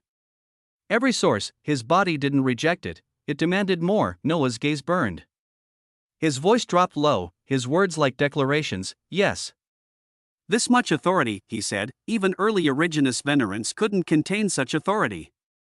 But I am not them, his aura pressed outward, not with violence, but with grandeur. My beginning is vaster than theirs. My origin is deeper than theirs. Everything. He leaned just slightly forward, his words brushing the surface of her mind, will be different from what you know. Maureen's body trembled as the flow of lattices rushed into Noah. Her own paradox buzzed in rhythm with his. He leaned closer, voice soft, yet unmistakably dominant. Do you know how to face change? He asked her. The kind of change you can't explain, she started to respond, but he lifted one finger. A moment, I don't ask for philosophies, he said. Just an answer. Her lips parted, her breath even and cold as she continued to try and control herself from his unfathomable aura and smell. I've lived a long time. Sophistry like this is nothing to me. Then listen carefully, he said. Around me, there will be boundless changes from what you know. Haven't there already been? Her silence was telling. So when those changes come, when they rise like tides, overflowing your knowledge, don't try to understand them. His voice dipped. Think of it like a dance you don't know. The air between them pulsed once more with lattices. His eyes bored into hers. Watch how I move. The infinity symbol behind them spun faster. Then move with me. Watch how I move, he had said, and after a brief moment, Maureen's eyes were glazed with the light of intoxication as she moved, with their palms pressed together. Her white gold brilliance tangled with his archaic flame, swirling in a closed Ouroboros spiral that cast long reflections over the molten folds of the Dyson singularity. The two of them stood as fixed points in an infinite swirl of paradox, but only one was still drawing it all in. Noah Osmont, an early creature, a singularity unto himself. The purity of the Dyson singularity surged into him like rivers feeding an endless ocean. Yet it was not just the paradox around them, it was also the paradox within her. Maureen, a foldless one distinguished across the goldfolds, was no longer resisting. She was part of the current now. Her essence, her living authority, flowed into him like a tributary of complexity joining something far greater. Then, like a quiet bell tolling through the storm of thought, boom, 532, for 41 existential dimensional lattices of the living true source of paradox have been formed, attaining the prerequisite to begin enacting a paradoxical tower of origin. All lattices are required for the construction, and since it is a living true source, the required concentration of existential authority required is 100 times compared to normal, a single prompt. Yet its meaning rang deeper than the foldless ones circling outside Dyson cores could possibly fathom. Noah did not respond aloud, he simply closed his eyes, all the titanic waves of energy around him, the folds and torrents of paradoxical fire, meant nothing if they were not used well, and so, he gave the only order needed. Begin. Chapter 3844, Towers of Origin. Begin. The moment the word passed his lips, his living wheel of existence stirred, not lightly, not subtly, gloriously, quintessentially. It hummed like the rumbling heart of an old world, and from its luminous core, black gold light surged. The lattices of paradox, each one drawn from the deep structure of reality and existence, rose upward like threads called home. One by one, they aligned. Then, HUUM. A colossal pillar of black gold paradox sprang up, etched with woven complexities and radiant strings of meaning, a pillar of concordance. HUUM, another, then another. The rhythm was ancient, slow, methodical. Like watching mountains rise from bedrock. Like watching the first ever singularity bloom, each pillar pulsed with weight. Each one demanded structure to remain upright. Noah breathed slowly. The pillars were grand, but raising them was a heavy task as they needed support. His existence roared as in the next moment, massive illusory humanoid bodies formed from tens of thousands of lattices began to rise. Signatures, mythic true signatures, one by one, 9 immense visages of himself shimmered into being, each black and gold. Each unique, and yet unmistakably Noah. They stepped forward, their forms looming like titans carved of burning dusk. They moved without command, each arriving behind a rising pillar as if summoned by purpose rather than instruction, their hands stretched forth, one for each pillar, and they held, HUUM. The resonance of that act made the Dyson singularity itself groan as boundless waves of paradoxical light were drawn in. the Ouroboros of paradox between Noah and Moiraine flared, and the sea of concentrated weaving surged toward him, his aura like a well with no bottom. Other existences may have stopped here, other beings would have now been concept to have formed their base and begun shaping the spire, forming the rest of their tower, but for a living existence, this was only the beginning. The influx of paradox became tidal, it surged like a supernova pushed through a pinhole, focused, endless, utterly unrelenting. The pillars of concordance began to change, black gold deepened to something impossible. Threads of burning paradox etched themselves into the surfaces. 1. 2.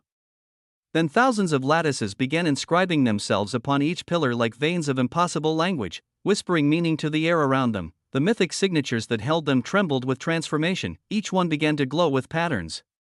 Inscribed, burnished, consecrated, and in time, what had been illusory was now becoming real, solid, no longer illusory. The foundation of the tower stood. It did not lean, it did not sway, it pulsed with authority. Then, in the middle of all this, an early creature is always born with a tower of origin. As one with the distinction of an early creature, Forging One now will aid in the full reclamation of this distinction. His eyes opened slowly, and a faint smile danced on his lips. The words of the prompt came in and settled. They settled like the gravity of an ancient star being born, within the Dyson singularity, where paradox swirled like molten stars tethered to no heavens. Noah Osmond stood still, his presence a fixed point around which authority bent. At the moment of the prompt, the entire singularity pulsed. The golden plasma surrounding the event horizons trembled as if recognizing something it was never meant to witness. Waves of living paradoxical authority crashed inward as if responding to a long-forgotten command, and among those waves, Moiraine, the foldless one crowned with white gold halos in ancient lineage, quivered. She did not fall, she leaned forward, drawn as if by something woven into the folds of her being long before this moment ever came. Her form, regal and sharp with strength, found itself resting against his chest, her breath shallow and her skin glowing with paradox. His aura of an early creature, still released at its full intensity, had saturated the space. It pulsed like a sovereign tide. It commanded, and Moiraine responded, her head pressed against him, white gold strands of her hair brushing across his chest. Her face, caught in a strange light between intoxication and awe and ferocity, turned upward. Her eyes, vast and filled with the swirling ocean of paradox, met his. "You." The word hung, unfinished. Her voice trembled with power and wonder. Noah raised her chin gently, and then, he took her lips into his. Boom. The singularity erupted. 3 new spirals of Ouroboros-shaped paradox surged out from their joined figures. They coiled outward like quintessential storms with Noah and Moiraine at their very center. Their bodies the fulcrum for an overwhelming influx of living authority. The Dyson singularity's paradox surged. In his living wheel of existence, the black gold pillars of concordance around Noah's Tower of Origin did not merely absorb this storm, they expanded. The mythic living true signatures, no longer content to merely uphold, grew larger. Their forms thickened, their musculature radiant with lattices inscribed across every inch of them. The living wheel of existence that held this entire construct at its core began to swell. What had been vast was now ungraspable in size, rotating slower, heavier, older, as if existence itself was giving it space, and at its center, the drop of dull, aged blood, the ancient drop that had started it all. It pulsed once, and then, from its surface, a second drop detached. Boom. The pulse that followed could not be described. It was not just an increase in power. It was a declaration. The aura around Noah became denser, older, more intoxicating. The mythic true signatures responded, their backs bloomed with wings massive, feathered, black gold appendages stretching wide as if to cover the breadth of 100 wheels. And then, behind their heads 9 halos each bloomed, halos of power, halos of authority. The entire tower's foundation expanded tenfold. Not simply in size, but in presence. In gravity. Outside his body, the tower manifested as it looked incomparably real, and it stretched and devoured the living paradoxical authority all around. It felt as if the Dyson singularity had to expand its folds just to make room for what was taking shape. The living wheel of existence, Noah's deepest wonder, grew with it, growth, expansion, and fortification. Again and again, until the foundation of the early living paradoxical Tower of Origin has been completed. Your true absolute existential resistance of paradox has reached 100%. Even without the completion of the tower, your purity quotient and complexity quotient have spilled past 999. Chapter 3845, Towers of Origin. 2. The air grew still for a heartbeat. then the mythic living true signatures raised their heads, their eyes closed, their mouths opened, and out came him, a hymn. It was no language known, it was paradox sung. The hymn echoed across the Dyson singularity. There is no center, there is no edge, we are the ripple, the stone, and the pledge. To be is not to end the knot, but to hold both flame and the thought it forgot. All truths are lies in veiled disguise, and lies, the roots. Where meaning lies, two paths diverge, we walk them both, for paradox is our only oath. The fold folds in what should unfold, time eats its child, yet grows not old. We are the loop that bites its tail. The song that breaks what silence veils, you seek the start, yet start is change, the road ahead loops back, estranged, we move not forward, nor do we fall dash, to move is simply to recall, we are not one, nor are we two, we are the question that answers you, the voice before the speaker came, the ash, the breath, the unborn flame, HUUM, each line was intoned in chorus and in staggered spirals all at once. As if space itself was breathing the hymn through them, one signature was humming, another whispering, another thundering, until the full encircled and folded back into itself endlessly, each voice different, each voice old. Yet somehow, they sang together, from the halos behind them. Beams of black gold light descended, converging in spiraling patterns that formed the first layers of a towering spire, incandescent and immovable. The Tower of Origin did not rise. It unfolded. Like it had always been waiting for a long, long time, it reached upward. It shone outward, and all around it, living paradox wove itself into the marrow of the thing, making it not just a structure, but a commandment of existence. Noah watched it unfold. He could feel his complexity nearing something unfathomable, something far beyond the cusp of mere, early Originus Venerant, and this was only one tower, one concept. He had over 150 true sources waiting. And each one would demand a tower of its own. Tremendous waves of energy surged, they poured into him like rivers breaking through a dam, like time collapsing into itself, drawn in to finalize the forging of a single yet monstrous Tower of Origin. Between him and Moiraine, their lips were still joined, but amid the endless hymns, the roaring storm of paradox, and the growing brilliance of the cosmos around them, Moiraine began to stir. Her intoxication did not end all at once, it peeled back layer by layer, until at last, her lips gently parted from his, a soft string of molten gold paradox trailing between them before it broke, dissipating in the air like stardust. Breathless, her gaze dazed but laced with sharp clarity, she asked while looking at the terrifying tower unlike any she had seen before, "Is it done? Is your tower finally complete?" Noah's response was a calm blink, and then, with a smile laced in quiet arrogance and tyranny, his voice came low and smooth, holding the weight of command and the edge of something quintessential. "I am just getting started." WAA. Before her response could form, his lips were on hers again. The Dyson singularity howled, a fourth, fifth, and sixth Ouroboros of paradox form now roared into existence, encircling them with spiraling currents of living authority so dense, so complex, that the entire chamber quaked. Moiraine melted, she, a foldless one of terrifying stature and dominion, crumbled into his hands like soft dough under flame. Her body pressed into his, every part of her trembling as her own weaving of paradox responded wildly to the storm he commanded. Then, boom, the tower manifested fully. It was no longer mythic. It was no longer suggestion. A massive spire, like a titan's sketch of a structure that shouldn't be, bloomed into full reality. It emerged behind Noah and Moiraine, vast and blinding in scale. Its walls were woven from interlocking lemniscate symbols, black and gold, eternity intertwining endlessly, curving upward to a single sharp apex that pierced above. The hymns of the signatures deepened. Their halos flashed. Their wings rose. And the tower was complete. The early living paradoxical Tower of Origin has been formed. Its sheer size, stature, and complexity is 10 times more than that of a living existence, and 100 times more than that of a normal existence. With this tower, your existence is secured from distant outside influences. The true capabilities of a tower that is both early and living are being calculated and quantified. Each prompt rang like a bell inside him, within his living wheel of existence. He turned his focus inward past the tides of power, past the swirling sparks and blood. There, in the center of it all, stood the tower. His tower, monolithic, alive, early, and then. "Let us make space for the next ones." A single sentence. And the wheel responded, boom, from its vast center. 9 black gold pillars rose, pillars of concordance formed from the living true source of quintessence. Then, boom, another 9 pillars surged skyward, those of the living true source of infinity. Then, boom, a third set rose in solemn grandeur, those of the living true source of origin. The foundations began to form.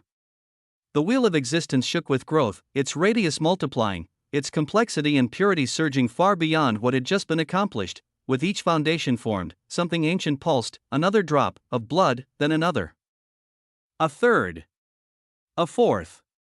A fifth, each one bloomed within the living will as dull crimson gray droplets of blood. Ancient. Heavy. Impossible.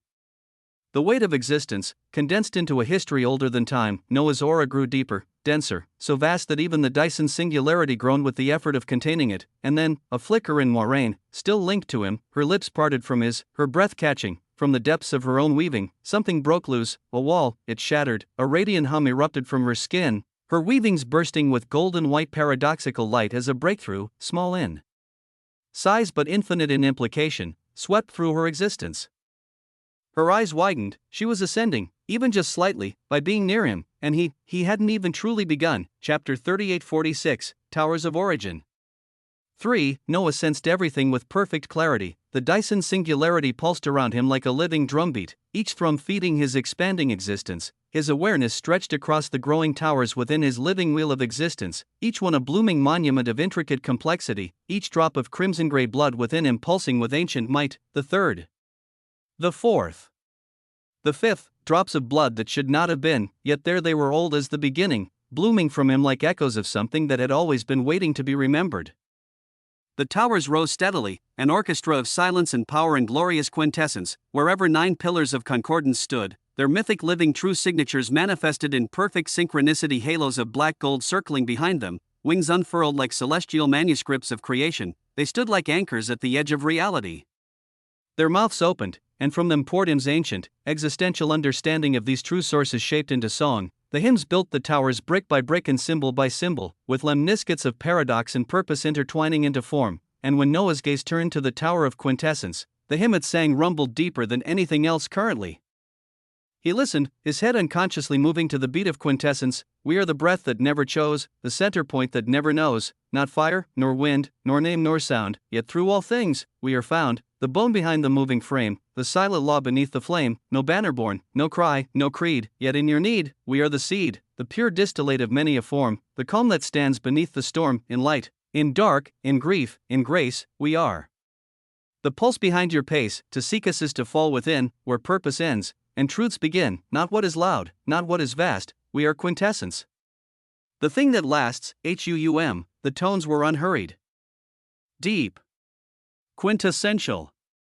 Each word struck like a chime from the heart of existence itself, slow, deliberate, and immeasurably heavy, each verse inscribed deeper foundation into the tower it sang into being. Noah watched, and he listened, he shifted his gaze, now drawn to another rising construct, one that radiated like a glorious sun, its golden latticework etched in purpose and defiance, the tower of the protagonist. Its pillars were bold.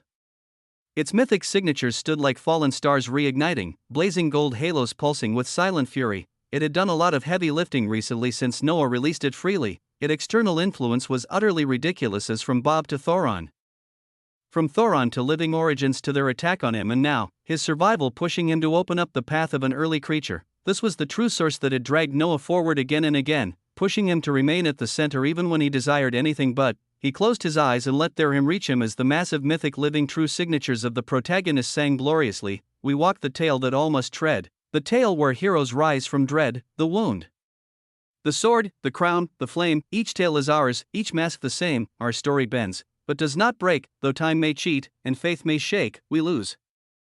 We fall. Yet still, we stand.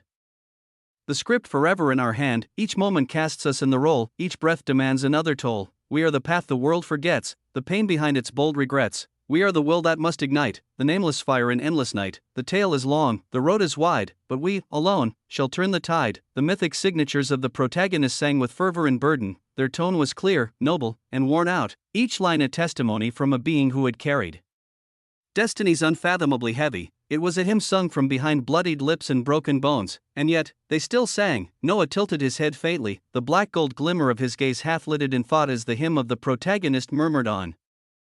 Even though the towering construction of its origin had been completed, its form solidified in endless lemniscates of narrative power, the song had not ceased. It echoed low, like a tide that refused to be pulled back, a deep thrum beneath all things. The early living paradoxical Tower of Origin also still sang, even after their towers of origins were built. Thr mythic living true signatures still continued to sing their hymns as their complexities swirled up passively in this whole process. These hymns were not simply finishing touches, no ceremonial rites. They were declarations. Living, evolving affirmations of complexity and purity. And if they were to echo outward? To be heard by all? His thoughts sharpened like knives drawn in the dark.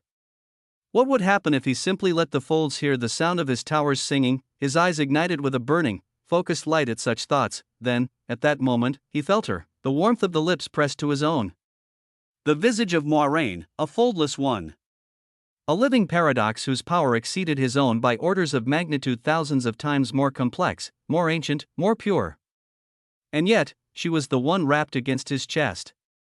She was the one buzzing from the overwhelming scent of his existence. He tasted her thoroughly, and if his mind could name her taste, it would be existential strawberries ripened not in a field, but in the spinning forge of countless paradoxical authority. He was pulling in paradoxical authority from her at an alarming rate, and yet, it was like drawing from an ocean whose surface had not even been rippled, an endless dam. That was what she felt like. He could consume endlessly, build endlessly. And she would give more. His grip tightened on her waist, her flowing white gold strands coiled across his arm like living banners of surrender. And with that clarity, with the trembling urge to continue drawing from her, Noah let his hands begin to explore, slow and precise, not rushed. He was not a man of haste. What use was there in hurrying? No, he was deliberate. The pristine body of a living paradox, the one who could have ended him, whose complexity could have swallowed his own many times over, and yet here she was, melting into him like snow into flame. But just as his hand began to slide down her side, the entire thread of his consciousness trembled, a buzz. A pulse of something ancient. Something the weave of absolute fictional transcendence stirred. Chapter 3847, Towers of Origin. For absolute fictional transcendence, the true sources supporting it had been evolving tremendously, growing alongside him as now, paired with the dreadful purity of his early creature distinction, he could feel them begin to reach into weavings previously beyond reach. His perception widened, a new window bloomed, he was being mentioned. His weavings were stirring the outside beyond the Dyson singularity. He exhaled slowly, his face buried in Moraine's fragrant visage. His hands stilled for only a breath. And as he held this paradoxical being whose breath buzzed under his touch, he let his thoughts cast outward, let them whisper. Let them speak my name. I will listen. Even as his fingers tightened once more at the edge of her paradoxical robes, even as he drank in more of her impossible authority, he could explore such power, and simultaneously, listen to what existence had begun to say about him, outside the sealed brilliance of the paradoxical Dyson sphere. A sea of luminaries waited. They stood arrayed like ancient constellations made flesh, foldless ones in towering, impossible forms, vast and abstract, some with wings formed from flowing runes, some with ever-turning eyes for heads, some draped in flowing paradoxes. They loomed around the vessel tethered to a golden-winged slime, a creature whose sluggish pull carried more authority than common originous veneran creatures from fold dwellings. All eyes, regardless of their number or orientation, turned toward the swirling, opaque sphere of golden paradox where sight failed. They gazed in silence, the sphere a roiling wound in space none could pierce as their vision was not able to observe what was happening within that singularity. Among them, Etheron stood, silver hair framing a face that had not yet been weathered by patience. His crimson eyes flickered with both brilliance and irritation as he leaned ever so slightly forward, arms crossed behind his back. His voice rang out in a low tone casually meant for those nearby to hear. This glorious young paradox we all whisper about, he muttered to Orizarak with a sneer, should have finished by now. Forming a tower of origin under a Dyson singularity should be a matter of seconds. Is this great young paradox incapable of even that? Orizarak turned to him slowly, his glacial face unreadable, but in the fold between moments, a private message echoed through Etheron's thoughts. Coiled with weight and warning, you little fucker, know what you can and cannot say with your little jealousy. You are who you are. Others are who they are. And if you poison your breath with envy, you will forget how to breathe entirely. Etheron's jaw tensed as the words curled deep into his mind like smoke from a holy fire. Orizarak's internal tone shifted, still sharp, but cooler, stern, like a father ready to dish out a beating. Focus on your own path. Do not let the elevation of another cast shadows on your own feet. Say foolish things again in the presence of those gathered here, and you will find your position worse than it already is. Even your father would not be able to save you. The silence that followed was heavy. Etheron looked away as he had no words. A distance off, by a platform ringed with glyphs of golden paradox, the white paradox stood encircled by two other ancient beings, living paradoxes whose complexities hummed like taut strings of endless paradox. They conversed in tongues older than most memory, laced with a dialect rich and rough like crumbling scripture. "You think," one of the ancient living paradoxes said with a wrinkled smile, "that the jealous lad is right? That this young paradox, who breeds no inevitabilities, might instead be defective?" The other living paradox scoffed quietly, his tone dry. "Perhaps the issue lies in uniqueness. If his composition differs so greatly, perhaps his difficulty in forging a tower stems from that. Or perhaps, the process is entirely unlike ours." They looked toward the sealed sphere. The white paradox, haloed in 9 rings of pale brilliance, offered no immediate answer. But then, with the shadow of a smile that curved slowly like moonlight across a blade, he replied, "It matters not." He turned his gaze outward, away from the others. "What matters is that he will soon step forward, and when he does, it will no longer be our quiet waiting. I've sent no formal summons to the other paradoxical lineages, but the folds stir. I feel their motion as silver paradoxes, imperial paradoxes. And other paradoxical lineages have begun to come over." One of the golden haloed paradoxes to his side narrowed their eyes, voice casual but edged. So we have birds among us.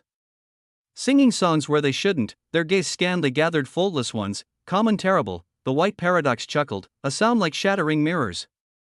"It seems some among us still play on many boards. Let this young paradox take his time. Because when he emerges, the paradoxical folds will not remain calm. The others will be here. And with them, the real debate begins." His voice quieted as he gazed into the roiling gold sphere, half voice, half thought. "Because what shall be done with a living paradox who cannot produce inevitabilities?" The question hung like judgment. He glanced at the others. "Such a matter will be delicate. If too many with bloated complexities surround him now, it may damage what is still young, still forming. The honored living golden paradox will be arriving soon. He shall help arbitrate who, if any, will take this flame into their house." "And Lady Moiraine?" asked the golden paradox beside him. The white paradox exhaled calmly. "Little Moiraine," he said, fondness and caution in equal measure. "She was born with a purity that could have made her the honored living golden paradox of the goldfolds. The one now seated trained and mentored her, raised her. She was his intended successor.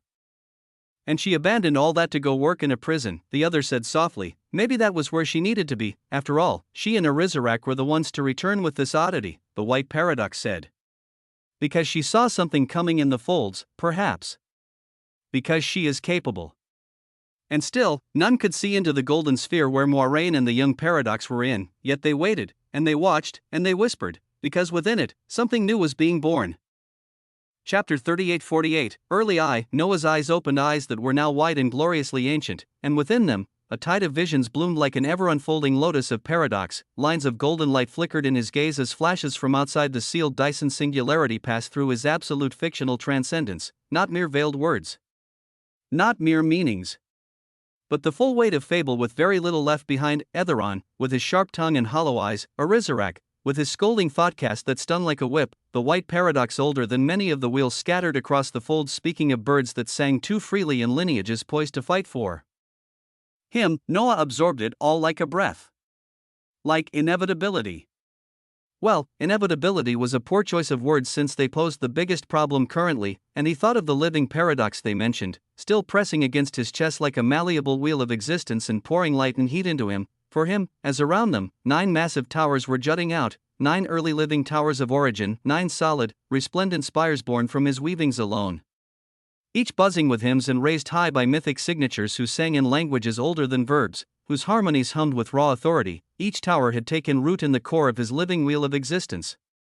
Each one lived, each one sang, and his body responded in kind. Your true absolute existential origin resistance has reached 100%. Your true absolute existential spiritual resistance has reached 100%. Your true absolute existential emotive resistance has reached 100%. Your true absolute existential temporal resistance has reached 100%. Every part of his being had begun to transcend. His resistances were beginning to spiral, reaching toward the impossible number of 1000% collectively.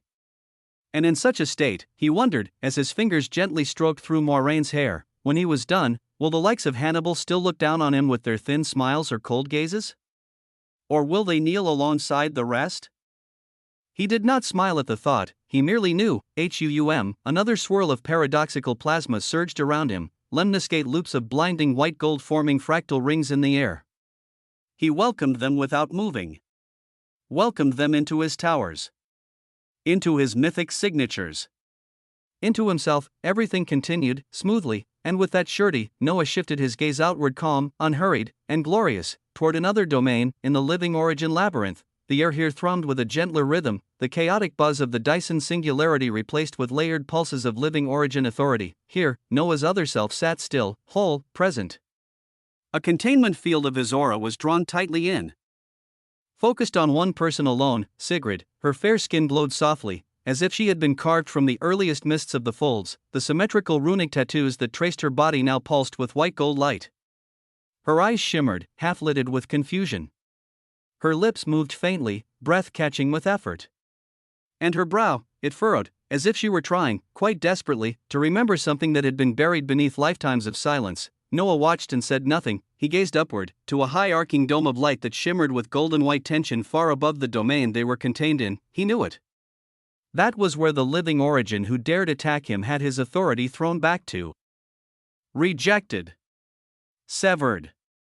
Silenced, somewhere in this living origin labyrinth, the one who sought to end his beginning lay, and yet his eyes did not linger long on the distant sight of the enemy, for before him, something far more pressing stirred. Sigrid, her eyes fluttered open with a tremble. They were moist. Golden tears, like drops of liquid time, spilled down her cheeks.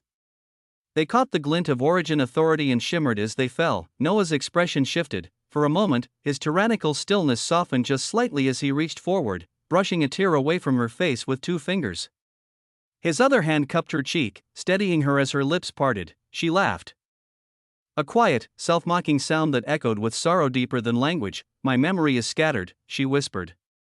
But I destroyed my own living origin.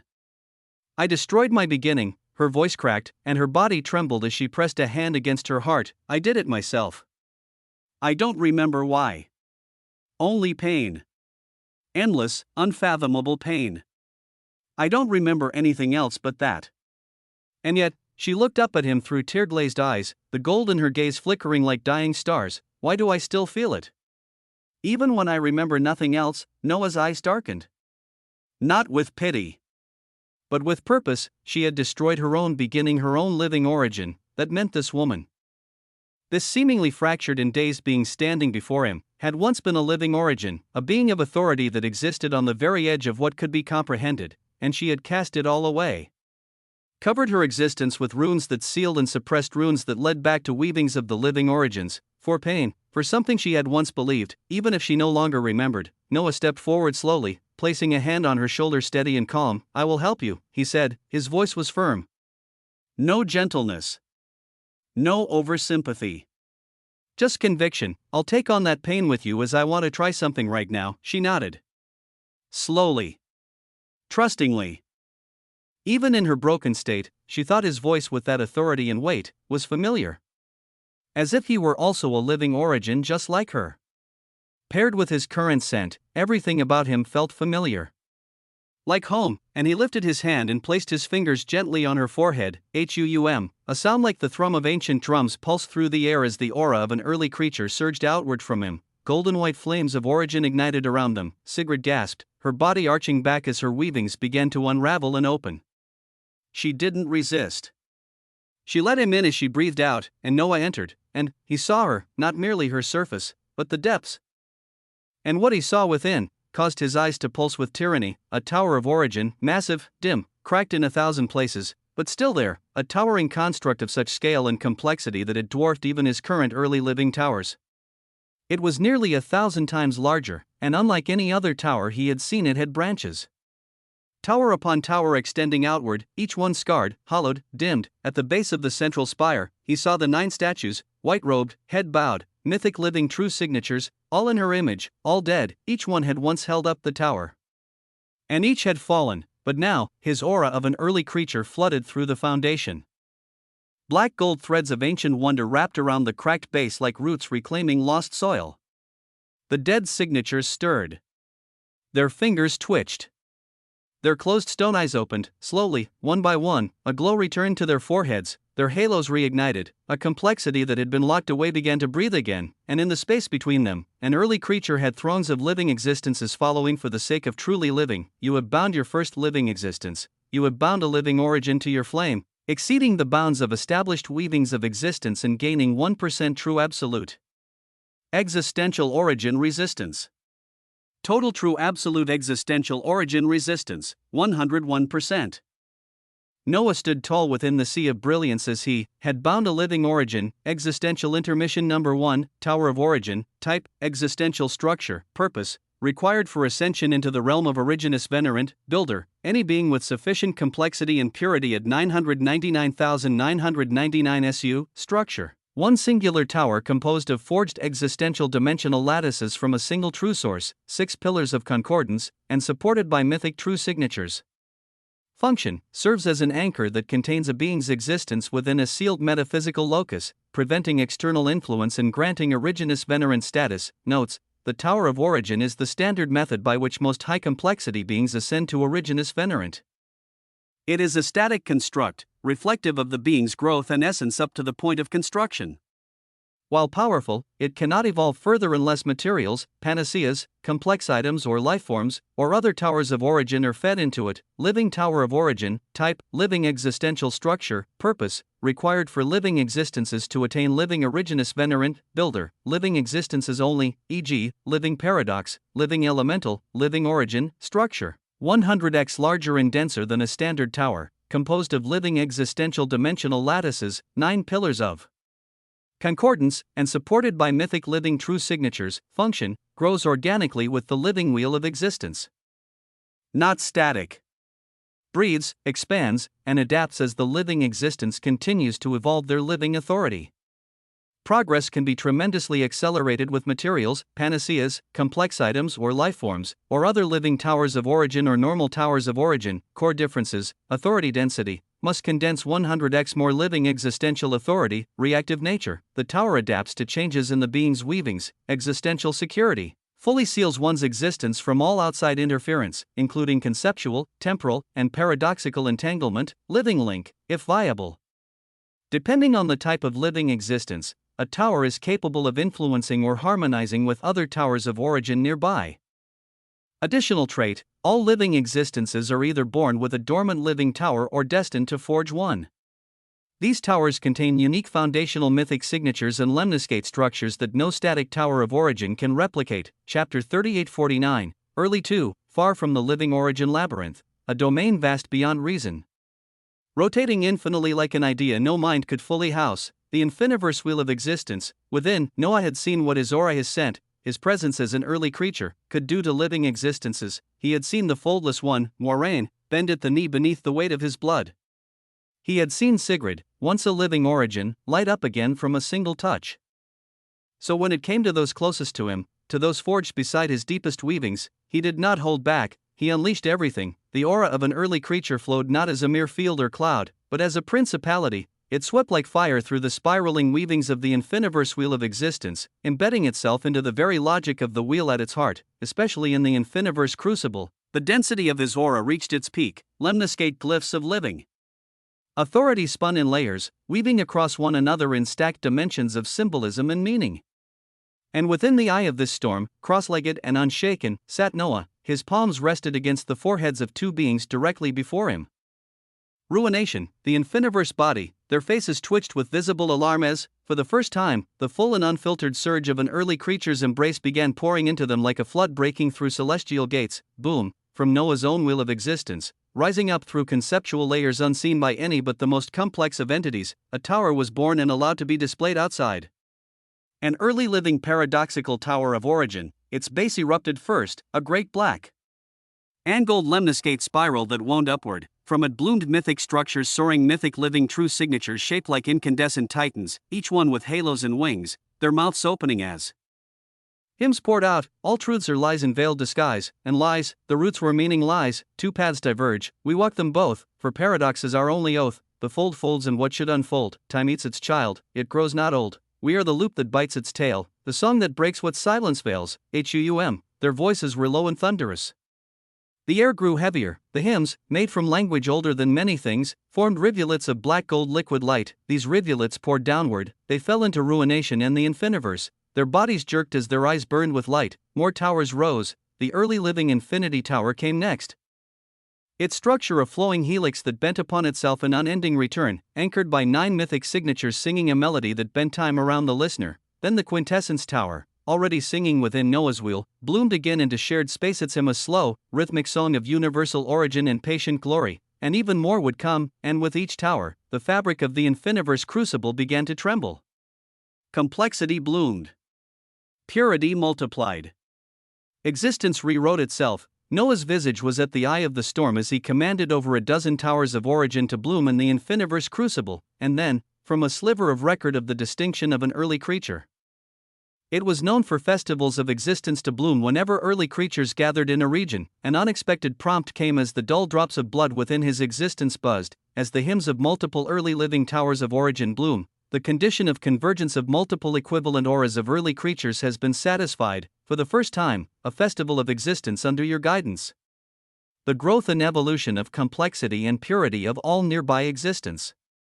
Entangled with you momentarily increases by 1,000,000%. The prompt exploded across Noah's perception like a trumpet blast on the edge of glory. The growth and evolution of complexity and purity of all nearby existence in the folds you are in momentarily increases by 100,000%. During the festival, those closely entangled with you have a chance to undergo existential mutation and gain a budding living seed of existence.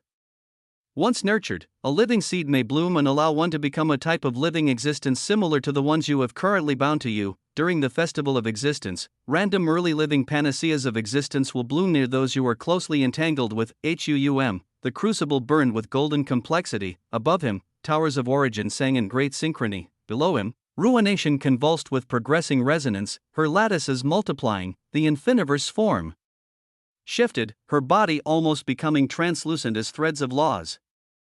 Dimensions and concepts became visible beneath her skin. Noah gloriously read prompts that had words which should not at all be true, and yet they were, because, all around them, a festival bloomed, a festival of existence, where even the air was made of potential. Its effects were shocking, monumental, and they spread out madly like unraveling rays of light cascading through every crevice of the infiniverse wheel of existence and the null-vein gravewake folds. The entire folds were affected, not just the infiniverse crucible.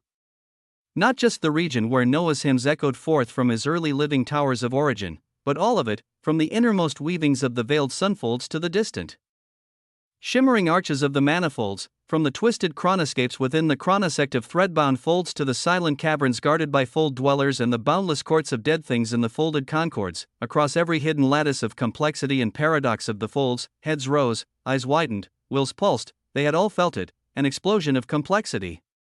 A pure, crystalline flood of purity. Then, the hymns, not just one, but many, some sang of protagonists and their burdens, others whispered the quintessence behind all motion. Some echoed with origin itself, most could not understand them. The hymns vibrated with words foreign even to those who had known long ages.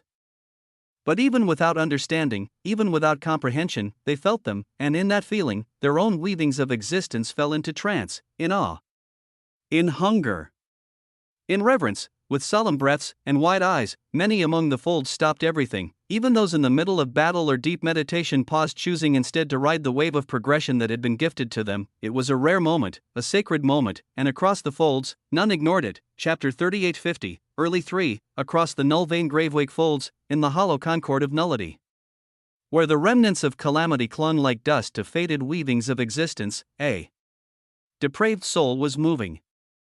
Silently, relentlessly, usurping the weavings of the last maw-bearers that Etheron had left scattered in half-finished, discarded pieces. Incomplete beings. Flawed thrones, the soul devoured them all. With cold precision and ruthless patience, the soul moved through them, consuming what others had failed to understand. But then, boom, the soul paused, and within it, something bloomed. It pulsed once, like a tiny heartbeat in the void. Then again, louder. Clearer, a spark. A shimmer, a living seed of existence. It took root within this soul, this contradictory, incomplete, ever becoming soul. The seed was drawn to it, because it was a soul that had no stable form, no fixed identity. A soul filled with paradoxes, a soul, unaligned, and yet perfectly positioned, the soul of the one who devoured meaning and wore nothing, the soul of the great usurper. A living seed of existence bloomed within the depths of the great usurper as he did not need to ask why.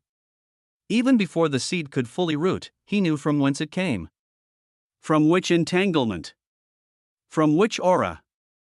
From which being? The great usurper felt it keenly, the buzzing hymns echoing in every hidden corner of the null-veined gravewake folds. Somberly, his eyes opened, eyes that did not belong to one form alone, the eyes of Meladress, already long since controlled, the eyes of the seventh maw-bearer.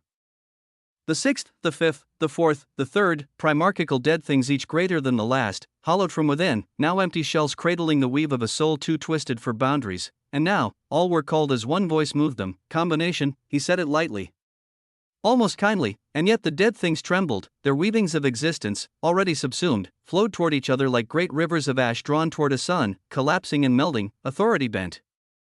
Concepts merged. What rose from it was no longer fragments stitched in mockery. The great usurper was making a sprint, a surge, an ascension, straight into Originus Venerant, a path built not on clarity, but on contradiction. Not harmony, but usurpation. Made possible only by the sudden catalysis of purity and complexity, a festival he had not asked for, but received all the same, elsewhere in the folds. "Ha, what the fuck is this?" Thoron roared into the full light, his laughter mad and wild, echoing through spatial layers like thunder through existential storms. His dark wings of conceptual decay and finality flared outward, drawing in shimmering threads of complexity that seemed to float from everywhere, from nowhere. He drank them in with abandon, a feast he had not expected, but welcomed. Before him, the living origin Altheon stood in perfect contrast, somber, quiet, his brow furrowed as his own latticework spread in all directions, trying to trace the threads of whatever had caused this blooming, a sudden influx of catalytic reaction across the folds. A sharp, immediate rise in complexity and purity so great it fractured all preset weavings of existence, but no answer came to his seeking. He could not trace it, could not root it, and so, in silence, he whispered, "Just what is going on with these folds?" There was no answer, only more silence, and beneath that silence, a change still spreading, further still, not far from where Thoron's laughter faded, nor Altheon's silence weighed heavy, in the dark, warped boundaries of the paradoxical prison. Something was stirring, a wriggling inevitability, malformed and insatiable, was tearing through the hardened husks of time-forgotten prisoners, eating everything in its path, devouring thought, ripping apart bound scripts of entropy and order. It should have been mindless, it should have been unstoppable, but buried deep within its corrupted weave, there was another will. Bound, crushed, suppressed. Something fueling it due to its obsession, purpose too stubborn to dissolve. Bob, little Bobby, HUUM, a blinding flash of complexity pulsed from within the inevitability's depths. The light was none other than Bob, as inside of him, a seed bloomed, and with that light, his eyes opened, eyes that should have forever remained closed, eyes that burned with fury and clarity, eyes that garnered an even grander obsession. Many things bloomed and unfolded with the inception of the festival of existence. It spread like a great wave beyond comprehension, touching the distant corners of the folds, but it was not equal in its blessing. No, the festival moved like a tide pulled by gravity, and its strongest pull was towards the center, towards the source, towards him, towards the one whose existence birthed it. Those closest to Noah, those within the radiant storm of his early creature's aura, received the greatest gifts. Those who could see the massive towers of origin with their own eyes and hear the mythic living true signatures singing ancient hymns found their lattices multiplying, their complexities expanding, their purity clarifying. But two above all others received more than that. He was touching them directly, his hands upon their heads, ruination and the infiniverse body. To be touched by the source of such a festival, to be saturated in the endless authority of an early creature, was to be broken and remade again and again. And of particular interest now was ruination. Her form, radiant in crimson gold, shimmered like the first flares of a blooming sun. Her hair flowed like rivers of molten crimson, her skin burned with gilded bronze and golden sigils that hummed faintly, matching the rhythm of the hymns that danced around them. Her gaze, ever fierce, was locked onto her master as if seeking permission, seeking direction, seeking something. Within her, a living seed of existence had already bloomed, She could feel it warm, dense, alive, nestled within her weavings like a glowing core. Her complexity had reached an unfathomable threshold. Her purity surged with every second.